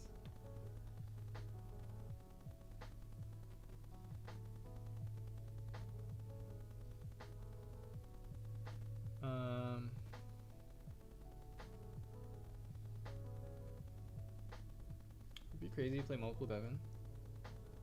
I kind of actually like the idea of Devon versus Zero because, like, if you go into a, yeah, they can't rest your 5 costs because it's Shigi, but they can always clean at you. But Burgess doesn't care to a certain point.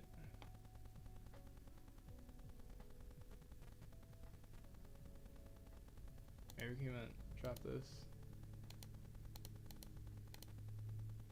And also there's also that Devon is plays around 8 cost rush Luffy more.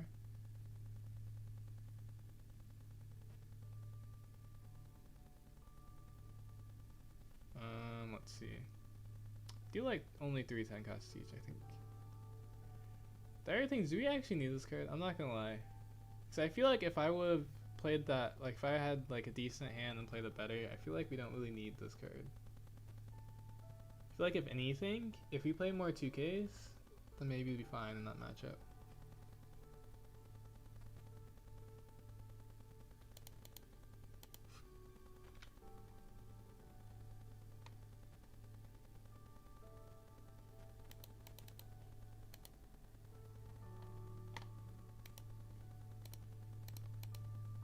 Maybe I'm crazy though, because that was only 1 game. So like, shouldn't this card be really good versus Zero too?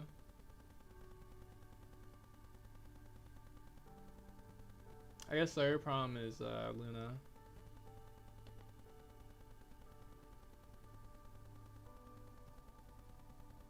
Well, the other problem is we 10 cost siege them,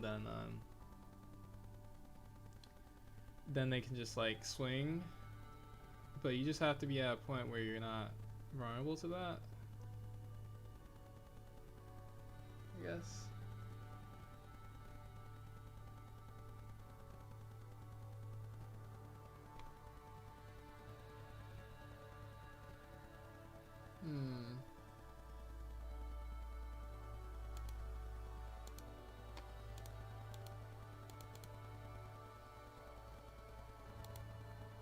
Okay. If I played Teach again, it'll probably be something like this. I'm good. I like this Teach. I play also one Sanwan forecast. Oh, I see. Yeah, I was just thinking about the forecast Sanwan that like the Tashigi can still rest this card, but they can't rest Devon, which is kind of nice. And so because like literally before I played that game, I didn't even realize, I didn't think about it, but it kind of, there is actually argument for Devon over this card now. This Queen has original cost.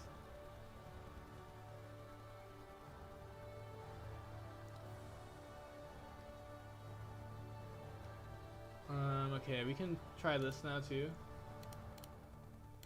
Also, yeah, this, if you couldn't tell, this is like not a traditional teach build. It was actually very unconventional before that last game. But this is mostly focused on removal and Kuzan, drawing Kuzan, or Kuzan Turbo for drawing cards and efficiency. And removal teaches Augurs and Tempest Kicks, stuff like that. Mostly because I like drawing cards. Okay, let's see. We also haven't faced against UP yet. I'm curious about that matchup.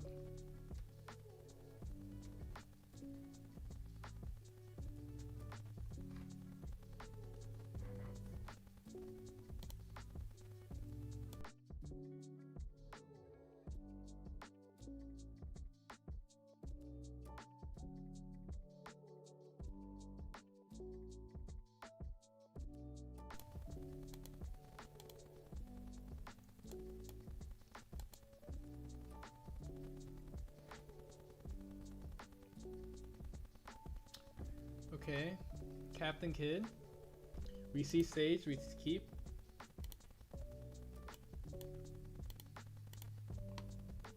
I guess we're playing more 2K, so we'll find 2Ks later anyways.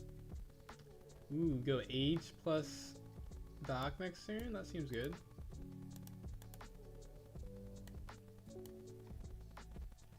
And then we only need to play them on 6. Because why are they gonna on 4 anyways? Actually, low key, we might only need to play them on 8. Because do we really care? I don't think we care, actually. Of whoever they would do on 6.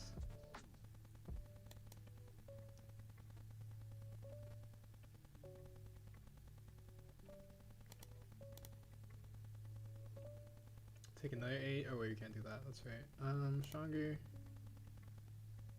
And then we could dock them. It's a little greedy, to be honest. You have the Augur. You probably should be patient and not dock them, because we don't really care that much about the Luffy. And then next turn we can just kill whatever 5 costs or 4 costs they play.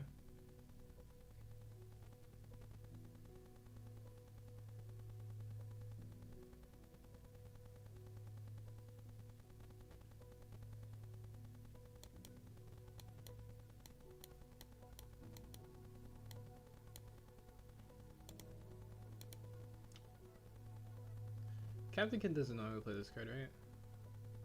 Viola? It's usually a card for deck someone returning cards face down. That's interesting that they're playing that. Basil, not surprising.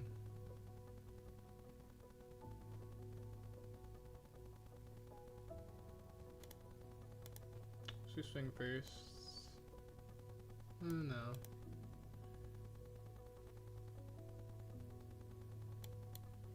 Could also ignore the Basil low key, because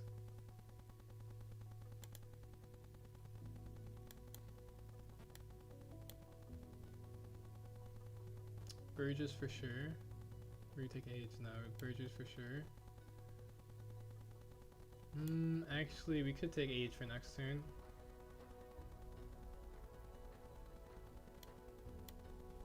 Okay.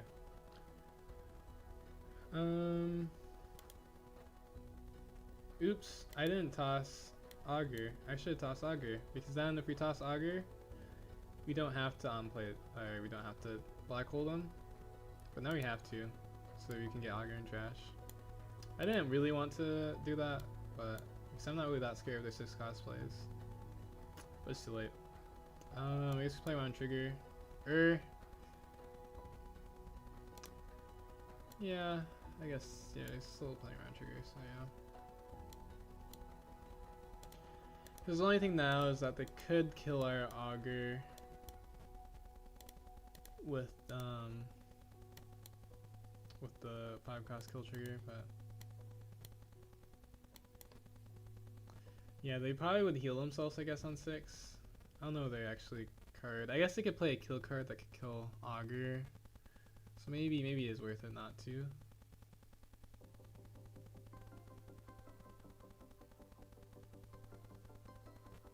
I guess we just protect.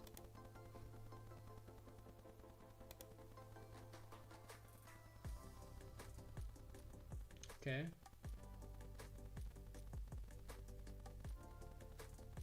Puts blocker, so he wants a trash card from us again. We don't care that much. Well, maybe. We want to find Kuzan for sure. Or this Kuzan. This Kuzan is technically more efficient, so we could take this one. I kind of want to take this one actually. Yeah, I guess this one is just better because we're just going to get this off of the other Kuzan anyways.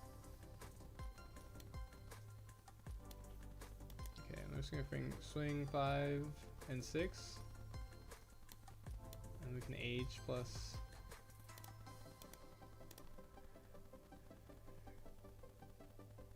Or actually, we don't have to age. We probably want to age though, because we're probably going to play Burges off of. Yeah, I guess we can age.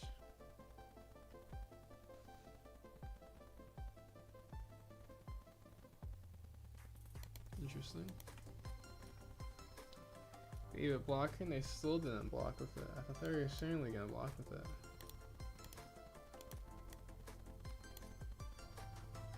Oops, oh my gosh, that's a huge misplay. Oh, I forgot to toss. That's the problem with me playing Teach on the sim.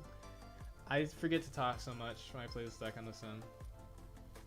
It's really bad. Because now he can kid us.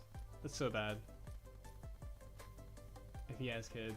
If he doesn't have kid, it doesn't matter, but it's okay, law, it's not as big of a deal. It actually doesn't matter that much, but let's do this. Get the Kuzan. Yeah, we don't care that much about the law. Or not the law. The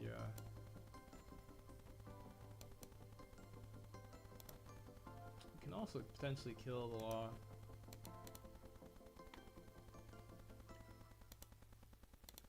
Let's see. I think we actually want to Tempest Kick first.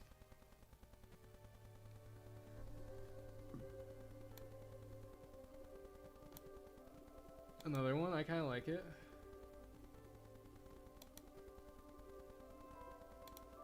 Toss Burges. We do find the Augur. Or not the Augur.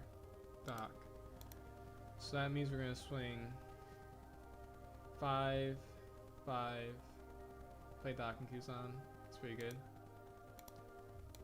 We're going to play Burgess from our trash. And this time we will remember to use this effect. Okay, we didn't get punished because they didn't have kid. But we could have got punished. So we got pretty fortunate. And now since we accidentally did, we actually got kind of low-key rewarded because we didn't toss and they didn't have kid.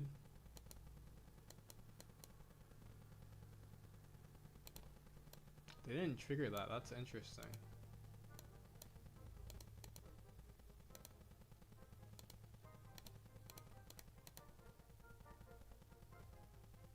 Oh my gosh, I did it again. Dang it. Why do I keep doing that? I said I was going to toss, and then I'm too used to playing other decks and remembering that I have to do that at the end of the turn. But I guess it doesn't even matter. Like, if he didn't already have kid, does it really matter actually? Maybe it doesn't. Oh! I forgot to use Kuzan too. Oh my gosh. Oh my gosh, that's so bad actually. That's actually so bad. They can just kill like Kuzan. So now we have to like lose all of our cards to potentially not lose our Kuzan. Okay, okay. It doesn't matter because they're not going to do anything about it.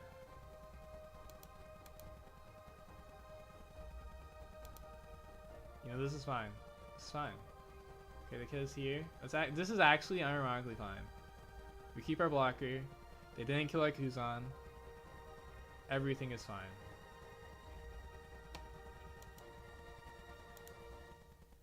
It could be so much worse. So now they're probably gonna use this, I guess, now, eventually, or finally. But we're gonna have double blocker. We have a ton of cards in hand. We're fine at 0 life. Although we would just be in a significantly better position if we remembered to do the thing. But yeah, we're literally fine. Yeah, they play this, we don't care. We can even kill this if we wanted to, but we don't care.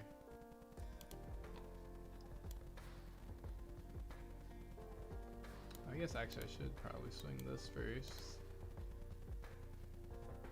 As long as we like actually remember to... Well, does it matter anymore? Maybe it doesn't even matter anymore if we stop their own place. Hey, what is this? As my stream title says, we're playing ranked on or we're taking deck requests, and someone requested teach, and so we're playing teach. Also, how you doing, Cal?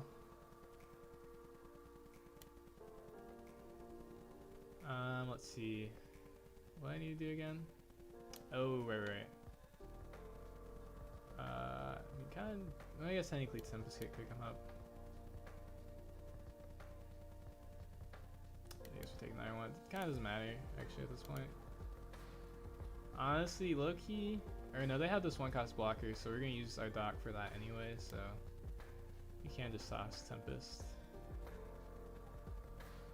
for this. Yeah. And we freeze. We're very fine. We have a bunch of counter, and we have 2 blockers, so we're fine. Good, thanks. On holiday at the moment. Oh, nice. Hope your holiday's going well.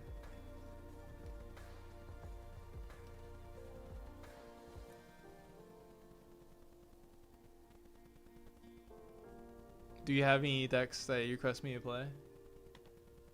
Because we played this for 4 games now. Anything else? We said that, so I'll play 3 games with the deck, or until it loses. Well, like, if the deck never loses, then we never stop playing it, and then like, we play at least 3 games with it, and then and after that, if there's another deck request, we switch.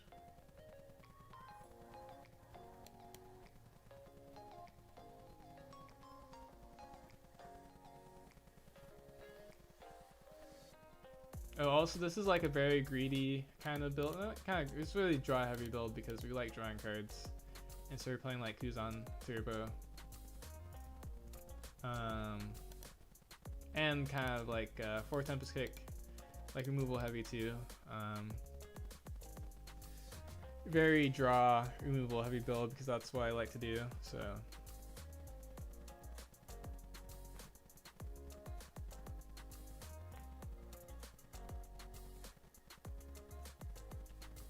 Seven. Good as block.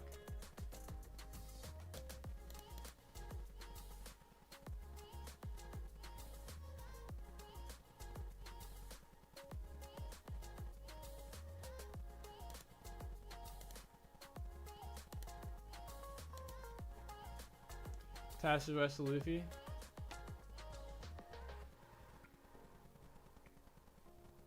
And then we win. Maybe. Maybe. Do it. Oh, Kobe would be cool. Kobe songs up EBO3. That's true. The VV cards and the Kobe cards have been pretty hype for EBO3. We can play some Kobe. I've been saving Kobe to as like one of my main decks for like that I play until PRB. But I am curious how Kobe does in this format. And then we win. Easy. Oh, and we know this is literally a game now that we know that's not a trigger. Let's see. We go like...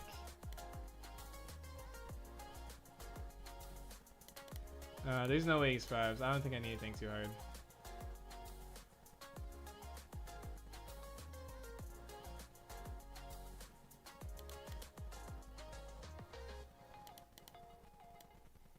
Yeah, this is guaranteed game. Because next swing would be 10. You need more cards than that, and then it's 11, 12, so. You only need to swing 9, and then, yeah, it's just game. And this, we don't even have to toss our hand. Verge is already at lethal. We forgot to toss twice, even though I guess we have more cards in hand because of it. But the second time was like almost really bad because Reese got Captain Kidded for free.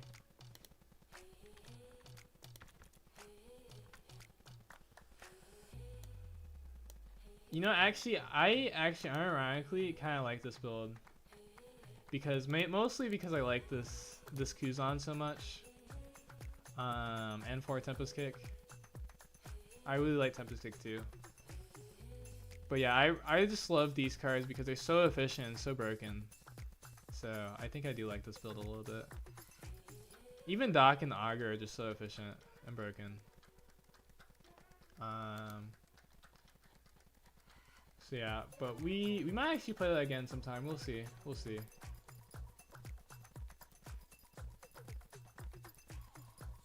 Let's see. Wait, where is? Wait. Oh, it's right there. Okay. Okay.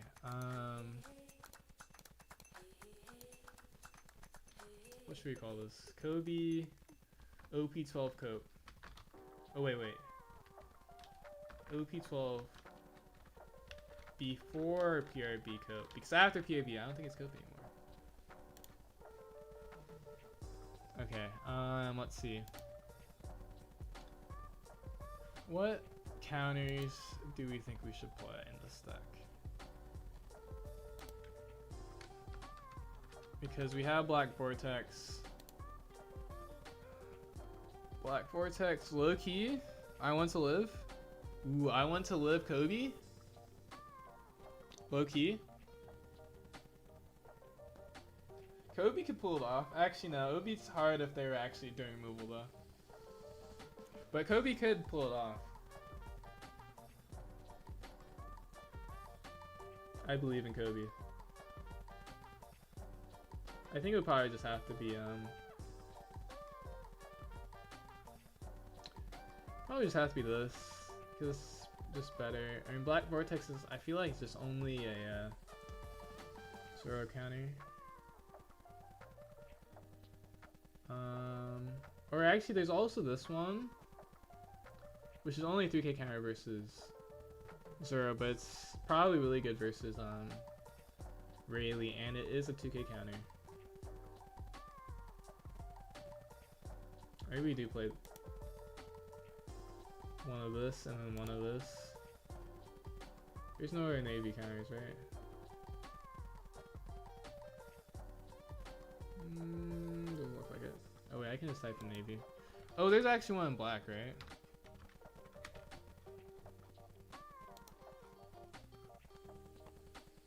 Trash a card, choose up to one character, can't be KO'd this battle. This is actually interesting. It's basically more efficient than tossing 2Ks versus Zoro. Can save your... Actually, it's probably not worth saving anything though. Yeah, it's probably not worth it. There's this card which is actually kind of terrible. This is like a significantly like worse Snake Dancing. You still need 10 cards in your trash. Maybe you play this because I do kind of like having two navy counters, and then you can still toss the counters with Sengoku, which is kind of nice. So maybe you play this card, and this card is also good versus Rayleigh. Actually, you know what? We'll just play this one because we can just toss this one with Sengoku in most matchups. Yeah, we'll just play this one because we'll just toss it with Sengoku, and then yeah, we'll do that. Okay, and then versus, it should be really good versus Rayleigh and Zoro, which should be nice because we don't need to spend more than 8 Dawn on 10, so we should always be able to use it. We can actually even play one of the other one maybe, even though what is the restriction? What is the It's like a caveat with this card, right? Then, if your opponent has a 6k or more, ironically, Zoro could not have 6k or more character sometimes. Yeah, I think actually that would be a little inconsistent anyways. Sometimes even rarely, they can have like empty board and just unblockable. So yeah, we'll just play this one. And the whole idea is that's good versus Zoro and Rayleigh, and then we can trash it with Sengoku. Let's see. And then no brand new. Let's see. How many 2Ks do we have? 4, 8. Oh, it's what, 10? Don't need this card anymore. This card is funny because you could like slightly make an excuse that like, oh, you play it for Nami, but now you can't even make that excuse. Unfortunately, poor Very Good. It doesn't even have like a slight excuse to be played anymore.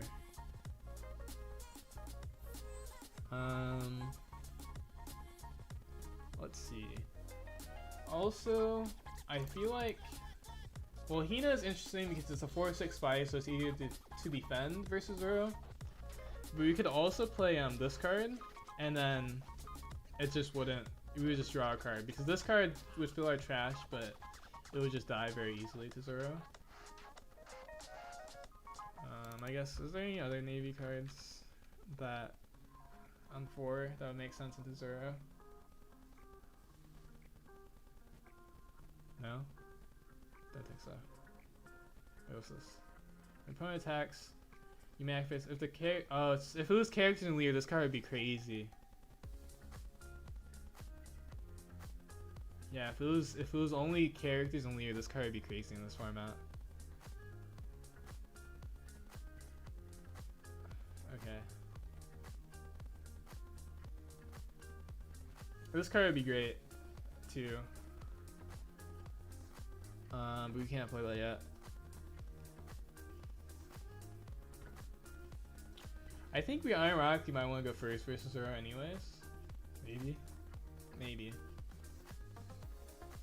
Do you think Virgo is too low value to play out? I think it is really slow because the problem is you have to do it on 6.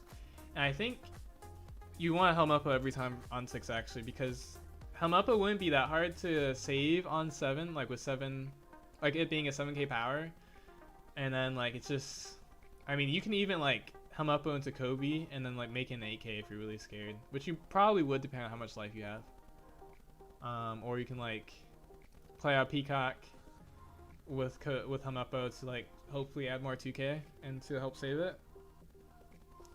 So, and even I guess if you really didn't have Helm Up with a maybe, well, it is a 2k, so you probably do play Virgo. But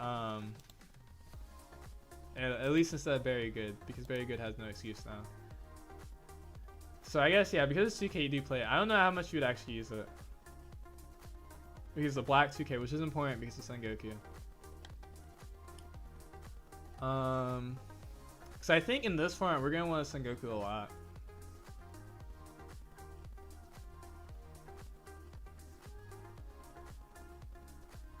But yeah, to play out, that is what you asked, is to play out. I think most of the time it would be too low to play out. Too slow to play out. But yeah, unironically though, I'm not actually opposed to playing Kuzan, this Kuzan, and then we just, we actually play it because this Kuzan, the C-Bone could actually kill something on 6-2, which would be like our low-key backup from Hamepo, and then we also play the Kuzan because the character that we would play on 4 anyways would die. There's also this card, which is also a rusher. The Bari's a target. It's like the only target though. Is that true? Yeah, basically. If we had this card, then maybe.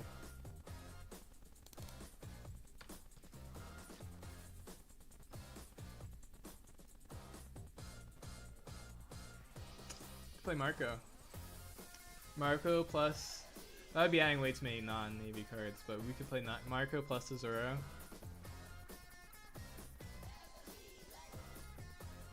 Yeah, I think the Zoro thing is a little concerning. I think the other thing though that is that we could Ripper on. Yeah, I guess we have to just hope that we have Ripper, or that we like have enough counter to protect the Hina, because we could Ripper on 2, and then whatever Navy we have anyways, we just block for it because I only can rest 1 of them. Okay, yeah, I guess that works. Yeah, I think I'm overreacting actually, because we can just Ripper. Is there a second? Oh, there isn't a second 1 cost Navy card, right? Or this is not a second 1 cost Navy card. We could play a 2 cost 1/2, but we really want to do at least 1 of our 1 costs.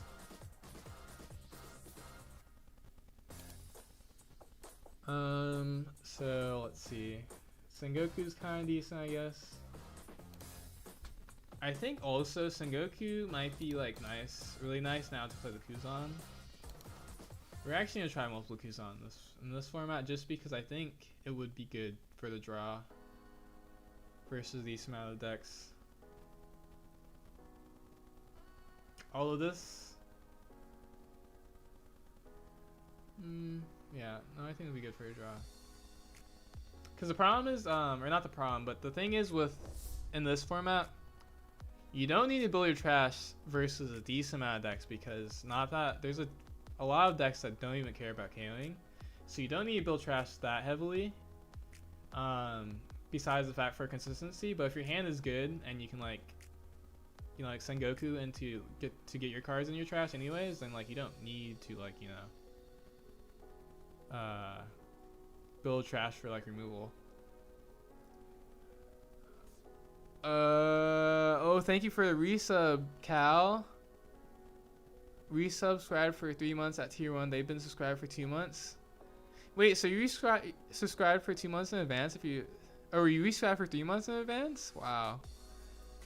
They subscribed for 2 months. 2 months anniversary, or 1 month anniversary, I guess. Thanks for being a super cool streamer. No, thank you for being a super cool watcher.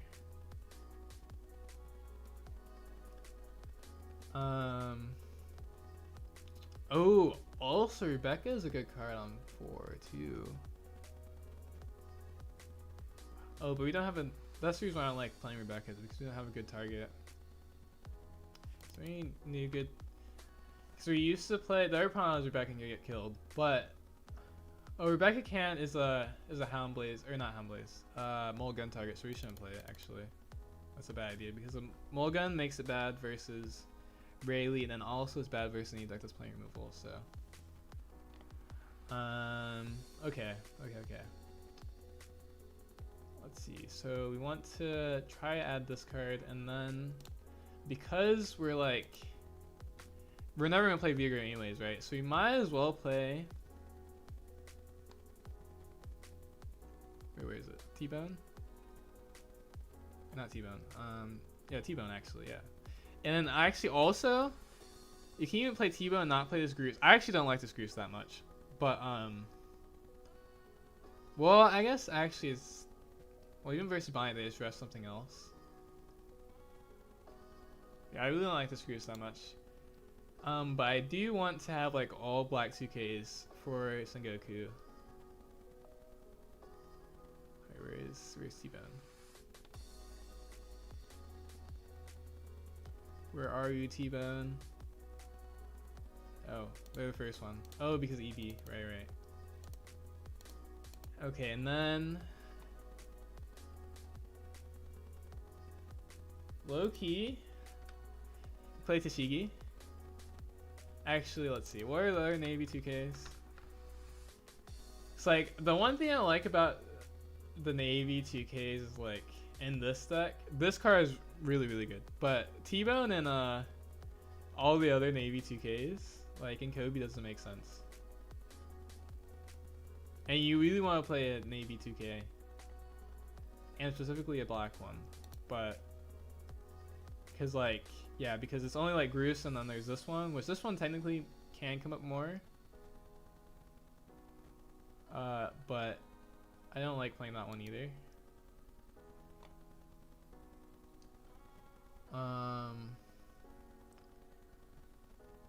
So we could just like play this and then like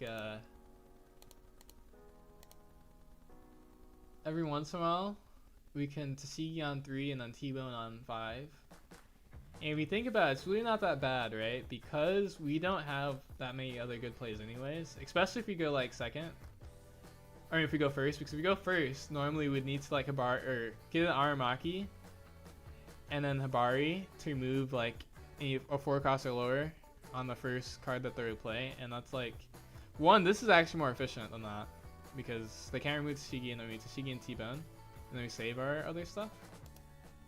The only thing is that used 2Ks, but it's fine.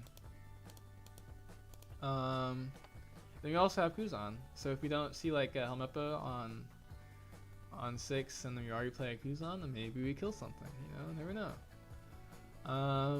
Let's see. Okay, and we have 3 extra cards. I think Hibari actually might be needed for this format.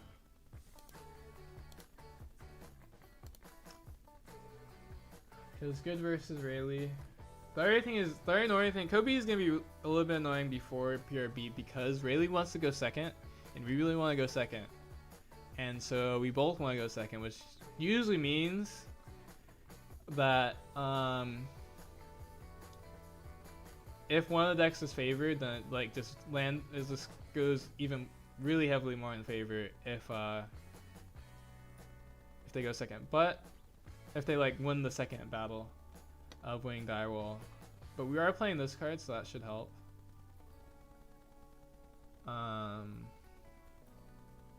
Let's see, Sengoku probably could play at 2. Hina was more of a was mostly a UP counter. I don't know if Hina will be that good anymore. Like it would be good off of Sengoku, but I don't know if it would be that good anymore. Kuzan will always be good on the first curve if it's not Zoro. Well, even if it's Zoro. Well, the very annoying thing about Zoro, they play Tashigi on 5, which Tashigi is really high number, right? You know, it's 7,000 power, right? And so that's like hard for us to kill if they have counter. So like even in that regard, right? If we like have Kuzan into T-Bone, that's like a safer way to remove a Tashigi than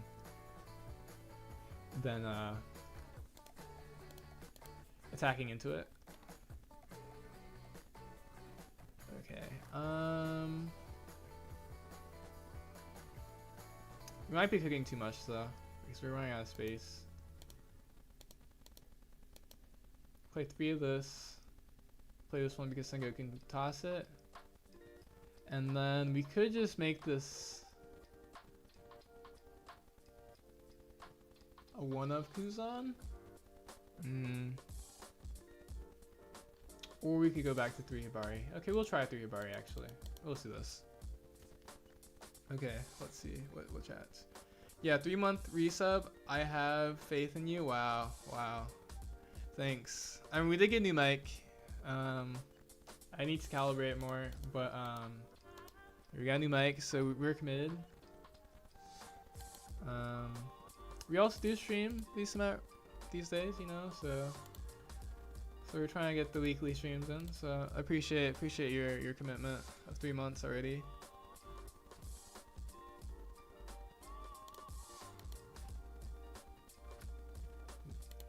Oh, I almost queued Teach again. It almost happened. Okay, let's see what we get first. Rayleigh? Okay, this is the first one we want to know about. We definitely want second.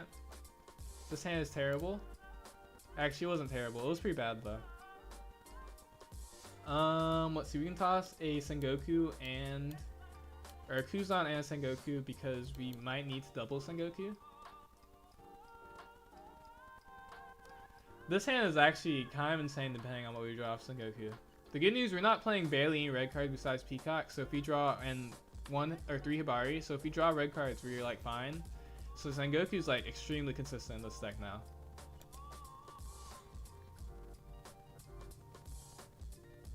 Okay, the worst case scenario is we draw more Hibari, but if we draw a Peacock, it's great. Let's see.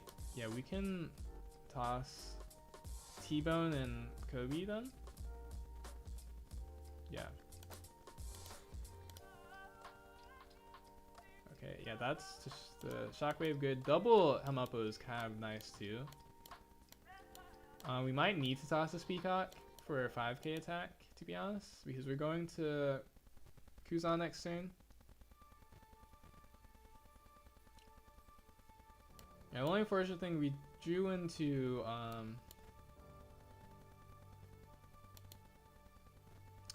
more bricks than we would like, kind of, but it's actually fine because we're gonna become a 6k leader at some point, and we have this counter that we can hide behind later because we're probably on 8. We're probably gonna be like Hamapo plus.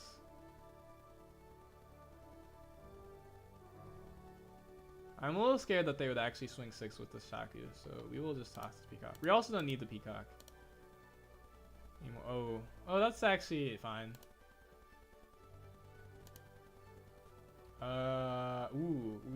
Kobe's and trash is fine anyway, so that's actually good. Zoro by them is really smart because I don't know if they know, but we really want to establish Kuzan anyway, so we're not going to swing high into Zoro. And we don't have anything that could rush into it. So that's a pretty smart play on their part.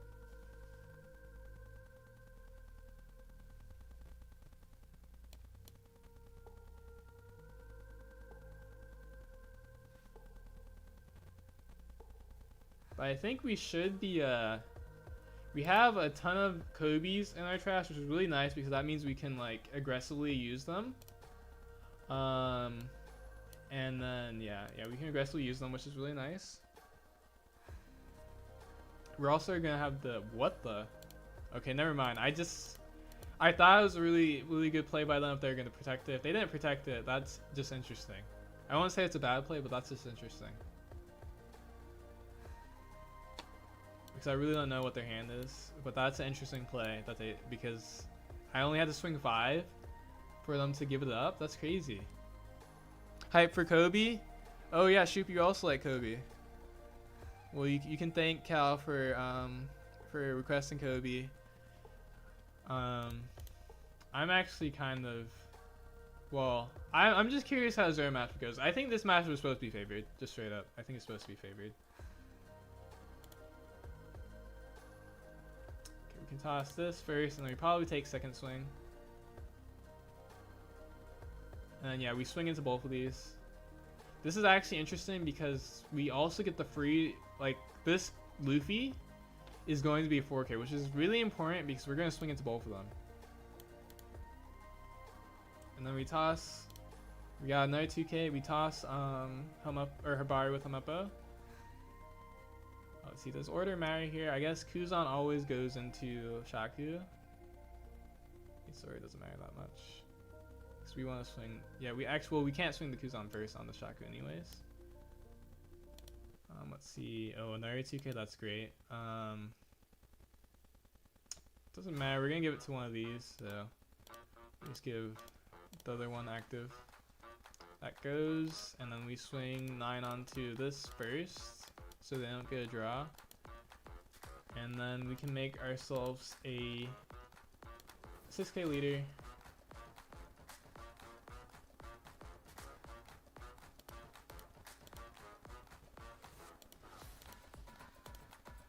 Next turn, we're going to Hamapo again, and then leave Dawn up for Shockwave probably. Yeah, we're just in a very commanding position now, I think. I just play Marco now because it's so comfortable. Yeah, I built a Kobe deck, but legit never brought it to locals. I just play Marco now because it's so comfortable. Yeah, that makes sense because you've been grinding Marco so much. Yeah, I know you have. You said you've been playing for like around like 4 months or something, right? But yeah, Kobe is like another deck similar to Marco that you need to like grind. So it's cool that like, or even Vegapunk too. It's like another one of those hard decks. So it's cool that a lot of your first decks are like harder decks. Because I know a lot of people would be like afraid to do something like that. As one of like their first decks.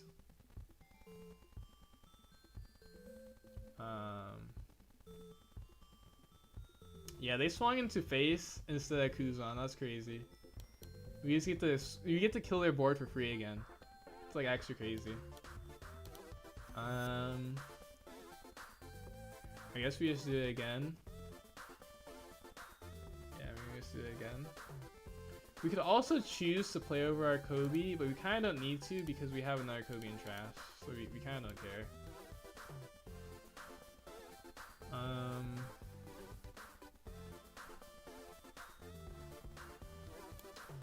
Actually, even swing first.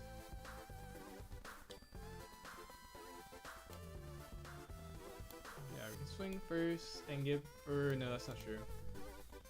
Because we want to swing with everything, so we actually have to give it to the other one. Wait, we hit another Kobe. We have 3 Kobe's in trash again. That's crazy.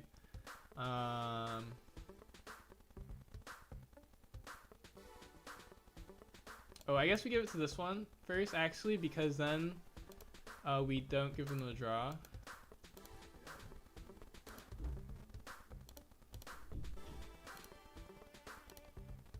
Let's get a lead again to be safe. Then we're going to swing Kuzan and give it to the Hanapo. Swing 5, then we swing 7 into this.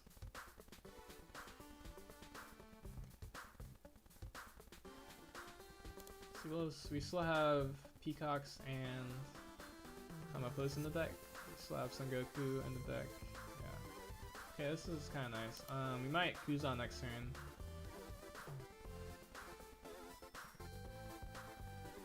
But as long as we stay at 2 life, we should just be like safe for this entire game. Because they shouldn't be able to survive for too many more turns. Because, I mean, we have a full board of big swing, or 3 big, yeah, a full board almost actually. Most anticlimactic raid I ever did. What do you mean? I literally look away for a second and then I like kind of missed the raid for like a minute. Raid, let's go, yo, what's up, Skepis? You forgot me? What? I need a dance? You need a dance? How am I gonna dance? Yo, what's up, Victini? You wait. Well, also this is hype. We're playing Kobe. What do you mean? But yeah, thank you for the raid, Skepis. Welcome, raiders. We're playing Kobe because we're doing ranked with deck requests. And so Cal requested Kobe, and so we're playing Kobe. This list is obviously adjusted to OB12 format, and so we're playing a list that's better into Rayleigh and Zero, so it's like it's gonna look a little different than what we were playing in OP11 because of that. But I've honestly been waiting mostly till PRB to play Kobe, so this is like the first time I'm playing post-ban with Kobe. Because I think post-ban, like, I'm like really excited to play Kobe, so I was like kind of waiting. Honestly, we can just kill a Buggy. I don't care. Get out of here, Buggy. We played this specific counter because we can toss it with Son Goku versus other matchups that we don't care about Shockwave, and so that's the reason why we're playing this one. And of course, counters are good versus Rayleigh. Well, this specific counter is good versus Rayleigh, and then counters are good versus Zoro, so that's the reason why we're playing this one. But how was your stream, Skepis? Was it good? Was it a good stream? We can kill this Luffy, probably. Oh, another. Okay, we're also high rolling this Rayleigh. I feel kind of bad. We're like high rolling this Rayleigh pretty hard at this point. Triple Hamepo. We play a ton of searchers, and Sengoku drawing through our deck, but like triple Hamepo into Kobe every time. It's kind of crazy. I guess we do it first so that we can swing into the Luffy before life. Well, no, we swing 5 first. Because then he's going to use the event because he needs to survive anyways. Do I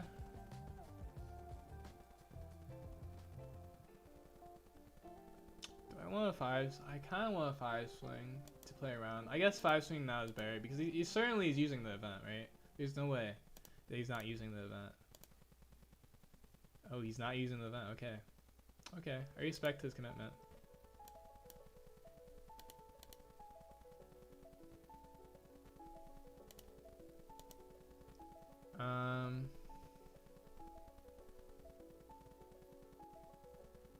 Of course this one swings, actually. And then, let's see, we can swing everything onto this Luffy. Or no, that's not true. Oh, no, it's true, actually.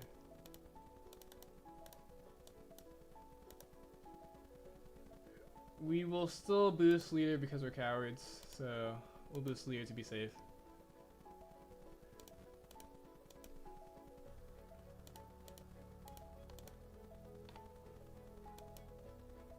There's no way he survives next turn though, right? You just take it? That's crazy. He would need what? King Killer to have a chance, and we would have to have like no 2Ks. Because Zoro's would be kind of tough because I'm at a 6K leader. But I guess Zoro's technically would be, if I had like no 1Ks, would be possible too. But of course we have two 2Ks, so we're fine. What's the deck list? We can show it after this game. Yeah, welcome to the chat, Juan and a billion. Welcome, Raider.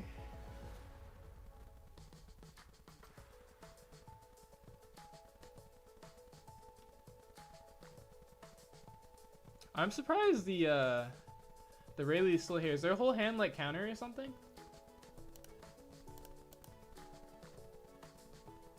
Are they about to pass with like a billion Dawn open? Is that what's about to happen? Oh, King Killer. Okay.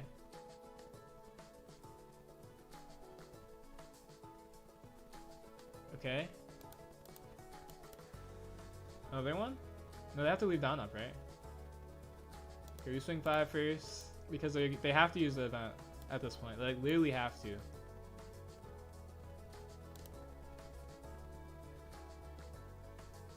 Yeah, they have to. And then we swing 5 again because they have to do it again.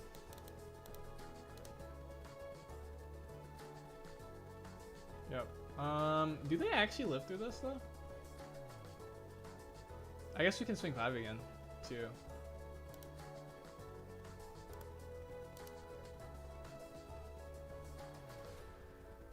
Yep, okay. Do we actually not have enough though? I mean, I know if we swung differently, we would definitely not have enough. But if he has the 4th one or Rad Beam, let's see, how much counter we need to have? There's no way, right? Because we swing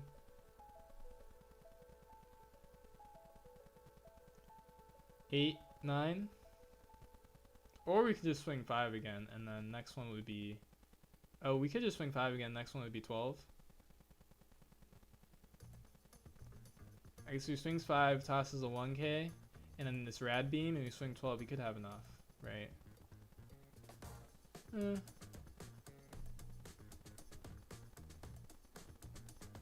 If we swing 8, next would be 9. That's probably even more risky. So yeah, we swing 5 again, and then we toss the rest. This 100% plays around with him having another one. The only thing that could be is that if he had the Rad Beam and then 2Ks, then like potentially he wins.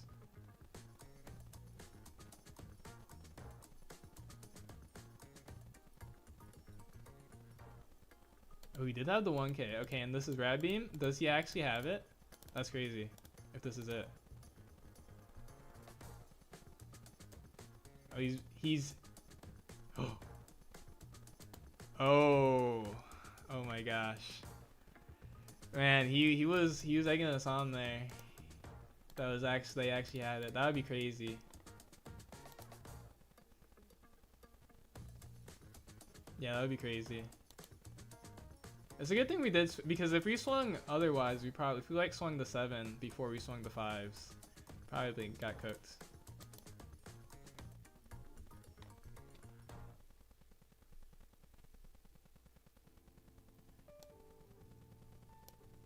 That is kind of crazy though.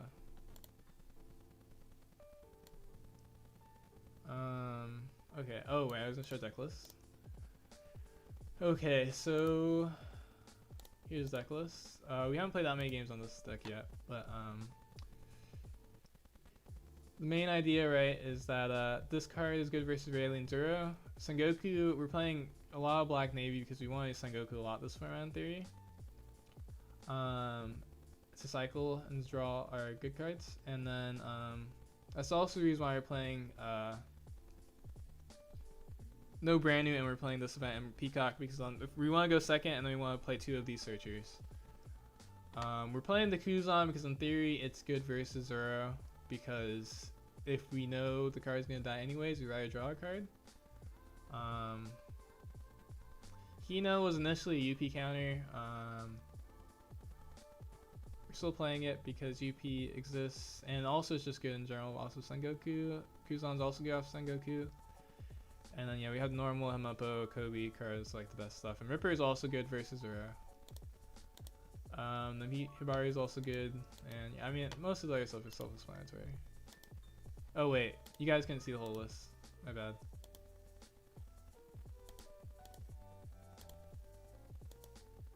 How did Rayleigh get into this? How did Rayleigh get into this position? Doesn't Kobe have a bad matchup?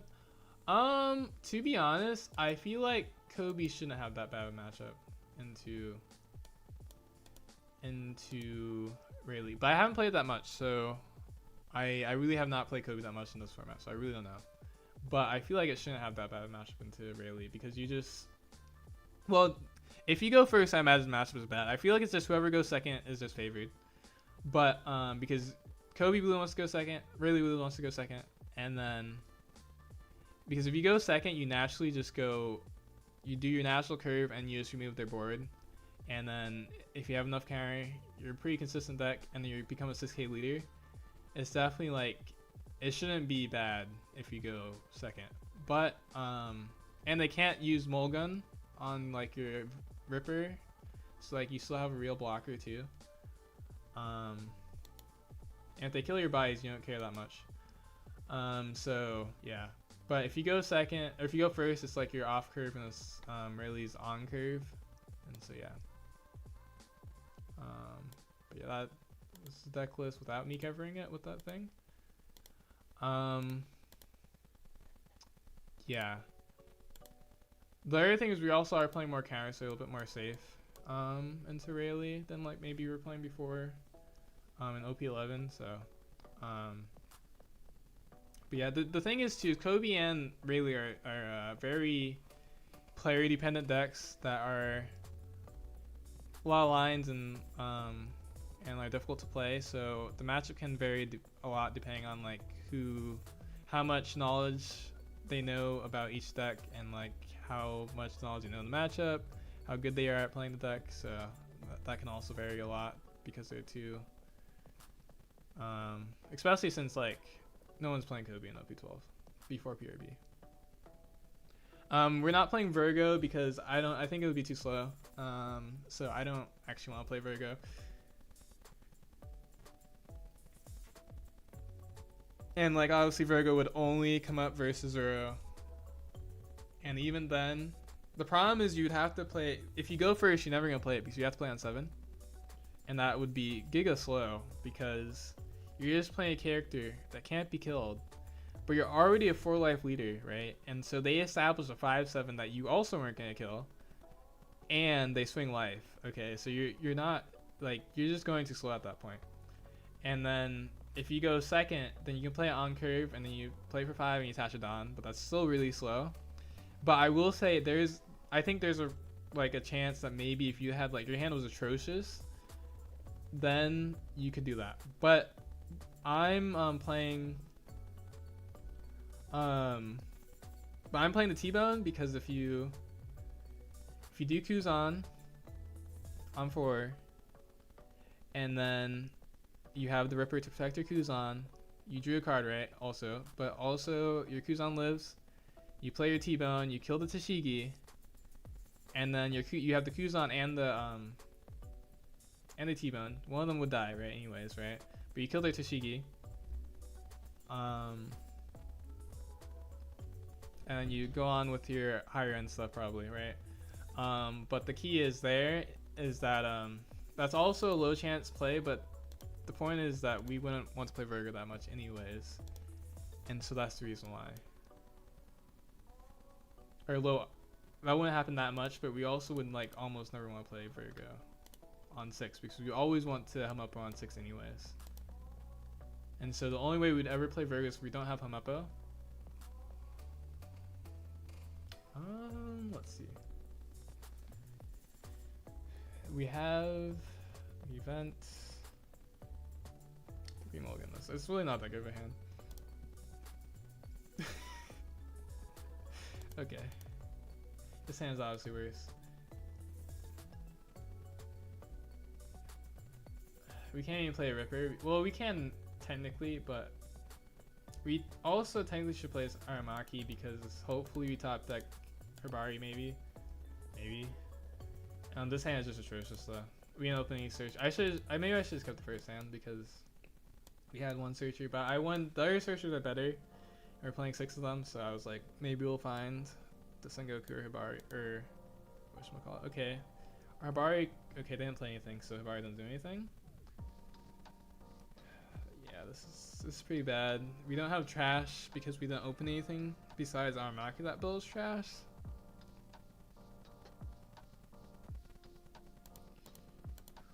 Okay, oh,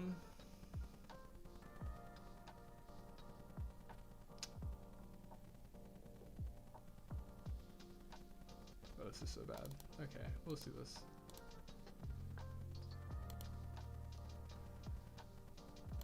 And they hit the ramp. Yeah, this is literally a terrible, because we would have had, if they had played something, then we could have Hibari'd into them. But even then, like now, they didn't play anything, so Hibari does nothing too. If we play the Hibari, they can just God Thread it, which would be pretty bad.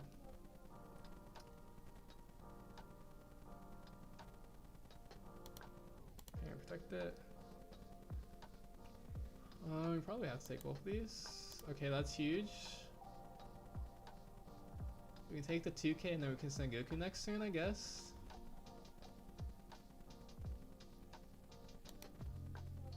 Sengoku into Kuzan. We really want Hamapo. Our early game was so bad. And we toss these two.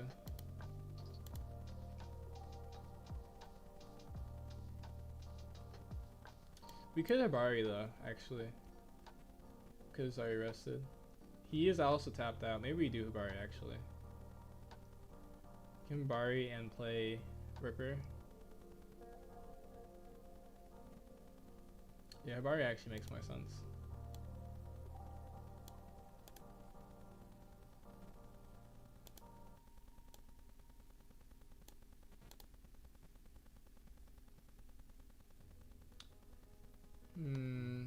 Do we want to play the Ripper that bad? Maybe we don't care actually, so maybe swing 8 at this.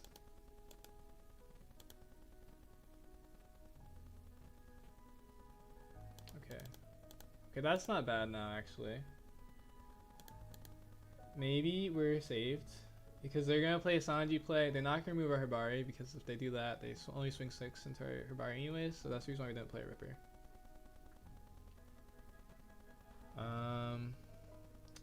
Probably establish Kobe next turn. Try to at least. A Sanji into a Rush Luffy would be terrible, though. Sanji into Rush Luffy would be atrocious, actually. Especially the 9 cost Rush Luffy. Oh my gosh. Okay, that doesn't matter. That's good. That's actually probably the best one they could have for us.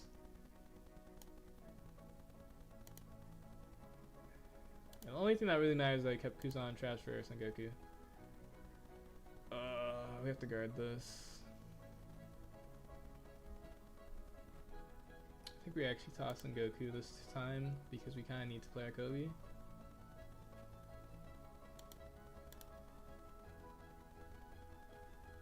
yeah, we have to play Kobe. We swing 6. Yeah, play Kobe plus Ripper.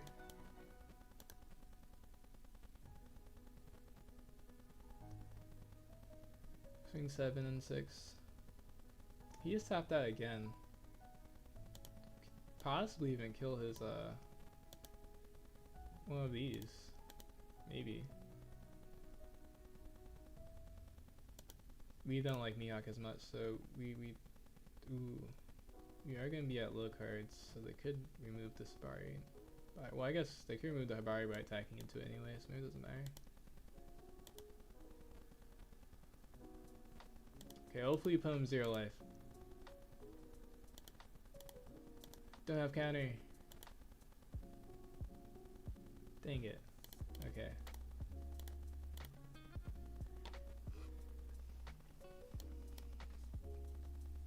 Habari probably dies. To be fair, with how atrocious our hand was, and we went second, which, for the record, we want to go second even versus GP. For how bad our hand was, this is not that bad of a position. Because we, like, had nothing. We just let that die. Low-key we could take. Or maybe not, because they can... They could, Usuachi us next turn if we take. Nami? Okay, well now we Kobe to kill a Nami, and then, yeah, Kobe kill a Nami. Do we have 4 cards in trash? Okay, at least we have 4 cards in trash. Yeah, Kobe kill Nami, and then I guess we boost the leader to 7k. Yeah, I guess we do have to boost the leader to 7k.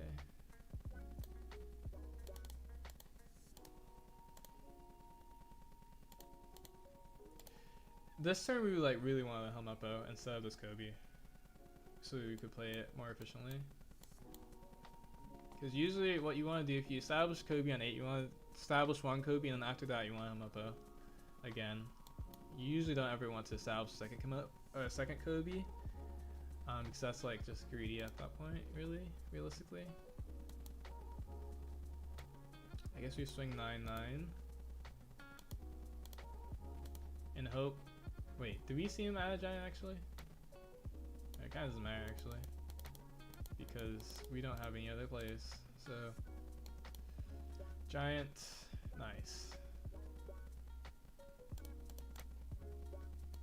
Are there any triggers that can save us? I don't think so. Maybe we hope. Yeah, it's crazy. They were low on cards like not that long ago. Now they have 8 cards in hand. Yeah, if only this card could save us. There's the Helmeppo.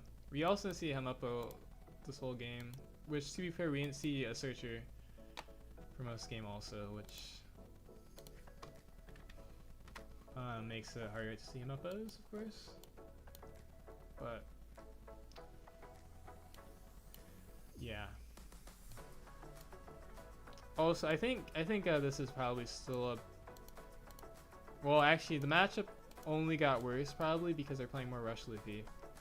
Because you don't really care. Well, I guess they lost Katakuri, which was definitely a problem for Kobe and OP11. Was Katakuri. You don't really care about the Big Mom because it doesn't remove anything, so you don't really care that much about the Big Mom.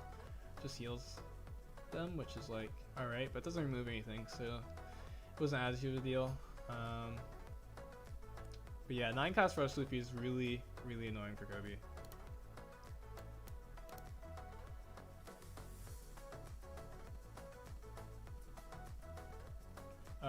We get a Bonnie. Bonnie is also was historically an annoying matchup for Kobe. This time we're gonna keep because last time we got punished when we had one searcher in hand, so we're gonna try to searcher into searcher. Oh, we do not searcher into searcher. Unfortunate. We can take a Kobe. Yeah, we can take Kobe.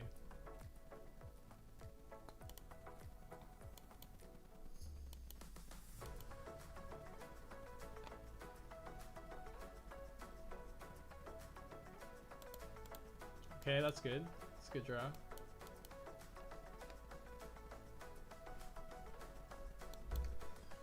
This matchup we might try. We're probably gonna try to establish Kobe on 8 because they don't play removal, and then well, actually they do play Shanks, so maybe they do play Shanks. Actually, I forgot about that. Let's see, we got Peacock and Trash and Sengoku, and why can't we draw these cards?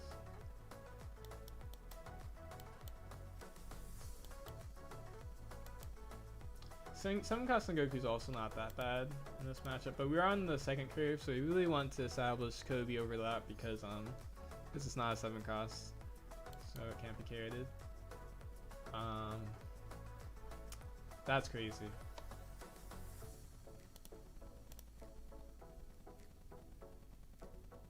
We don't even really. I guess we use T-Bone. We use our T-Bone. Watch this T-Bone value.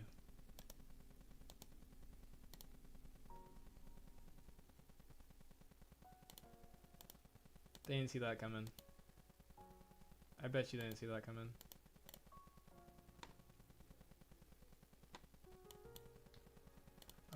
Let's see. Yeah, we use Kobe next turn.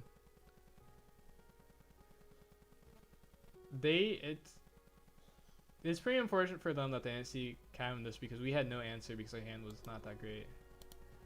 Normally there's a chance we'd have an answer because we would Helmuppo into Kobe. Okay, I don't think we care that much about this Kuzan anymore.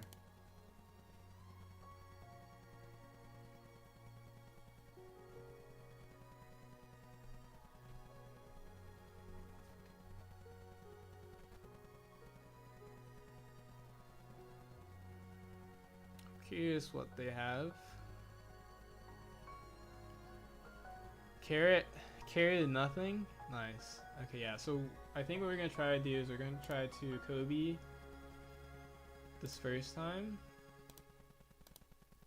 Oh, technically, oh no, I guess we have to do this first. Because we could swing and then give it the power boost, but I think what we'll do actually, because we don't care if they swing the light, we'll just power boost the Kobe itself and then swing into the carrot at 10.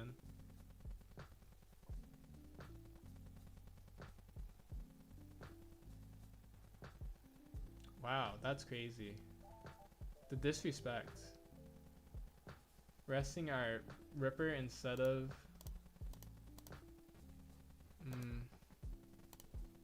We'll swing 10 into it first, actually.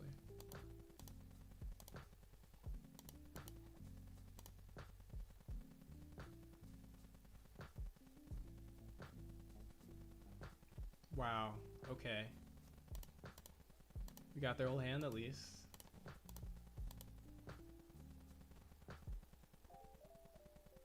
Really rest our Ripper, that's messed up. Them losing a lot of cards in hand is pretty good though, because now we can follow up. Well, it depends if they kill our Kobe with Shanks. If they don't kill our Kobe with Shanks, they want to follow up with an up Kobe. If they kill our Kobe with Shanks, they want to follow up with another Kobe then. It also depends on what we draw. If we don't draw a good 4 cost play to go along, or a good play in general, like we don't need Helmuppo, then we'll just oh, I guess actually they don't have the ability to... You see a second one. Ability to... I guess it doesn't matter this turn because we only have one character active. Could try to kill the Shanks. Could actually Helmuppo and try to kill the Shanks and the...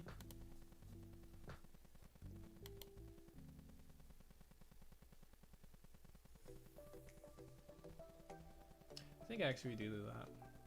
Yeah. Try to kill the Shanks and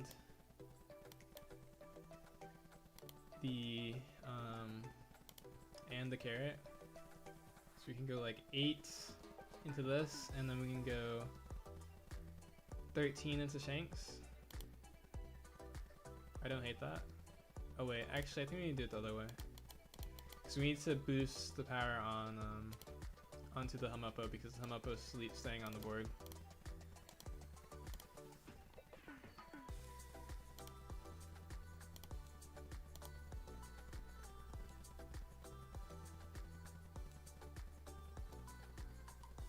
Nice. Okay, this is huge. I'm assuming this means I have no counter protect this either, right? Yeah. Okay, that's huge. Huge turn.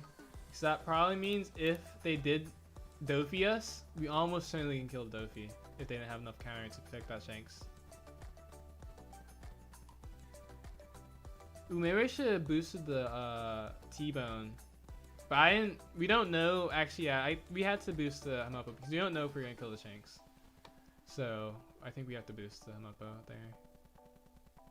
I think if they Dofi, we're fine, so like, we want to still protect it, because we don't know if they're gonna Dofi. So yeah, if they Dofi, we just want to kill it. Okay, and then, let's see, we could just hard play the Kobe, probably should, actually, and just put everything into it. Kind of no reason not to. Oh, this is only swinging 2 over again though. Maybe we should just Humupo'd and then be more consistent. Or a higher chance. Yeah, now there's a higher chance that they had a 2k 1k than last turn. But at least now we have a Kobe follow-up. Oh, that's not true, actually, because we used the Kobe in their trash. But at least now we have a follow-up, I guess, fair way to put it. Good news, we're not dead to Hody. Yeah, we're not dead to Hody, at least. 6-5 with that. You can let go. Oh, he has another one. That's annoying. Okay. Oh, no, he doesn't have another one. Okay. Wait, there's hope? There's actually hope. If we, one card in the hand. Well, we have to swing with our Kobe first.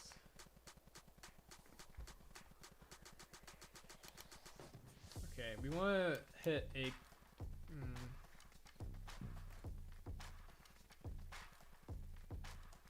We really want to hit a Kobe, but we didn't hit a Kobe. We could draw to try to find the Kobe, but the problem is we'd lose our counter if we did that. Let's see. Okay. We need to make our leader higher power, so don't lose to that.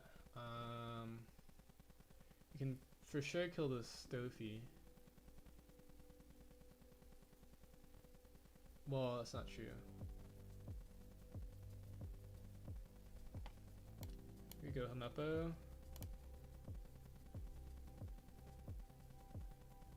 Humupo, grab Peacock. Peacock boost. Swing 10. We need to swing 10 at least 3 times. We barely. Okay, I guess we have to ignore this basically.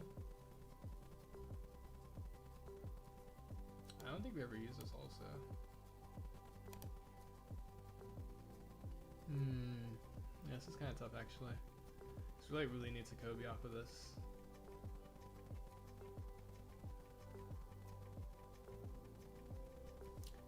I guess also. Okay, I think we will do this because I think we play too much into Hody if we leave Dawn up. Okay, we do get more 2k, so it doesn't matter. But we don't find anything that we need.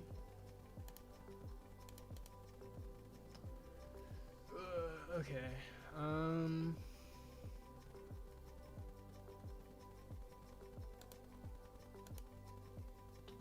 Could Aramaki to kill Sferznante?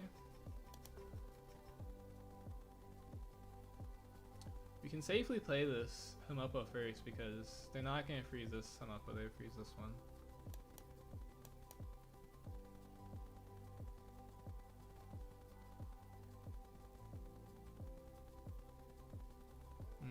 Yeah, this really sucks actually.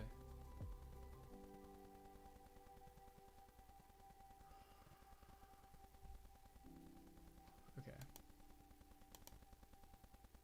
Another Hamapo. I guess we have to grab a 2K.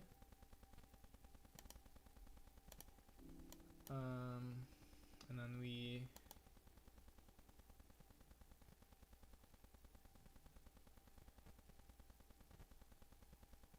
we don't use that yet actually.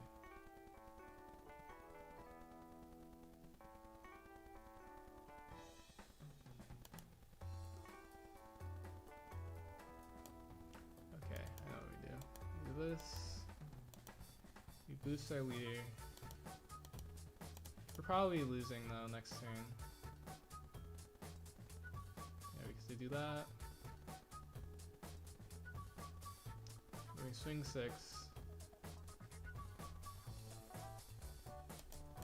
Swing 6 face. They counter, and then we kill the, or no, we don't kill it because they can just walk. Yeah, we really need the Kobe and Tamapo. I think what we probably really should have done is we should have swung higher into the Dofi and not just played a hard Kobe on the previous turn, on that one turn, because if we kill the Dofi, then we're in a significantly better position. Where is dead?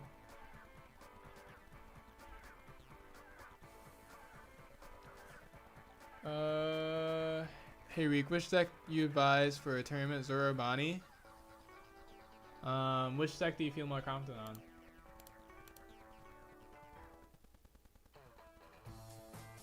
I think it depends. I think the new Zoro build where you're playing the one with the Nami, I think that build is really solid. I actually wasn't that high on Bonnie. As like far, or wait, I just read a chat. I wasn't that high on Zoro. Until the build where it was playing the Nami, the 2-cost Nami, and then the other researchers, and then you're also playing Luna. I actually really like that build as far as like competitively. I probably still wouldn't play it, but I like it more than the other build. If you're on that build, I think Zoro is like pretty reasonable to bring to tournament right now. I think also with that build you have more play than like the other build too. More control of the game than the other build. But I think Bonnie is pretty solid. As far as there's like, I think there's a couple builds you could play for Bonnie and it'll be pretty solid. But the thing with Bonnie, you have to be confident with how you like in your Bonnie play, and even with Zoro, you still have to be like more confident with. Me personally, or just me personally, I'm actually considering playing Bonnie, but at nationals, that's also a different build.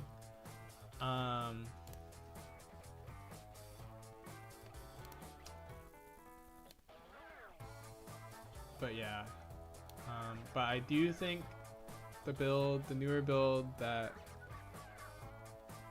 is playing, that recently got second at the regional, or the Toronto regional, I think it was. That's playing.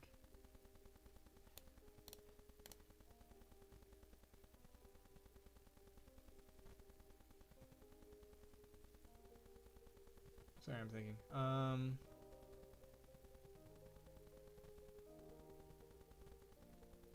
Probably should Peacock, but we can build trash more. I guess actually we already built trash with this, so maybe it doesn't matter that much. And then we can take this. Ooh, we probably should take this. We really should probably take this. Okay. But yeah. Okay, for Yeah, but that's I think if you feel a lot more confident with either Binary or Zora, I think you should play that one. But if um if you think they're around even, then I like Bonnie better, overall. But yeah, and also it also depends on if you're on. I do think Zora is worse if you're not playing the Nami searcher. Yeah, so see, we could play this, but that doesn't this card doesn't really do that much technically because they're probably going to play a character, and we can kill a character next turn anyways. So I think we want to pressure them and do like Sengoku Ripper. Actually, we can Sengoku first, just in case we find a Peacock. Here we do. Ooh, we wanted the Hina. That's what we really wanted on this Fordon. But it's too late now. Okay. For PRB, have you thought about Marco lists with Marco and Law in them, or it's still Animal Plan?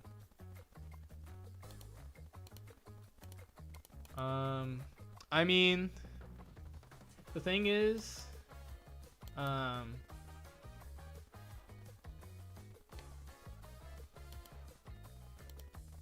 think Law wouldn't affect the Animal Plan, like, because animals, like, my perspective on the animals is that you're playing the animals because, it's like your low end to make you faster. Law would fit in the category of like your high end. Like your high end doesn't really affect, like whether you're playing animals or not, it doesn't really affect your high end. The forecast Marco could, but even then I think it's more of like a replacement for Nami, but it's a forecast. So technically it would conflict with your forecast turn if you wanted to play Nami or you wanted to play Marco instead of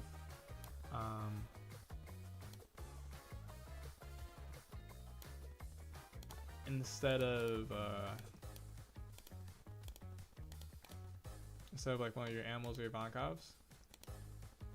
But that being said, I do think, oh, maybe I shouldn't have swung because he doesn't get to 8 though, so do we really care? Like, what's he gonna do? Mihawk us? We don't care. Like, the worst thing would be him playing the 8 cost rush, or the worst thing would be him playing 9 cost rush Luffy. Well, no, not really. He can't swing into anything, so yeah, I don't think we care actually.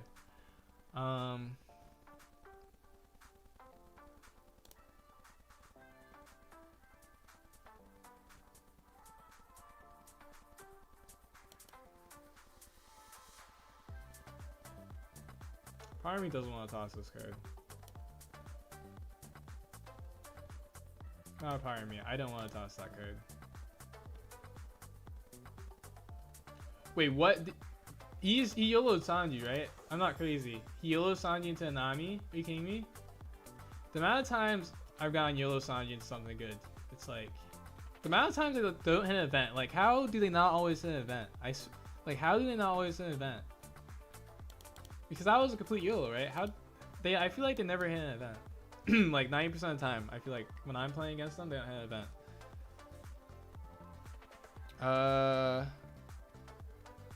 Let's see. Oh, but also,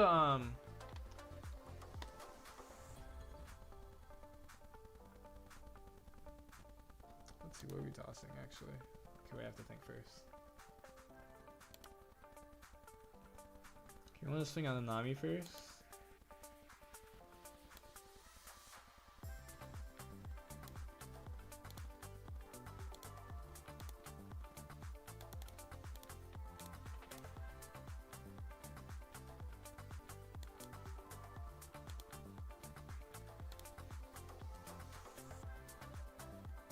Kill it. Then we want to play over our Kobe to reset it. And then we can actually do it now just in case they hit a trigger and like try to pop one of these for some reason. I don't know why they would do that, but let's do it now. Okay, and then probably won't activate this, but we can swing first.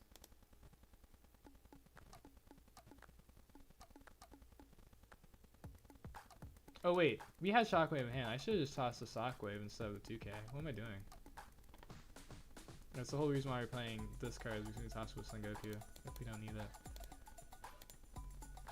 Give us a 1K.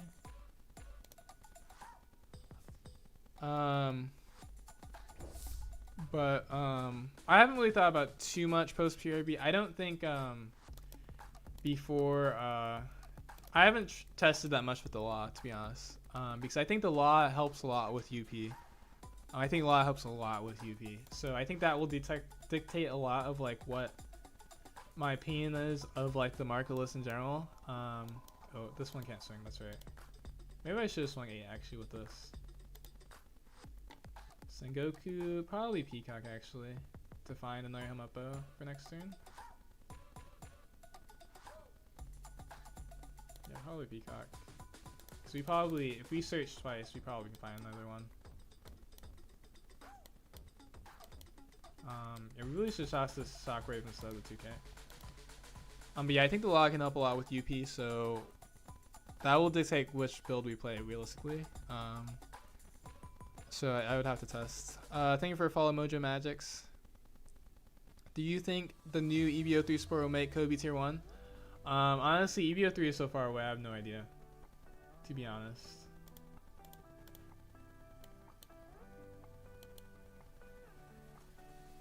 Oh, block. Hopefully he doesn't have a rusher. Probably does. Mihawk, nice. See, we love that they're playing Mihawk because this is significantly worse Big Mom, because versus Big Mom, they don't heal us, but they heal themselves. But Mihawk does nothing to us, which is nice because a lot of builds are playing a lot of Mihawk. We do this search first. Do you find the Kobe? I don't need the Kobe. We just want to Hamapo. Kobe's like kind of slow, almost.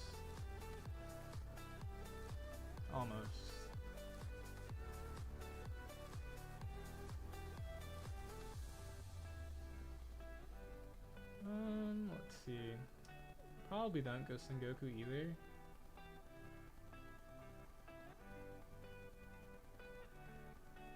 We should be able to find him up if we search with Peacock twice, so I think we're gonna do that.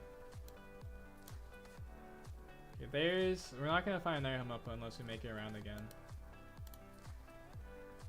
which is important to note. Okay, we're gonna use both these Peacocks to give up the space, and then we will toss this Hibari because we can't toss Hibari with Sengoku.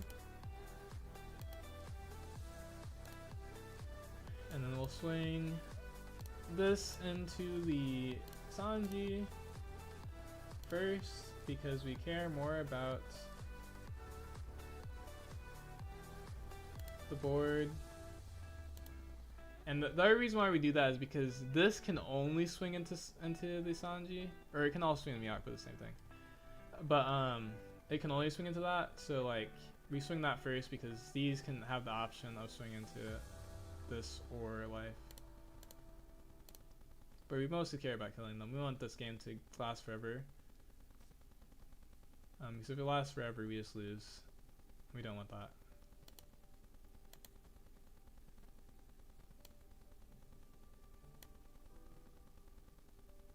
Probably just swing 8 twice. Giants? Oh my gosh. Okay.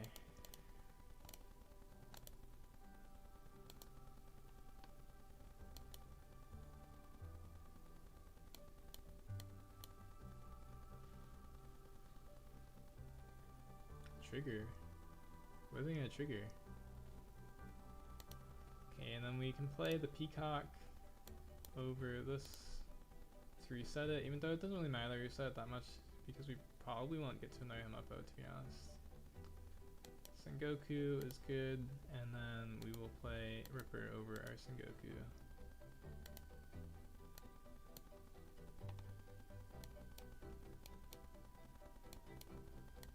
Okay, unfortunately we don't have that much counter.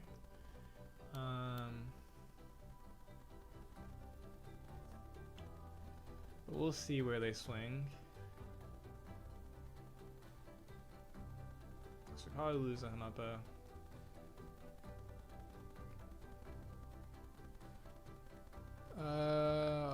Yeah, so the EBO3, I'm not sure.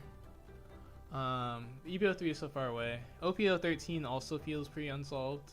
So, and EBO3 has a lot of decent amount of crazy support, I feel like. So, I'm not sure. I do think it's a good support for. Whoa. Are they going for game? Oh my gosh. I didn't even think they would be crazy like that. They must have not that much counter in hand. Or maybe they go for board still.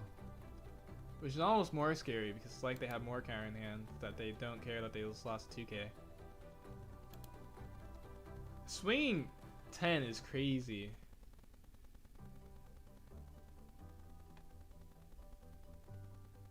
Also, swinging 10 instead of just swinging 9 and 11. Like, we don't have any 2k, so we're never going to counter it, but that seems crazy. I guess it's because they were playing on swing with their Luffy too, so they didn't care. Are you gonna swing face? Okay, that's just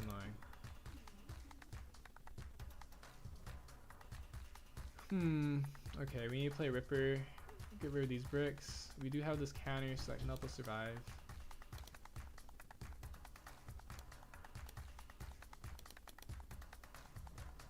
Probably have to play Abari at this point.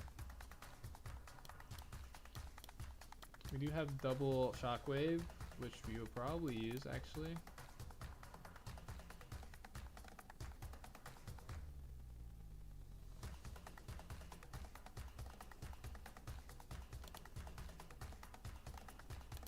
Let's swing some first face. Or 8 first to face.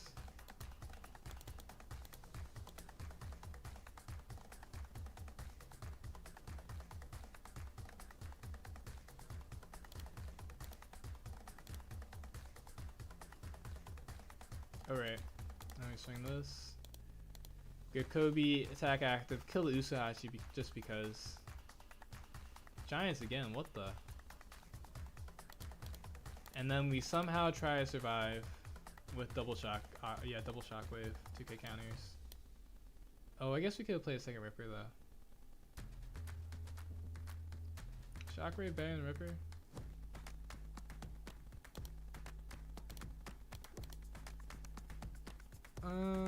He can't rest shockwave, so maybe.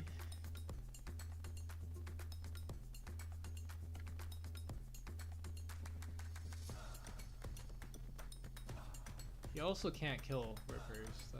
Okay, maybe we just play Ripper actually. I probably should have swung higher, but it didn't matter. He gianted both of them, so it didn't matter.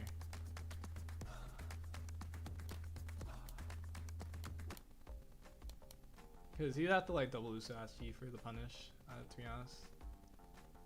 Which actually, we almost survived double Usahachi.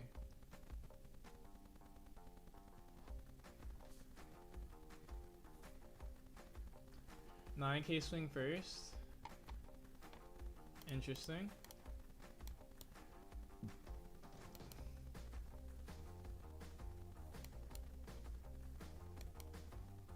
And we actually don't care because we have to somehow try to go for game next turn. We know that there's a very low chance he can kill us.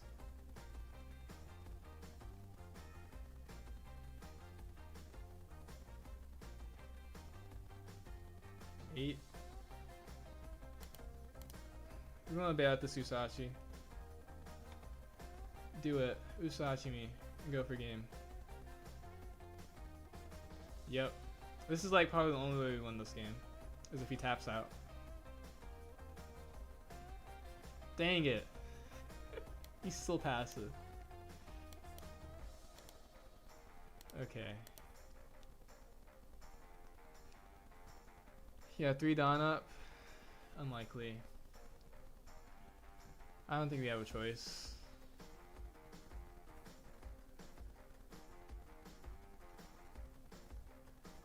So let's see, we could, best case scenario, we're at what, 20 cards. We probably didn't make it around. We like somehow get enough searchers to make it back to Ayamupo.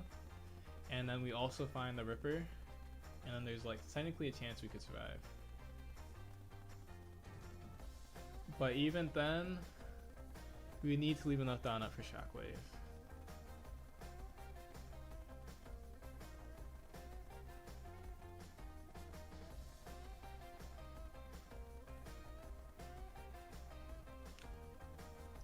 Okay, maybe swing 8 first.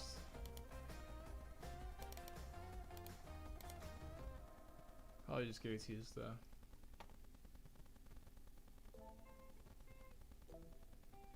Maybe Giants again? What the?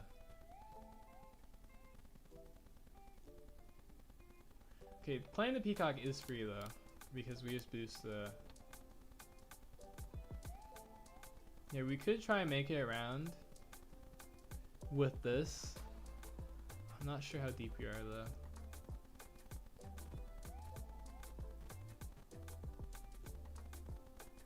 We could also try and make it around with Sengoku. Sengoku can also help us find the blocker, but we have to toss a Shockwave.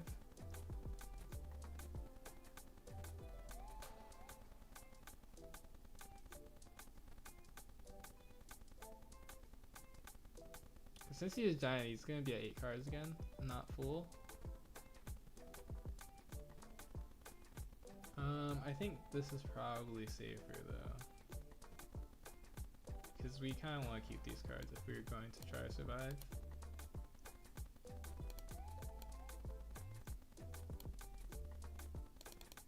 We swing A again, because he just gianted.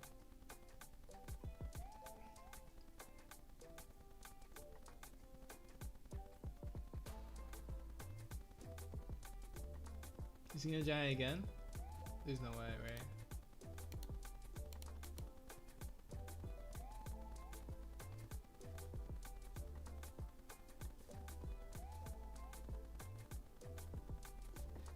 Is this hand like all giants or something? Okay, 2k, 1k. Wait, that's interesting. He thought about it because I bet you he only has one more Usuhachi in his deck. I bet you that's his last Usuhachi. So if we find a Ripper, we probably win.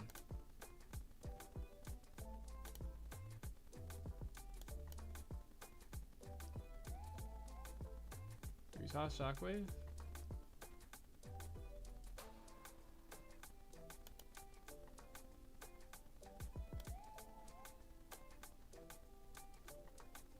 I don't think we can toss Shockwave. Well, okay, actually I think we do toss Shockwave. Okay, we did make it around to our Helmuppo, but I think it might be too late.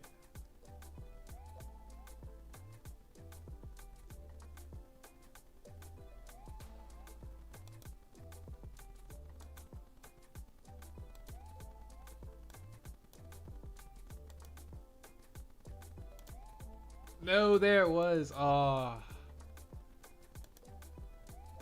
If we just one more search closer, I think we could win with double Ripper and then plus Helmuppo. But we were one off. Now we have to hope that somehow this kills. Which, if he had this low of counter, we would win by a swinging face. So it would kind of be actually kind of messed up if this went through. Maybe we boost this. If he splits, it would be 3, 7, or 12. I don't know, I think we'd have to boost this, technically.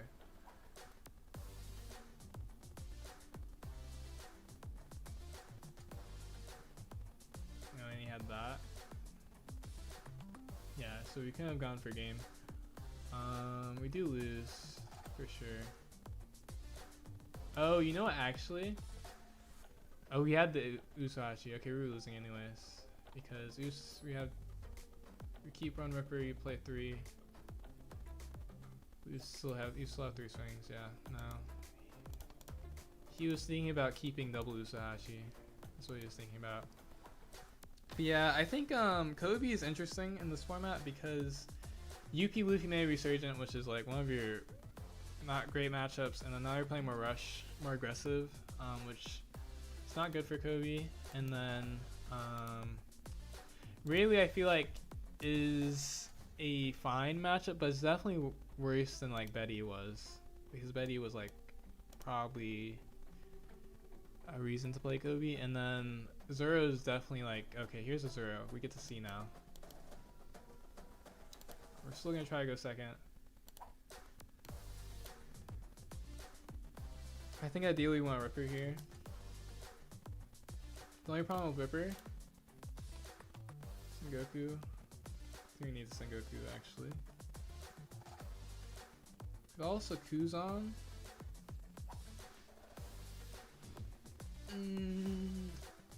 Or we could grab Hamapo. I think grabbing Hamapo would be too greedy, but I guess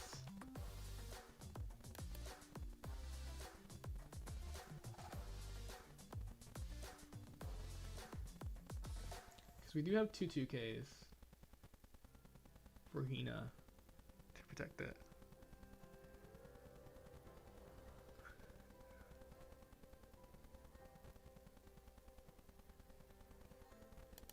If we don't have any targets for Hamapo as well.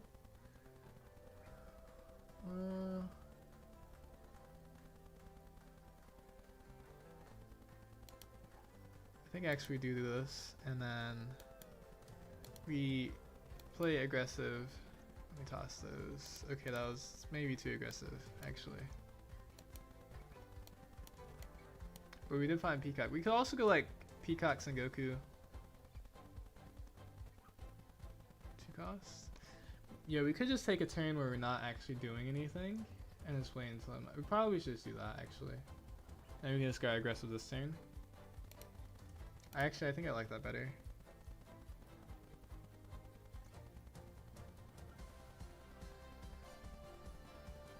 Instead of trying to protect the card that's gonna die, we just play like, we try to find our cards. So we can do this first. Okay, and then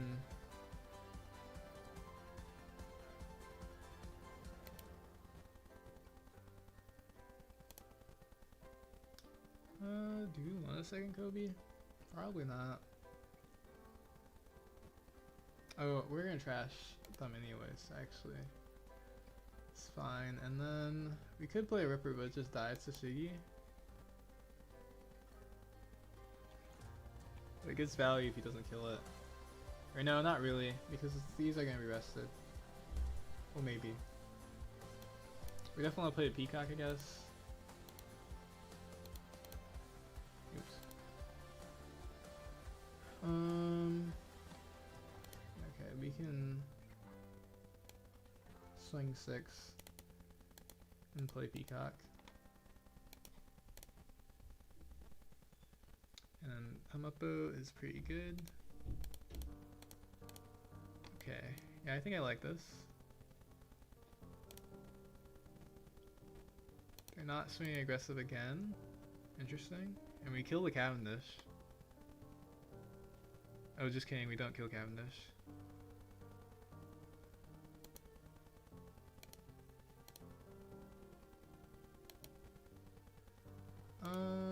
Let's see.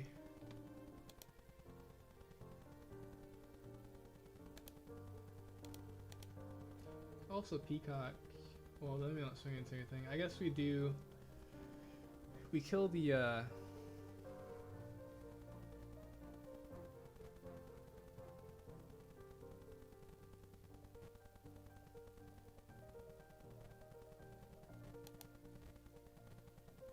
we just kill the blocker then. I guess it's fine. Swing 5, kill the blocker.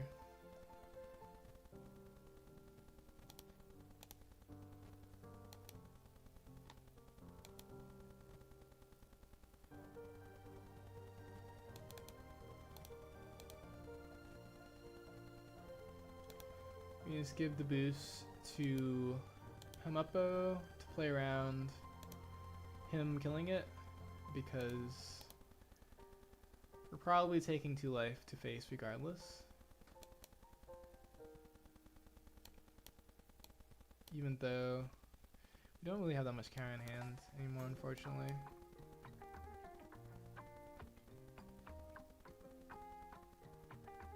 Yeah, I guess if he swings... Oh. I mean, okay, sure. Poor Peacock. We have free swing into the Queen too. Restand? Oh, that's annoying actually. Do we take all this life?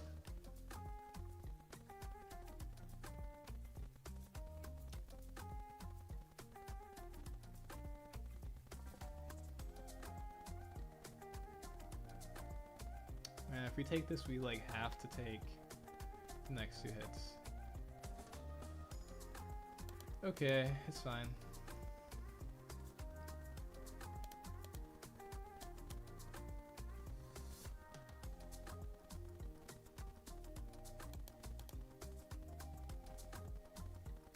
Shockwave, that's pretty good.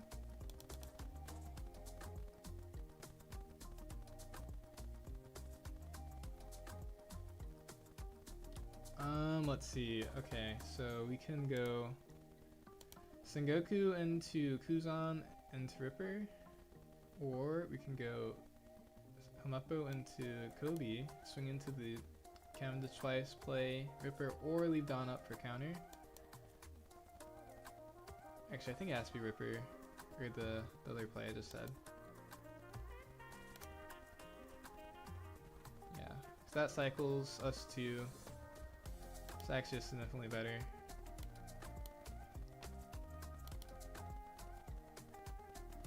Could also go Peacock, actually.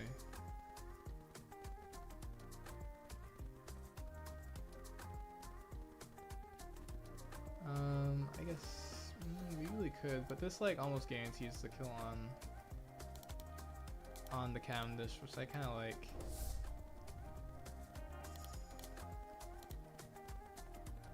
Thank you for follow, Lauren97. How are you doing? Hope you're doing well.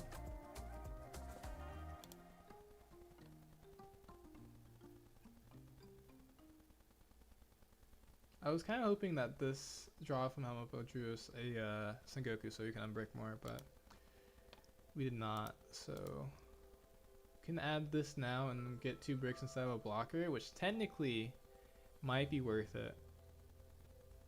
Because I guess the only thing is if we don't play a blocker, we're like dead if we don't find more 2Ks.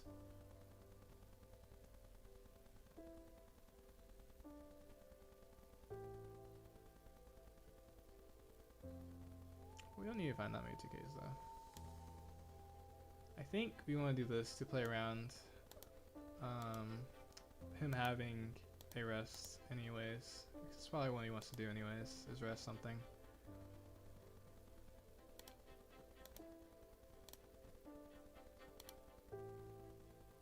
Ooh, almost just 2K. Okay. That one can't swing. Okay, we should have enough counter now. Okay, he kills our Hamapo probably, and then we protect face maybe? Tasses everything? Yeah, we can protect face, I guess. This is tempting. Only a 2K to protect it? That's a bargain. That's a real bargain right there. It's too much of a bargain. I don't know if I can resist this. Oh, man. Okay.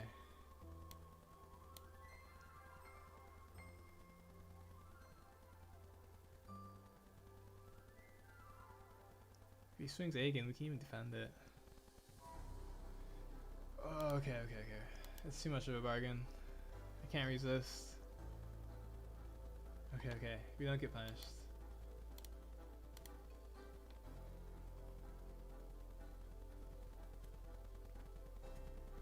Man, our hand is way too bricked. I mean, probably just Kobe again. And hope that we find things. Well, we do have actually Shockwave to help us a little bit. Probably should swing first. Swing like 5 first. Maybe not actually.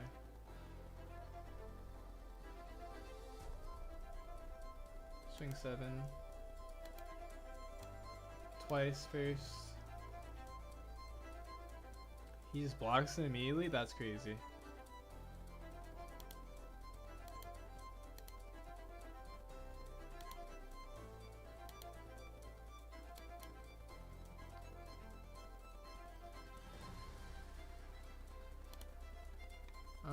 Let's see. We can swing 10 into this, I guess. So we need 2 Dawn for blocker plus shockwave. Actually, we can swing 11. Or no, we can swing 8 into this also.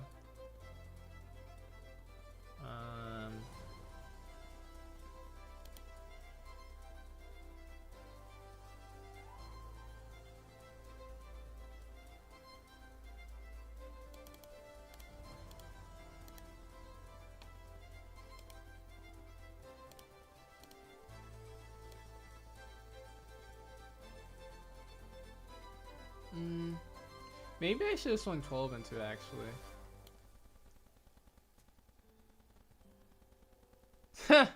He thought he could dead man's game to protect his Mihawk. That's pretty funny, actually. Still has enough counter, though.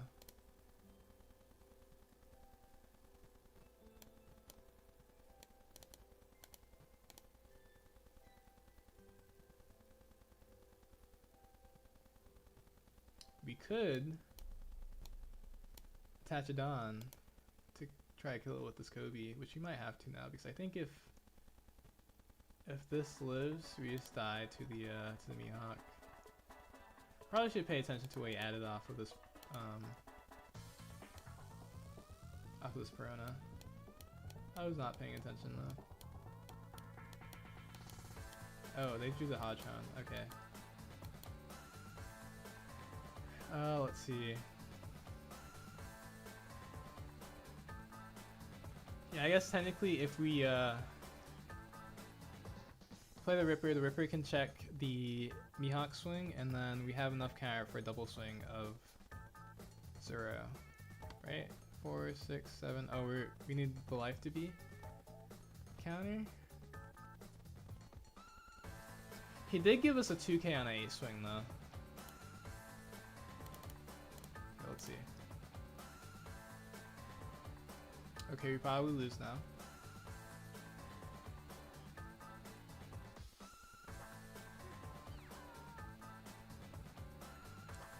We could gamble that he doesn't actually have the restand event. Let's see, is there any way that we like don't auto lose? I guess if he split swings and he already doesn't have the restand event, we're already not losing.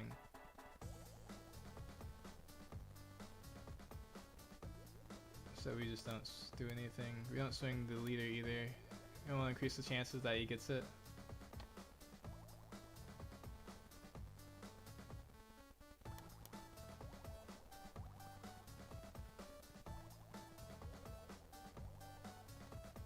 Eight?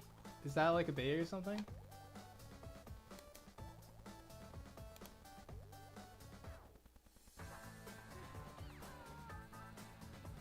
Oh, he can also Luna us. Yeah, I think we're dead.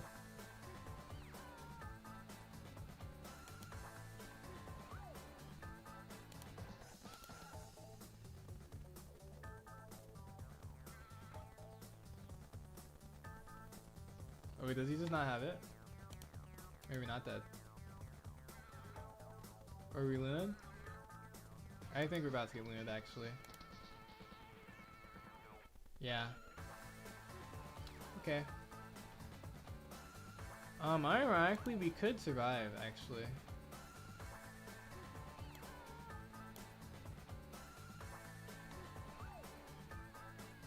We would need a Helmuppo, or no? He clearly doesn't have double swing, probably. We do need to kill this as well, though. Actually, are we just dead? I guess we need no block. We need double blocker. I think we're just dead actually.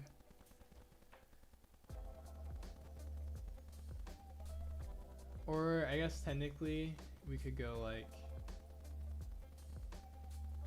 grab 2k, but we don't have enough counter in hand for a 15k swing. We would need the helm up on the first, I think.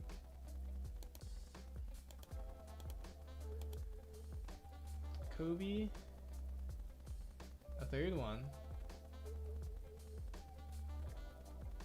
Do we have enough to even swing into this? Oh, we don't have enough to swing into it if we do that. Yeah, we just lose, I guess.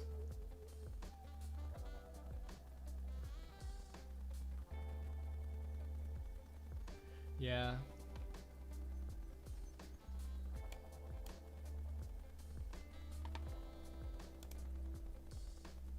Oh, the top card was this if we attacked them. Yeah, Luna's really annoying. I guess maybe we have to lean more into ACOS Kobe in this matchup. To hard playing it, but it just feels like trying to survive makes it so tough.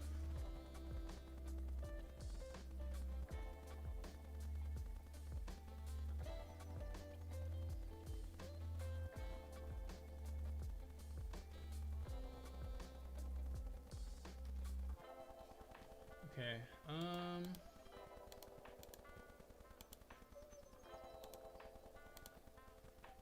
the game didn't feel that bad until we got Luna though. Like it felt like it was winnable until we got Luna.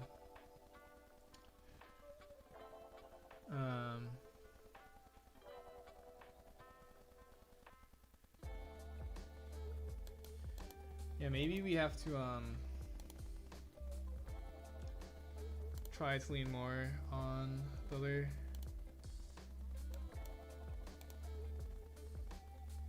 cards in the matchup. Or not other cards, they cost Kobe in the matchup so that we can't get Luna'd. Even though they could kill a cost Kobe, so. Could take this. I think I kind of like taking Kuzan though, so we have a play. So we kind of have our curve now.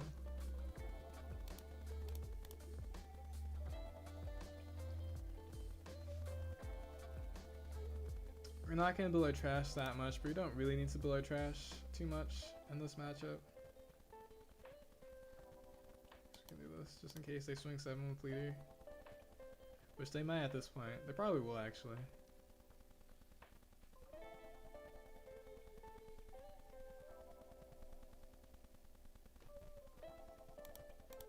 Another Kobe? It's not terrible.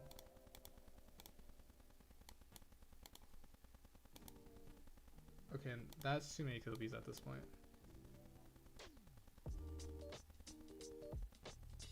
I think we just want to block with Ripper this turn. Yeah, 100% just want to block with Ripper this turn.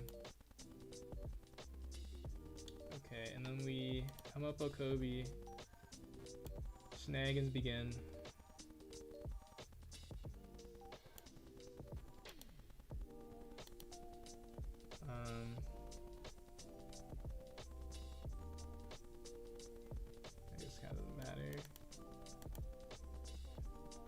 Like this.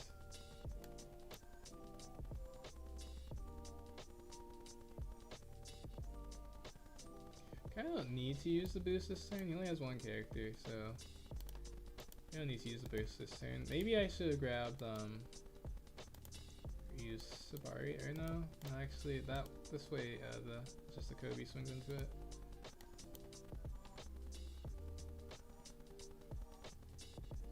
The only problem is we're a little bit low on trash, which is not ideal.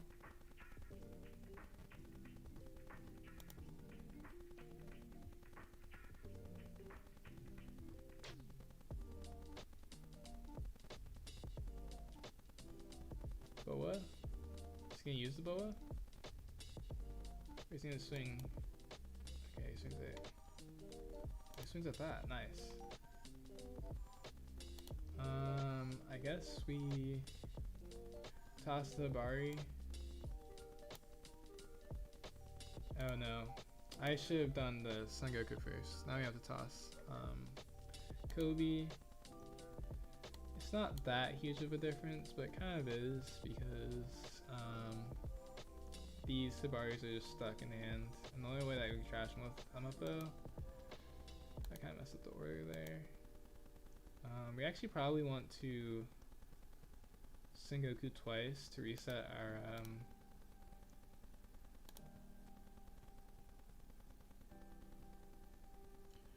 Kobe.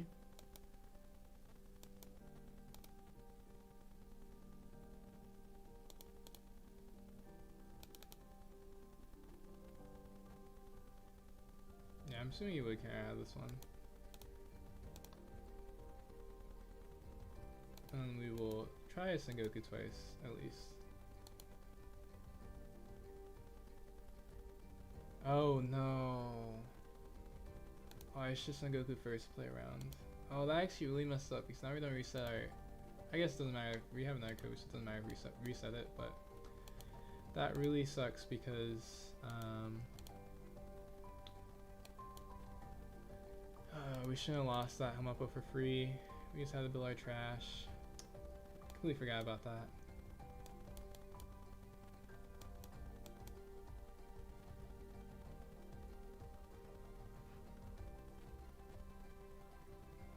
Good news, we found another Kobe.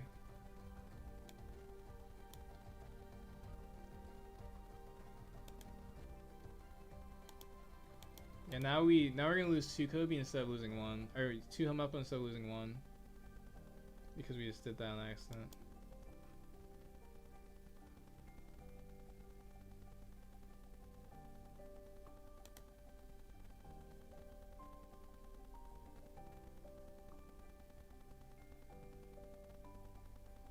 It's actually quite interesting that he just Morganed, but I guess he does remove them up, and he's at 1 life.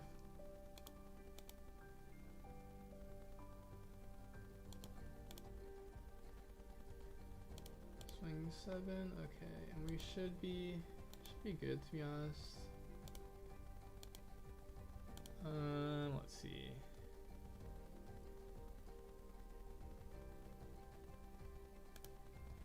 This first add 2k, we can also add Ripper. I think 2k is probably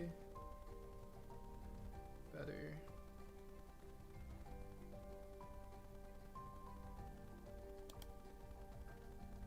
And then we want to, we can swing 2 at this Nami if we wanted to.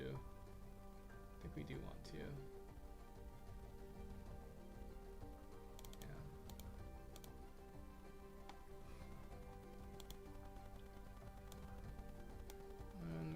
This, lay out this,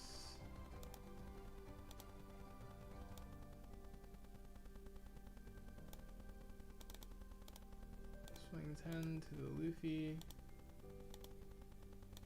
power to the Kobe. If we had another Hamapo, this would be so much better right now. Okay, and then we can swing 5 first into this, I guess. Maybe he does it again though. I just rad beams. Interesting.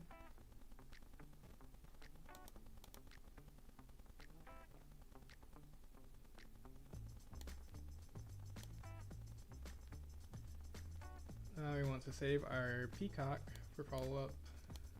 Probably playing Peacock Kabari next turn. Zoro. You better swing the Zoro first, or else it's gonna die to Shockwave. Okay, he did swing it first. Are we swinging more? 8? That. Oh. That's crazy. That's crazy. Just played into that. That actually just throws off his whole game. Just like that.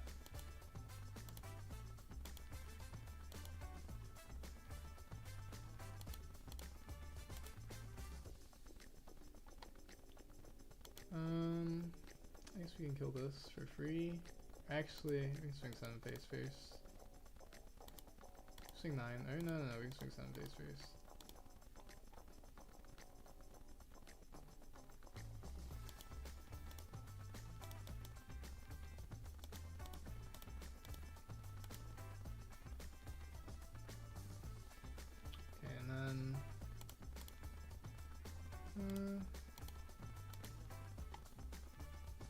this.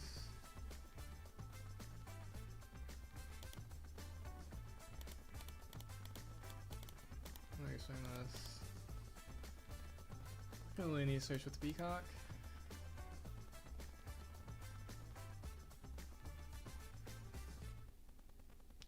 So yeah, they made that huge misplay, but we also gave him a free mulgun kill, so it kind of evens out if you think about it.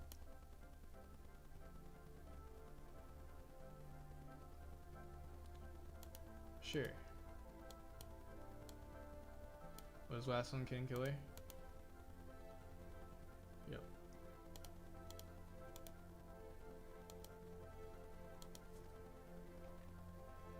They're probably so mad that their Zoro got killed by a 3 cost, or by the event because they played into it.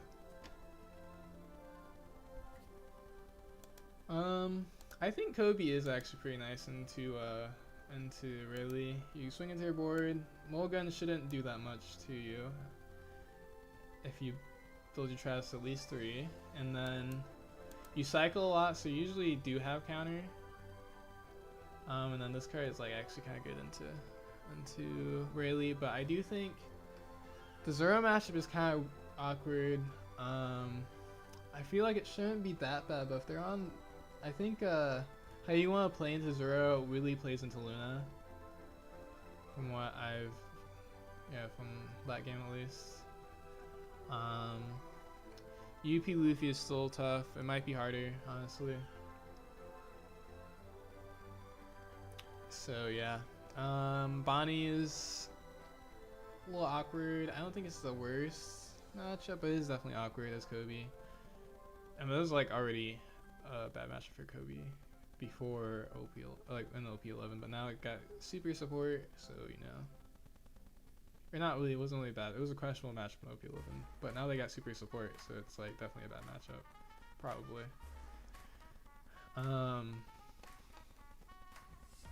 So yeah, I do think Kobe gets a lot better in PRB, but I think it's just like the meta is just post-ban like even worse for Kobe in OP12.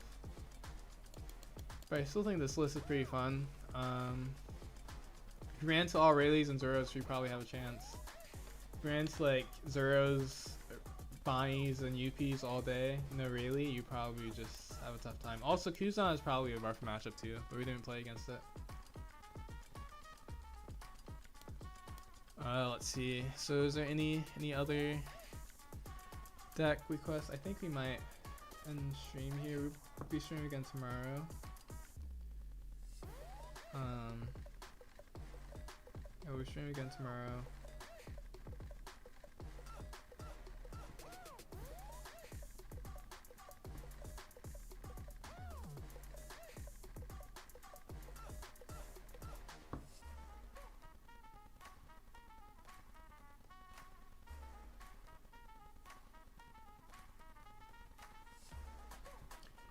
Yeah, okay. Let's see. You know, we're gonna go to the stream ending thing this time. Thanks for the stream, Rick. Thanks again for this 3 months subscribe, Cal.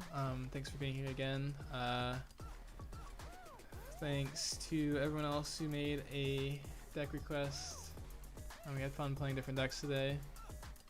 I think. Let's see. What decks did we play today? I think the best performer today was probably what did we played Teach. We played the Sanji list again, and then we played Marco, I guess, for the tournament. I guess we did a full tournament for the most part, basically. Yeah, so yeah, that was fun. But yeah, thanks everyone who stopped by today. We'll be back tomorrow. Just playing ranked. Probably not deck requests, but you can always make deck requests in the Twitch chat if you there's a redeem for it. So I might even make it cheaper since I'm not. Don't really mind too much most of the time. So yeah. Yeah.